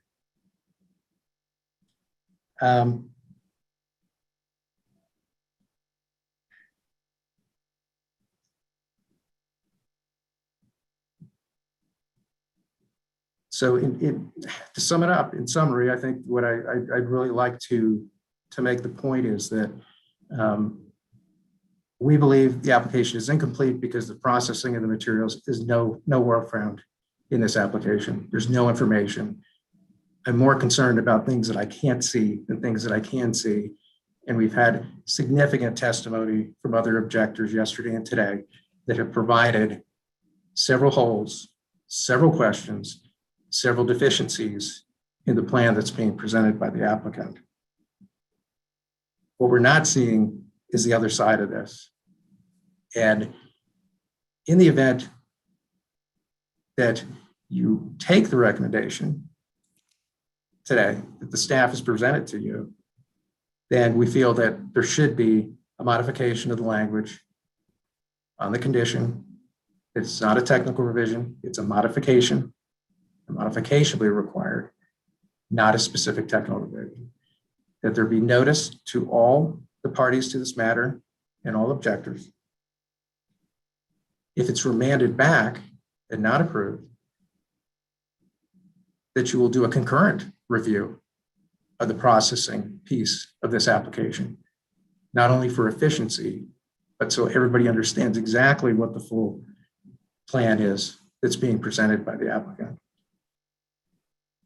But in any event, we still believe it should be denied. And there's substantial evidence that we agree with that's been presented by other objectors here to just flat out deny this today. And so that's about all I have. I don't think anybody has any questions for me based on what I've mentioned, but if anybody does, I'm happy to take it. Well, yes, please. Any questions for Mr. Hook? Okay, I'm not seeing any, but I have a question for division staff regarding the notice that Mr. Hook requested for either a technical revision or amendment. Could you explain what that notification process looks like so that anyone who would like to engage in a TR or amendment down the road, if we ever get to that point, would be able to participate and have a heads up? Jeff Hewitt here on behalf of the division. I think Michael Cunningham may address more specifically your question about notice and what that process is between the TR and an amendment. But I did want to address, Mr. Hook raised a question about the language used in the condition that staff is recommending. Again, in the event that they're not able to obtain the Maryland Creek CUP, that the division, or that they shall submit a revision to the peak permit. Our intent in using that word revision is similar to modification or something along those lines. It's not narrowing it to submit a technical revision. Again, as I discussed yesterday, until that revision or change of the permit is received, the division can't make the decision if it's a technical revision or an amendment. So that's the purpose of that term revision in the conditional approval language. And to add on to that, step one, anytime that we receive a technical revision or an amendment, is to review that for the appropriateness of that revision type. So we always reserve the right to send something back to an applicant and tell them that this is not the appropriate avenue to pursue, and you need to either take it a step further and go through an amendment process. With respect to the notification requirements for each one of those revision types, there is no requirements for public notice on a technical revision. But I will point out that like all actions that staff takes, they are appealable by members of the public. Anybody that might be aggrieved or affected by our decision, they could appeal this to the board, in which case there would be a hearing and board consideration on the matter. For an amendment application, the best way to think about that is it's identical in terms of the public notice requirements as pursuing a brand new application. So you would have to run notice in a local newspaper once a week for 4 consecutive weeks. There would be public notice signs posted around the mine site, and then there would be a direct notification to surrounding landowners that are within 200 feet of that affected land. Okay, thank you. Mr. Hook, does that help? Excuse me, Madam Chair. I just want to clarify that I think Mr. Fugit may have been talking about a technical revision that would be required if Maryland Creek CUP was not approved. And I think that's a separate issue that they had addressed that should be required through a technical revision. My point, and I don't believe that's proper either, but my point was related to the state permit and whether it's technical revision or amendment. And again, the fact that this is part of this application, this is a unique circumstance here, and the objectors here should have an opportunity and be entitled to have notice to it and to be able to participate in it. If it ends up being an amendment, and it'll be published, so everybody will hear about it. But what I'm concerned about is this is delink it, slide it through, you get it through as a technical revision, and nobody's going to hear about it. Nobody gets to comment on it, and instead it's an appeal process. So let's add another layer onto this, rather than giving the people an opportunity to do it in an efficient manner. So that's my objection to that. Okay, you can appeal it. Okay, we can appeal the board's decision from this as well. But is that the avenues that we want to go with this? I don't think so. I think we want to do this in a more efficient manner, and in a way that we can all try to get this done properly.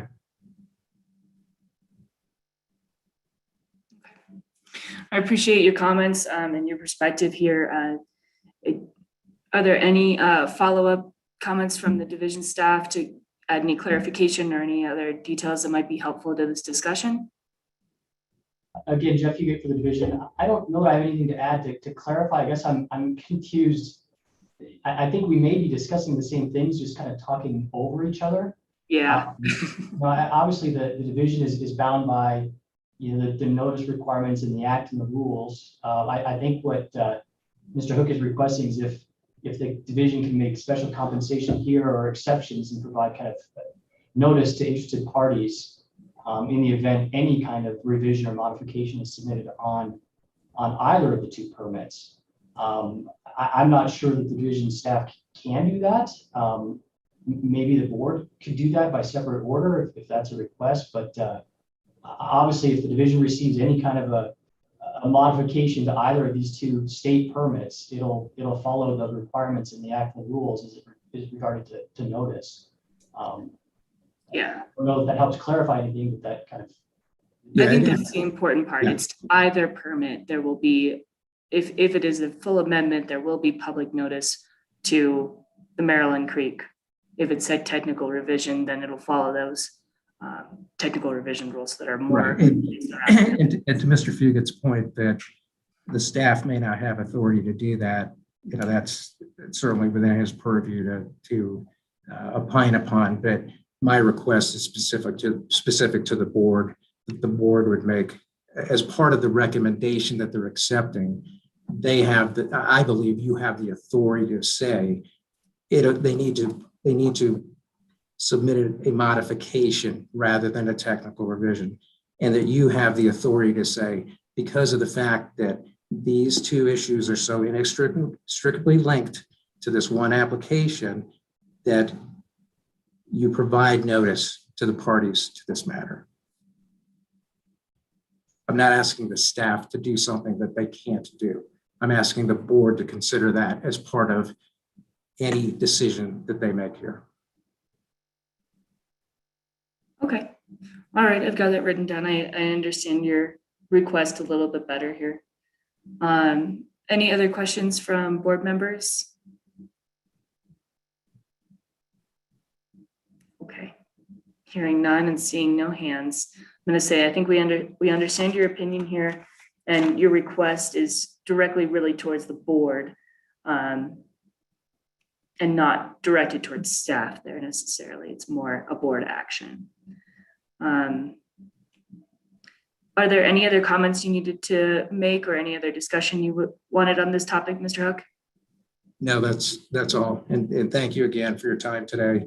I appreciate it. I know this is a very, I've never been involved in one of these before. So I'm very impressed by how you guys have handled this and how all of the objectors, the applicant, and everybody has been very civil about this. Well, we appreciate that. Thank you. Thank you for participating. I think if we're complete with that discussion, I'd like to move on to Susan Knopf. Not seeing any other comments or questions. Hi, Susan. Let's get you unmuted. And I believe you have the full 15 minutes of your presentation left. Yes. Okay. Hi, Susan Knopf. I'm going to share my screen here and try to navigate over to where I need to go. Let's see here. Okay. Oops.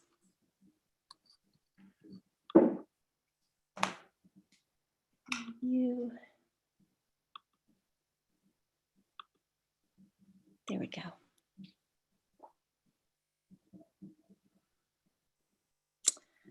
I'm Susan Knopf. I live at 191 Elkview Road. I represent Elk Run residents. You have in your board packet exhibits, Elk Run neighbor letters, including statements about our well productivity. Let's see here.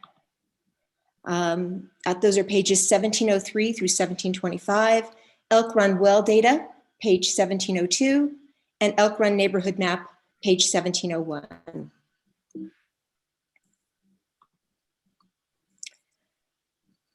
I'm sorry. Peak Materials claims there are no municipalities within 2 miles of the Peak Ranch resource site. That's Exhibit P, municipalities within 2 miles. The truth is, while there are no formalized municipalities adjacent to Peak Ranch resource, about 1,000 residents live in communities along Highway 9 in an area directly affected by the proposed site. And the communities include Elk Run, where I live, incorporated in 1986 with 30 home sites and 80 residents. Acorn Creek, Longs Road, Sierra Bosque, Rock Creek, and many ranches next door and in the immediate area.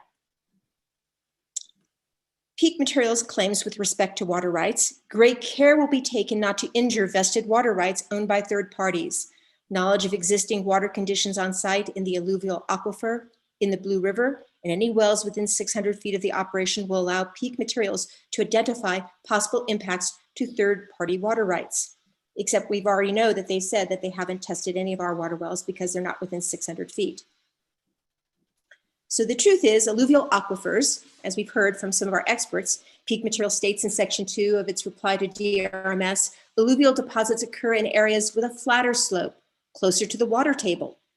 The Elk Run neighborhood exists on the top of that alluvial table, and it's our water Peak Ranch resource is so close to. Peak Materials claims with an alluvial deposit, mining involves digging a depression in the ground and reclaiming the surface with a pond that is usually not far above the groundwater. The truth is, Peak Material threatens our local water supply, and we've heard from experts who verify this assertion. The proposed Peak Ranch resource site is about 80 acres. Community wells are more than 600 feet away from this site. They are connected to the same alluvial aquifer as you've heard from Laurel Stanjahar. They are connected to the same aquifer as the Peak Ranch resource site, and this operation will impact local water supply and quality. You've seen from Laurel Stanjahar a graphic that's a little better than this one, but we live there up on Elk Run, and you can see on the left at about 8,700 feet. And 500 feet below is the Peak Ranch Resource Mine, draining our wells. The water drains downhill, as Mr. Singletary pointed out. Cracks in the oil shale layer will allow the precious water to drain down to Peak's pit. No studies were done on the possible impact of water on our water wells in the Elk Run neighborhood. The U.S. Geological Survey states, compared with groundwater flow rates in the aquifer, small leakage through the confining layer can be quite small, such as drilled home wells. However, confining layer leakage can be important over large areas with significant vertical hydraulic gradients. Even very small hydraulic conductivities permit significant amounts of leakage. This leakage in turn may control the regional flow. So vertical hydraulic gradients, like being 500 feet above their well, their pit. Our wells are higher. And you saw a great graphic that came from Laurel Stanjahart addressing this. Peak Materials ponds will consume 34% of groundwater by creating that bigger glass, as Laurel talked about. They will evaporate more water than we all use in a year. Just to give you an idea, here at our home, 191 Elkview Road, in 1997, when the well was drilled, our well flow rate was 15 gallons per minute. In 2010, when we bought the property, 9 gallons per minute. And in 2021, just 6 gallons per minute. And that's not all the time. As Laurel pointed out, this changes seasonally. Peak Materials claims in their Exhibit H about wildlife, it is anticipated local wildlife would easily adopt to the disturbance and still be able to find sufficient habitat. I would suggest that we've seen that that's not the case, and we heard from an expert on wildlife migration. Elk Run, as our name suggests, elk, deer, moose migrate through our neighborhood, not just north-south, but also east-west, and the surrounding areas along the Blue River. These species utilize the river path as a guide for seasonal movement. Fish and wildlife experts consider any disturbance to migratory patterns as detrimental to a species. And certainly my study and writings on ungulates have suggested that they don't change their migration patterns just because you block their way. They try to get across, as you can see here. The question is, can we trust Peak Materials? September 20th, 2020, this was the plight of a mule deer on its migratory path. In the background, those buildings you're seeing there are the property being contemplated for Peak Ranch Resource. This is right in front of them. So you can see this mule deer was trying to cross from what would be Peak Ranch Resource to, frankly, my property.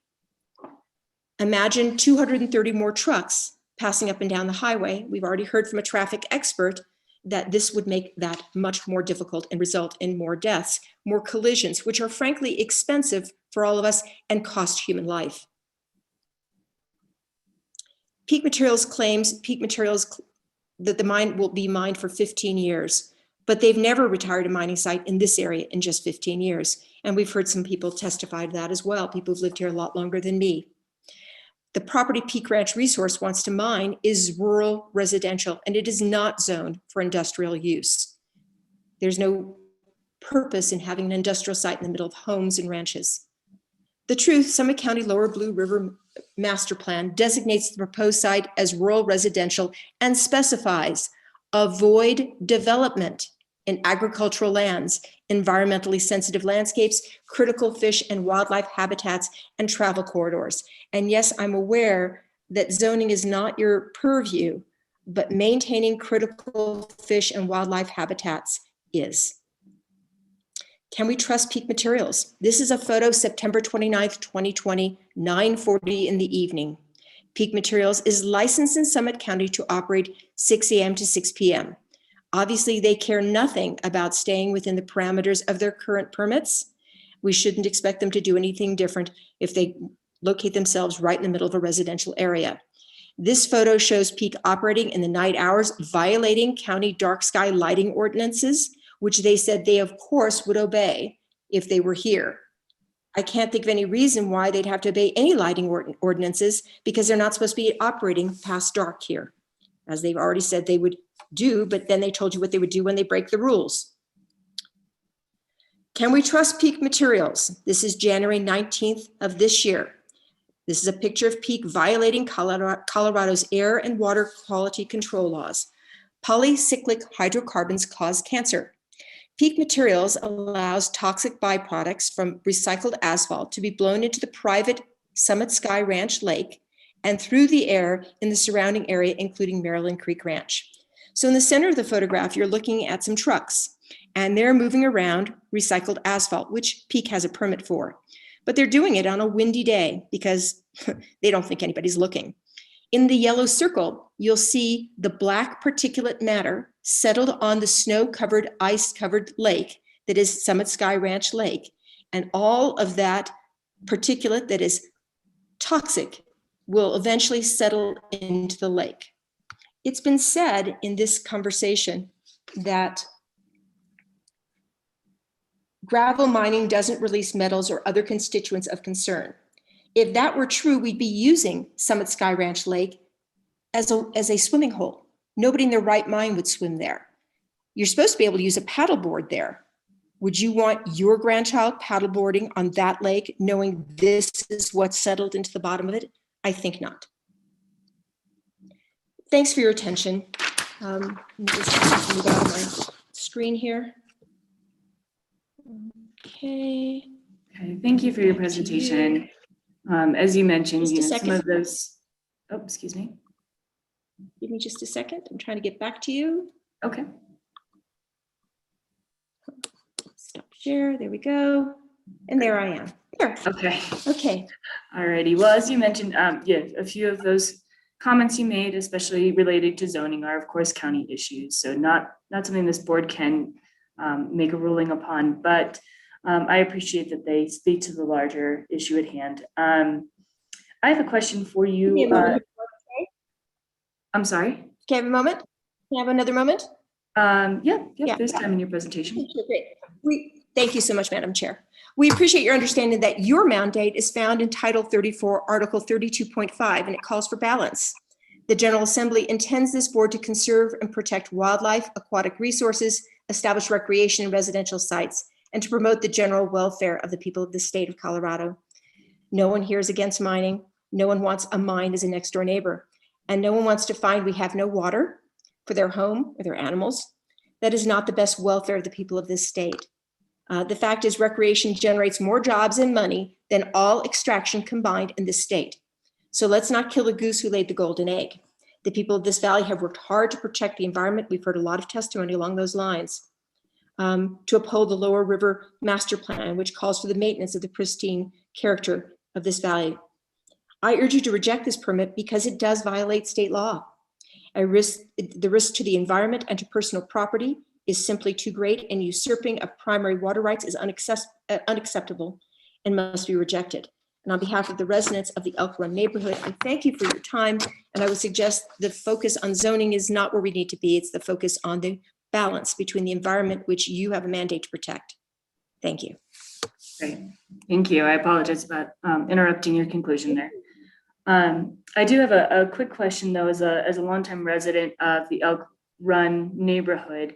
I believe it was Laurel who mentioned earlier a set of springs on that upper terrace where you all live and where your wells are generally located. Are those springs in use? Are they used for irrigation? Or are they just sort of a seasonal appearance that aids the vegetation in the area? I don't have a lot of direct knowledge about the springs. I know that we've had water on our property at various times running between ours and the next door neighbor's property. And then that feeds that same water ditch that you see that goes and then goes under the highway and goes over to the Peak Ranch resource property. But I think they were useful in the past and perhaps not as much now. Certainly migrating herds use them. I have seen that. Okay. All right. So wildlife resource, and they're part of that Breckenridge easement ditch. Okay. Appreciate that. Are there any other questions? Yes, please, Mr. Singletary.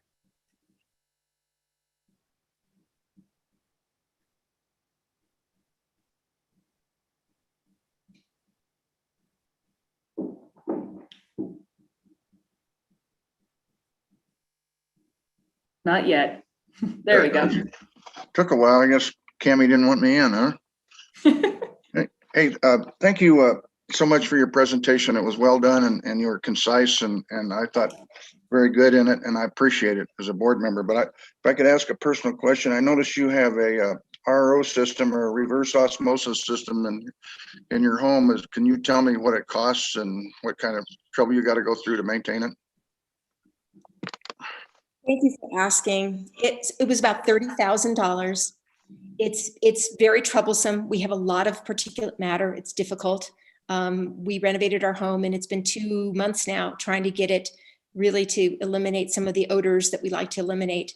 I can't imagine if we lose 34% of our water, what the intensification of that particulate matter would be. And I would imagine that the system would almost be useless. We had a lot of difficulty trying to find a system to put in here, and a number of vendors absolutely refused to consider our water because it was so laden with particulate matter. So it's challenging water to begin with. I don't see how we could possibly suffer a 34% loss, or just even the evaporation coming off the ponds. When did you have it put in? It's sort of been a work in progress. We started working on this. I spent about 2 years researching it. I wanted to do an electronic version and they absolutely wouldn't consider it. And I said, just try it. No, it won't work there. We have a whole house reverse osmosis because the gases are actually detrimental to so many of the solid state things we use, electronic things that we use. It'll destroy your camera, it'll destroy your computers. So we didn't have a choice. It's been installed continuously, changing the equipment since about 2010 when we first moved in. It's got a lot of different systems. We're about to change some more in it right now. I wish I could give you a date, but it isn't like that. It's an ongoing, it's like our hobby. Get your water right. It's hard. Okay, thank you. Yeah. Thank you for asking. And one more question to follow up on that.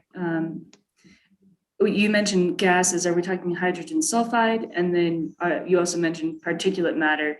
Is that just total suspended and dissolved solids, or is that also metals? We do have a little higher than desirable levels of metals. It depends on who you talk to. And we've had to do some mitigation. That was another reason for the RO, because it turns out that when you take a shower, strangely, heavy metals become suspended on water vapor. And so it would be like smoking a pack of cigarettes. So it became very important to do the whole house RO for health. Yeah, hydrogen sulfide, all of it. Yes, your questions. Yes, yes, yes. Okay, thank you. Okay. Any other questions? Okay. Hearing none and seeing none in chat, I'm going to say thank you. And I think we can move to our party comment period, which is also 15 minutes.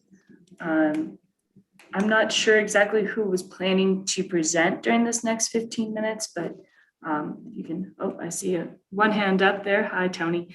All right. It looks like at this moment, and Elizabeth, okay, great. I've got 2 of you lined up, and I'm sure you're aware of the 15 minutes and how to split your time together, or anyone else who's presenting here. So I'm going to go ahead and start the clock for that. And if either one of you would like to take it away, please do. And if you could please introduce yourself. Yes, please. If you have not been sworn in, please, let's swear you in. I think you both have, maybe? Is that correct? Yes. Okay. All right, thank you. I see head nodding. Okay, great. So yes, if you could please introduce yourself and spell your last name for the record. I'll let the gentleman go first. Oh, I'm the lady. I'm sorry. Oh. Okay. All right. My name is Tony Napolitano, Napolitano. And I'm going to talk for a couple minutes. I'm a very modest property owner on Longs Road, which is a little southeast of this project. just a little south of Elk Run, where we're just the next road over. So I'm like I said, I'm a modest property owner. I'm a retired mental health professional, educator.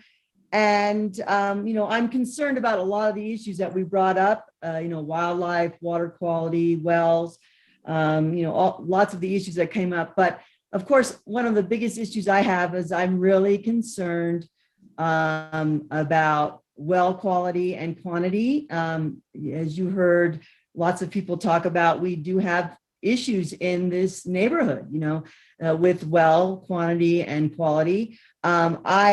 To be honest, am actually devastated by what I've heard over the last couple of days.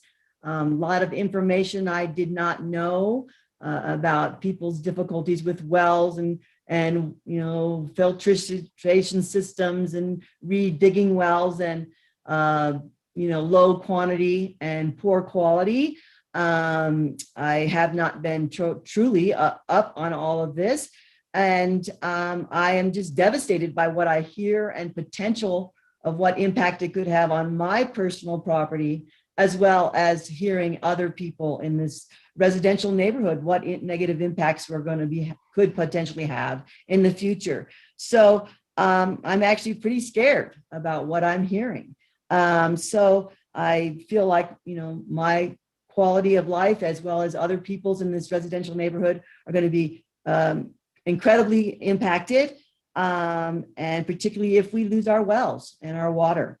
So I'm really concerned about this fragile environmental ecosystem that we have here, and what impacts this gravel pie, the potential costs that might be down the road in the sense of replacing wells and having to put better quality filtration systems in my own particular property. So I'm just hoping that the board, I thank you for letting me talk for a second, will really consider all the impacts and impacts on individual, property owners, and will hopefully deny this permit.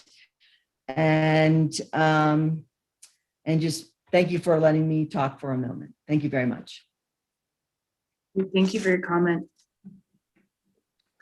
Elizabeth, if you'd like to go ahead. Sure. My name is Elizabeth San Juan, Sanjuan. I am the spouse of Mr. Ken Brown, 35245 Highway 9. Sorry, my voice is a little cracky. I'm very emotional about this issue. I didn't know that 5 years ago when we purchased this property, that my life would so drastically change 3 years after. I won't talk about my health and my autoimmune compromise situation, because obviously it has no bearing on you, but I could tell you that this deeply affects my life, my mental well-being, my physical well-being, and my health in general. And I think overall, being that it's Earth Day, I have over the 5 years taken great pride in keeping my home, my sanctuary, and the animals that reside with me as a sanctuary. You can ask Niels Lunsford, my lawn guy, my care guy. We do not allow pesticides on the property. We want every animal to have a clean chain of, life chain, We don't want the bird being compromised by whatever we may put in our grounds. We don't want the fish to have any compromise of runoff that we may, destroy inadvertently.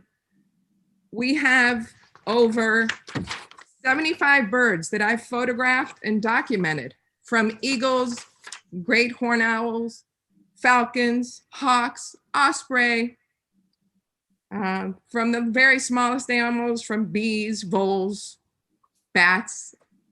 I have this is a bird right behind me that resides on the property, loves to hunt and fish, the voles, the squirrels, the fox. I have a critter cam where I've documented mountain lion, bear, raccoon, skunk, elk, deer, weasels, Wyoming ground squirrel, rabbits, hares, chipmunks, coyotes. I can go on and on about the birds. I spend about $10 every 2 days. I have about 30 hummingbirds that come and go on a daily basis that flutter around and just bring joy. There's nothing like seeing 30 hummingbirds in your backyard just going nuts. It's spectacular. And as somebody mentioned, you should really visit the property. I'll open my home to you. You could come, visit the area, see the animals, witness it for yourself. It is not against peak mining material. It is about protecting those that don't have a voice. I'm not pleading for me. I am pleading for me, but I am pleading for the animals that have this much green space left. There is nothing left for animals anymore. Colorado has become this amazing place where all the tech and industries and everybody's coming to Colorado. I read that Denver is losing 68% of its green space. By 2024, there is not going to be green space in Denver. This is absolutely concerning. This is the final refuge that these animals have.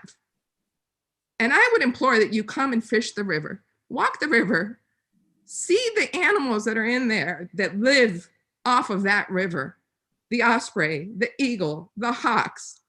I mean, you are not just putting our lives in detriment. I can't afford bad water. My health will not take bad water. I'm talking to you for those animals that can't. Who's going to fight for them? And I'm asking you, the board, to take these 100+ birds that I have listed, and I'll be happy to share all my images with you, plus all the mammals and all the other little guys that I have not yet documented. And these are the only ones that I could verify that I've seen with my eye, and I'm sure there's much more. But I implore you that you consider the devastation that you will cause to this valley. This isn't just about one company making a profit. This is about an entire valley's sustainability. And I thank you for listening. Absolutely. Thank you for your time and thank you for your presentation. Appreciate you sharing with us. I believe Sue Barr, you also had a comment here. You're about 8 minutes into the public comment period here, so just about 7-ish remaining. Well, hi, I'm Sue Barr, and I live at 968 Lindstrom Road, which is directly across the highway from the proposed pit. Let me swear in. I swear in to tell the truth. Please, yes. Have you been sworn in? Hang on 1 second. We'll do it proper. I will. Please raise your hand, right hand. Thank you. Do you swear to tell the truth? Absolutely. Thank you. Many of my major concerns have been addressed that deal with what you are privy to look at, but my big concern is our wells. You heard from Nancy Duplan about my well. We dug a monitor well before we even bought the property because we were so concerned about water. We then put in a well house so that we could filter our water. And we have changed that throughout the time. It's been 23 years since we've had that. And we have changed it throughout the time to filter more, to be more aggressive. Now, you talked about what will we do if we run out of water? Well, we're pointless. I mean, we can't live without water. And a lot of our filtration uses a lot of wastewater. To RO water, it takes at least or as much as 20 gallons to produce 1 gallon of water. And that water is wastewater. That water cannot be used for household use. It can only be used for possibly irrigation, though we don't irrigate up here. I live on 40 acres. I could irrigate 1 acre of land. I don't irrigate because water is too precious. We if you decrease our quantity or our quality of water, I don't know what we do, what more we can do. Our well house right now has thousands of dollars of filtration to filter out the soot or the silk, and to also filter out our water so that we have water that we can use in our house. We do not use that water for drinking. We purchase drinking water just because we don't want to RO our water anymore, that we can do with and deal with wastewater, because we don't have wastewater that we can use. So I beg you to deny this permit for all the reasons above, but you be depriving us of potentially the quantity and quality of our water. And if you don't, you're leaving us up a creek without a paddle, without a canoe, naked in the middle of winter and barefoot. So please deny it. Thank you. Okay, thank you very much for your presentation. There are about 3 minutes left in party comment period. If there's any other official party who would like to take those last 3 minutes, I do want to make sure that you all have an opportunity to do so.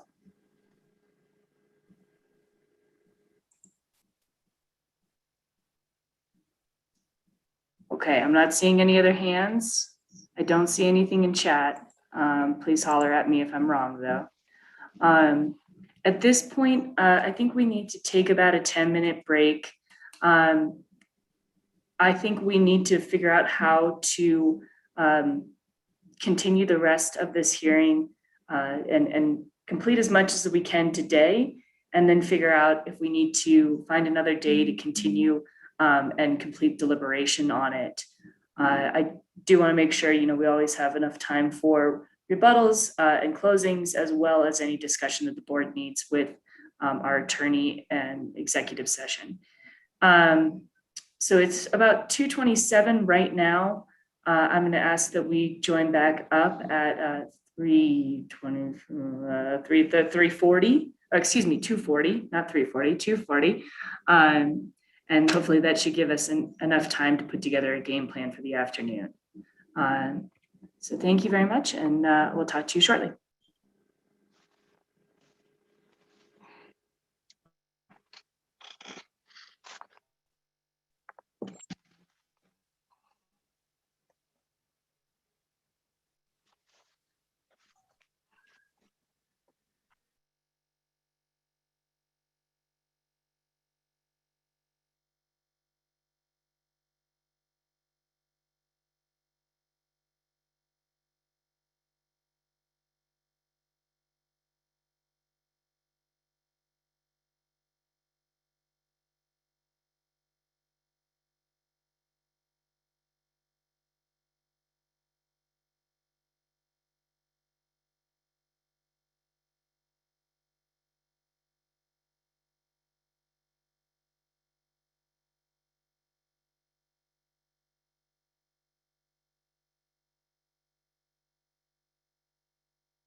Everybody, Lauren's asking for a few more minutes.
Okay, everyone, thank you so much for your patience. We were just trying to sort out what we need to get done in the next coming hours and then onward. So this is really a conversation for the rest of the board. At this point, it's almost 3 o'clock on our second day, but we do have about 4 3/4 hours left of dedicated time that was included in the draft, in the pre-hearing order.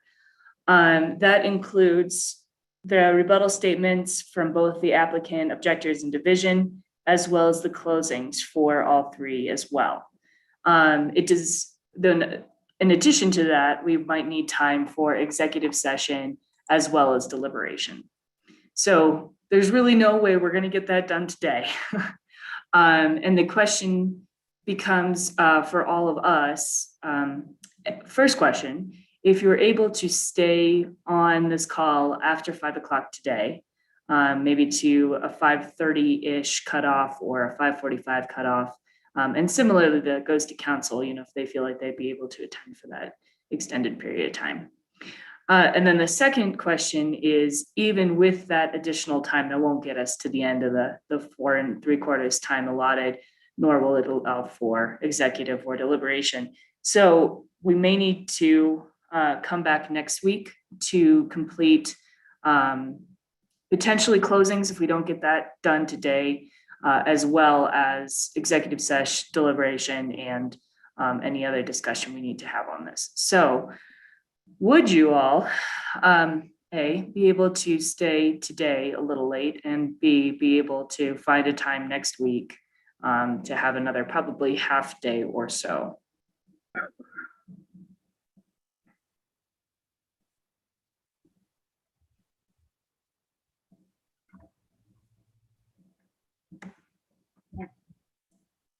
Okay, I need to hear from you guys. I'm sorry. Yes, Karen. Yeah, I can stay today. Next week is going to be, I have some locked in things that I cannot change, which I can tell you now if you want to make a day and see where we are. Wednesday, it would be an absolute impossible thing. And Tuesday would be impossible for me too. Okay, thank you. Madam Chair, I can stay today until 5:30 is just fine, and then happy to find some time next week. I kind of actually thinking it might take us one more full day almost, given some of the complexities here that we've discussed and we've heard and regarding the issue. Okay, and you would be able to be flexible on either, it sounds like Monday or Thursday of next week, if Tuesday, Wednesday don't work for Karen. Let me see here. And I am seeing hands from division staff and Mr. Newman as well, so we'll make sure you're included in this conversation. Sure. Monday works for me, so I'm sorry, we're staying away from Tuesday, Wednesday, so Monday works. And then I believe I can participate on Thursday. Or Friday is excellent. Okay, thank you.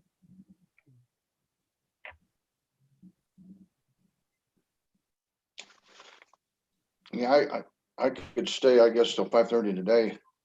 What are you talking, mornings or afternoons next week?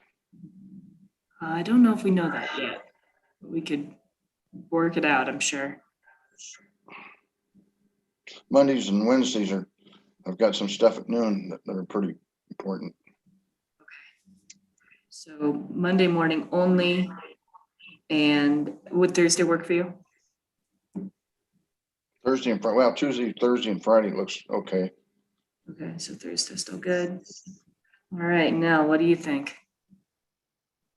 I could stay about, half hour later today. Full disclosure, as a Summit County resident, I'm currently on my daughter's April break. So trying to wrangle that world too, but I could stay another half hour.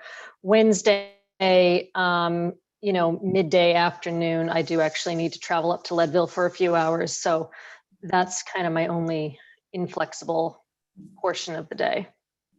Okay, but Thursday might work for you? To the best of my knowledge, yes. I have been focused on this hearing and not focused on my work inbox. So as far as I know, I think Right I'm now okay. it works. Okay, all right. So it's sounding like next Thursday could work. But that said, division staff and Mr. Newman, you both had comments here.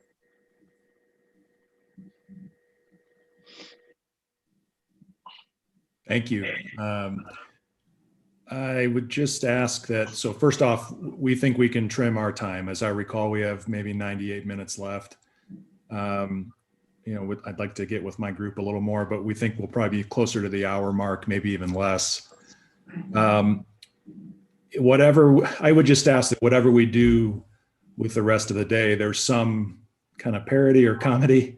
I mean, we all should get a chance to do something, and then we all should get a chance to do some other thing the next time we get back together. And so if it feels like we're going to rebut and go, an hour, and the division takes the rest of the time, and then the objectors are left and would carry over to the next time, that would seem a little bit, maybe it would be more fair if we all had some abbreviated opportunity today and another abbreviated opportunity when we regroup. Or we could continue and all agree to cut our time down and do rebuttal and closing on our next day together. Okay, thank you for that. Division staff, what were you thinking? Thanks, Jeff Yates on behalf of the division. I think I agree with Mr. Newman's position. There is still quite a bit of time left for rebuttal and closing. Like the applicant, I think the division could trim some time off of its rebuttal time. As you recall at the outset, we trimmed it some, but we do have some points we'd like to make. We'd also like to make sure we're available to the board for any questions they may have. The board has not heard from staff in any detail since yesterday morning. So we'd like to have some of that time as well with the board. I do think that if we start rebuttal now, it would be a little bit disjointed to start and then pick it up a week from now. I think staff's preference would be to just recess now, table rebuttal and closing deliberation to next week, which does mean it would be a fuller day next week. I think it would lead to a more, fair process for the parties to present for. Madam Chair, if I may, I tend to agree with that as well. I think keeping the segments together, just given the information that's presented and some of the questions that might come about, to the degree that we can keep those together, I think is going to be very beneficial to the overall conversation. Yes, no. Madam Chair, I agree as well. As much as I know that it's a time commitment for folks to maybe do a full another day, I think hearing things within context, more contiguous context might be appropriate. Okay, thank you. And Mr. Mulliken? Thank you, Madam Chair. We had obviously hoped that we could get everything done today. I hear what you're seeing, that we probably can't. We certainly don't object to Mr. Newman's suggestion that we kind of divvy it up evenly. We've been able to present our witnesses, and we very much appreciate that. Equal time on rebuttal makes sense. Cutting that down maybe makes a little bit of sense. And if we're not going to conclude today, I certainly think we should, at the minimum, have closing arguments the same day that the deliberations occur.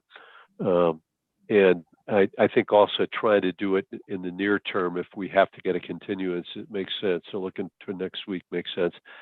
So my thought would be, once you kind of get your best guess amongst the board members as to dates and times, give us just a few minutes to check with our experts, because if we're going to have rebuttal next time, we need to have obviously our experts available as well. That's the only problem with pushing off rebuttal. Yeah, I agree. And, so many members of the public made time today. Gosh, I hear both sides of this. I appreciate everyone's flexibility and willingness to discuss it. If we did take the next 2.5 hours, do the applicant, objectors, and division feel like we could get through rebuttal statements so that we next week just lump closing, executive session, and deliberation together? Would that be amenable to everyone? I mean, I realize that that would change the time that is appropriated within the hearing order. So I don't want to disrupt that too dramatically. Yes, please, division staff. Again, Jeff, I think that if the parties in the division can all do rebuttal in an hour's time, that still pushes us till 6. So that will still push things into the evening today, which I know may not be great for some schedules. But I don't know if Mr. Milliken and his team can trim their rebuttal down to an hour at a time. I currently contemplate we can significantly, but obviously we haven't heard the applicant's Peak's rebuttal. And so it's a little bit, I have some uncertainty. I don't know how long they'll be and exactly what they're going to cover yet. So. Okay.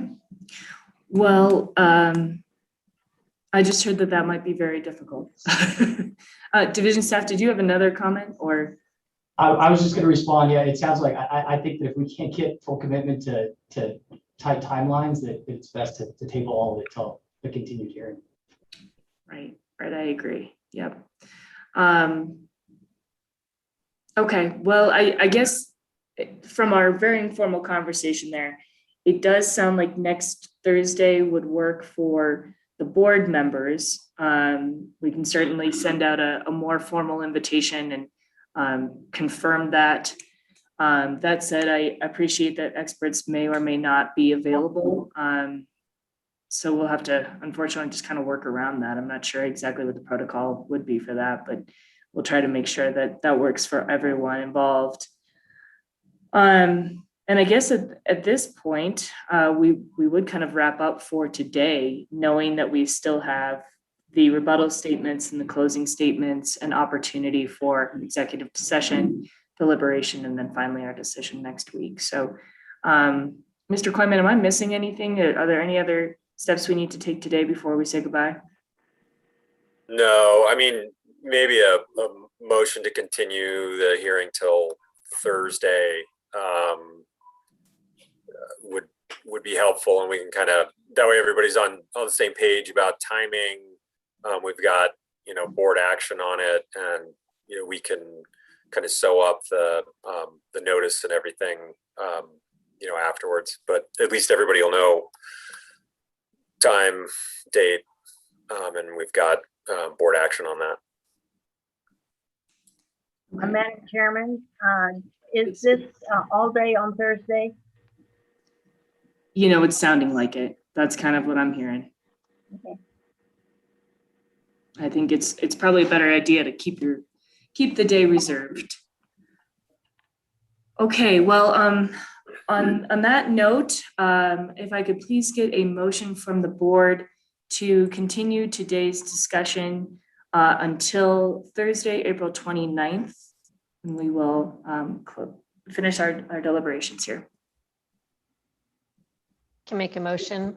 In the matter of Peak Materials permit number M-2020-041, I move we continue this hearing to next week, Thursday, April 29th. And a second, please. Second. Thank you. All in favor, say aye. Aye. Aye. Aye. Any opposed? Okay, thank you very much. We will continue this discussion next Thursday. Thank you for everyone's time and efforts today. Thank you. Okay, take care. Thank you.